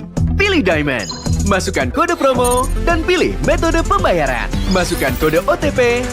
Selamat, kamu dapat tambahan kuota. Upgrade gameplaymu sekarang. Game Smash andalanku bikin mainku semakin hebat. Tukar DG rings, diamond dan voucher game kau dapat. Main MOBA apa aja win streak di tanganmu. Cuma Game Smash makin no debat. Beli paketnya dan aktifkan boosternya sekarang. Character select. Bener. You lapar.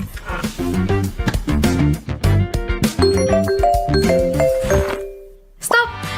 Pakai klik Indomaret, belanja 1 jam santai dan gratis ongkir loh. Wah, belanja online kayak belanja di toko Indomaret. You kenyang, siap main lagi. Let's go! Belanja online seperti di toko.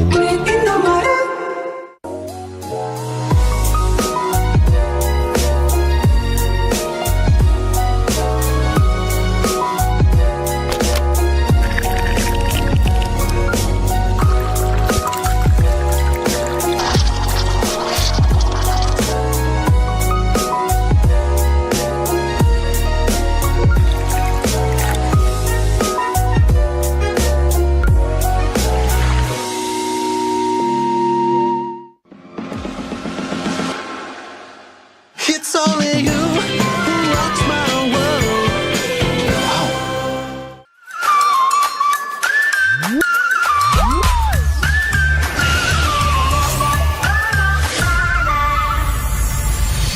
I'll be, yeah, I'll be wherever I wanna be. Wherever I wanna be.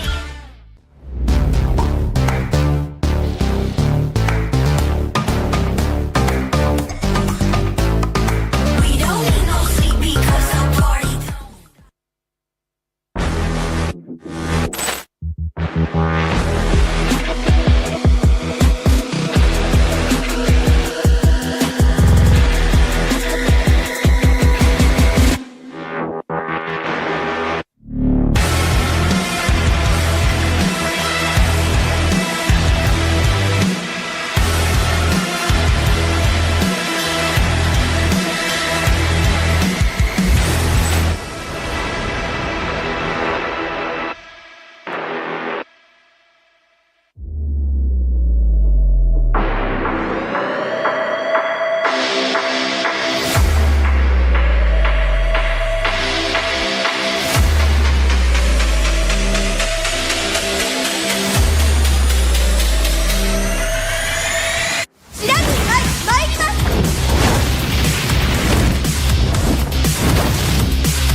맥시가 지가운다요.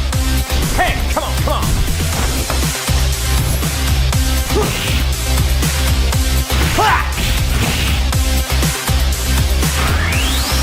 Okay. Awas, kita.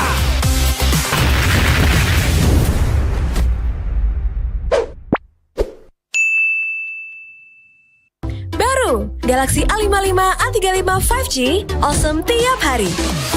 Ini Galaxy A55 5G. Ngegame lancar, win streak terus-terusan, bisa tahan 2 harian. Nah, ini Galaxy A35 5G. Bisa terus berkreasi walau dalam gelap dan tanpa batas.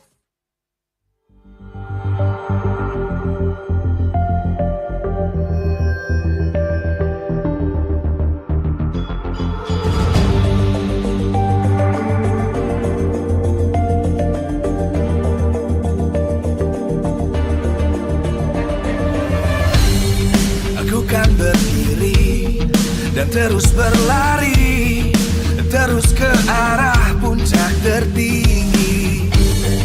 Ku takkan berhenti, hanya sampai di sini. Kemenangan abadi menanti. You know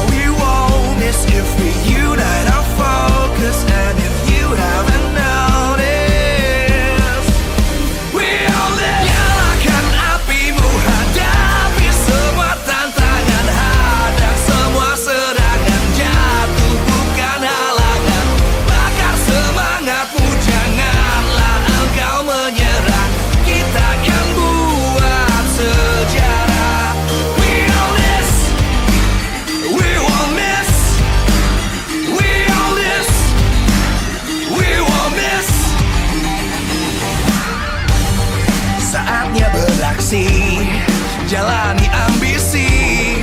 Aku kan menyawakan hari ini. You know we won't miss if we unite our focus. And if you haven't noticed, we'll live. Nyalakan apimu, hadapi semua tantangan, hadang semua serangan, jatuhkan halangan, bakar semangatmu, janganlah engkau menyerah.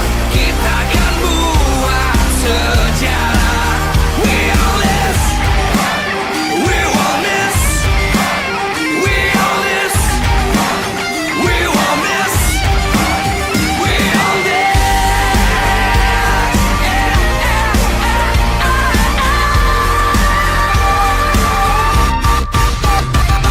Nyalakan apimu, hadapi semua tantangan, hadang semua serangan, jatuhkan halangan, bakar semangatmu, janganlah engkau menyerah. Kita akan buat sejarah. We all this.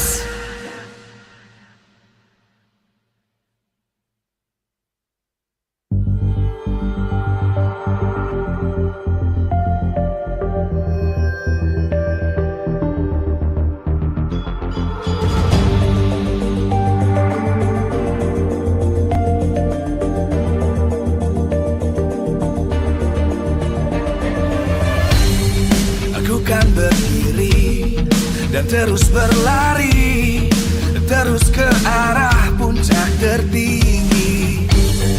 Ku takkan berhenti, hanya sampai di sini.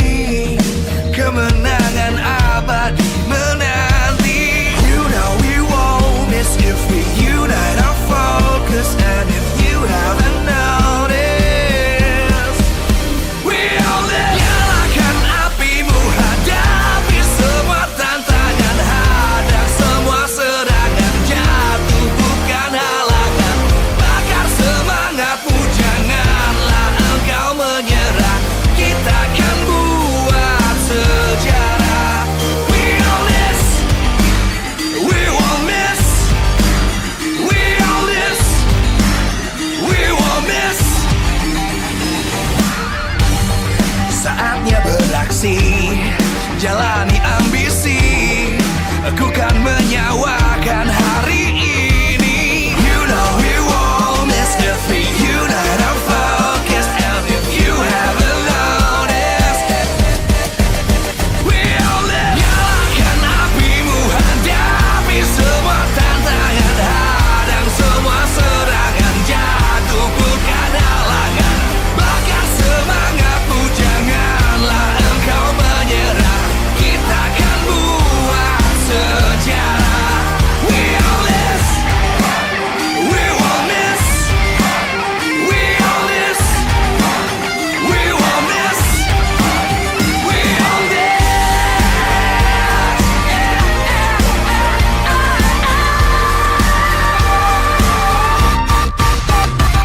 Nyalakan apimu, hadapi semua tantangan, hadang semua serangan, jatuhkan halangan, bakar semangatmu, janganlah engkau menyerah.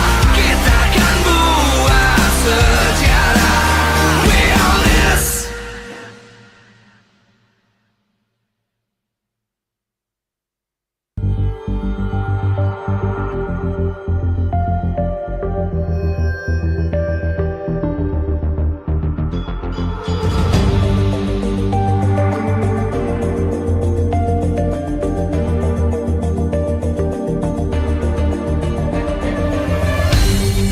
Aku kan berdiri dan terus berlari, terus ke arah puncak tertinggi.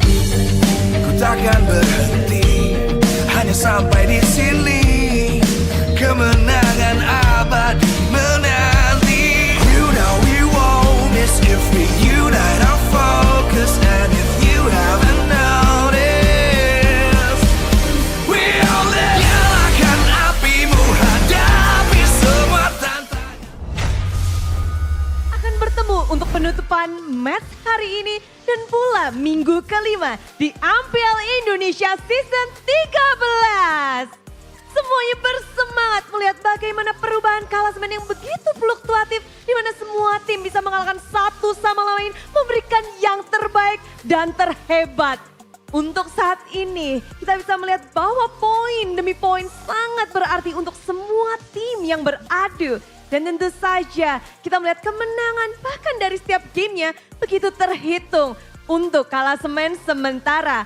Leg kedua di mana semua tim akan bertemu kembali untuk kali kedua. Membuktikan diri, akankah mereka bisa mendapatkan kemenangan mutlak atas 2 match pertemuan mereka ataukah akan ada pembalasan dendam.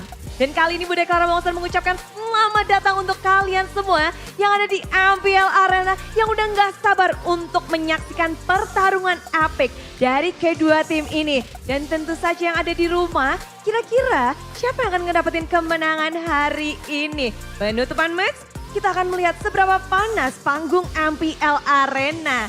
Dan untuk meramaikan dan juga memanaskan panggung MPL, Bude akan langsung saja memanggil 2 orang yang dulunya sobat, dulunya satu tim, kali ini harus berhadapan satu sama lain. Mari kita sambut kedua EXP laner dari kedua tim, siapa lagi kalau bukan Aran dan Kimura.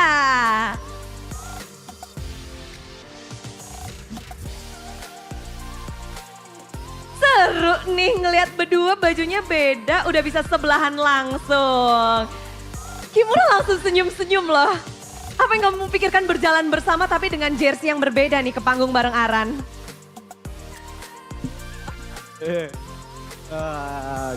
Perasaannya sih biasa aja. Tapi nggak bahagia, kayaknya kamu senyum-senyum terus dong. Masnya muka nggak bisa bohong ya? Masih kangen dikit. Dikit ya. Kalau Aran? Agak aneh aja sih, biasanya soalnya jersey sama kan. Jadi kayak agak ada yang aneh aja sih. Ini menarik di mana leg pertama ya. Dari Kimura ngedapetin kemenangan 2-0 atas Aran. Aran, leg 1 kamu ngadepin Kimura kewalahan, kesusahan. Logi hoki aja itu Bude. 2-0 hoki? Ya masih oke, ini leg kedua dibalas. Waduh, ini Siap. serem juga. Apakah itu sebuah kehokian atau gimana? Kayaknya enggak. Soalnya kayak Aran juga gak jelas dia. Gak jelas kamu Ran katanya. Emang ya, kita ngeliat dari keduanya, gimana sih kamu ngeliat Aran yang dulu kamu sebagai sub, bermain tiba-tiba dijadiin sub sama Aran. Ngelihat dulu saat di bangku cadangan dan sekarang sebagai lawan, gimana kamu ngeliat Aran? Jago, tapi jagoan gue. Waduh. Karena gue duluan ya di MPL daripada dia kan. Bener sih, jago yang dulu, apa yang sekarang? Jago yang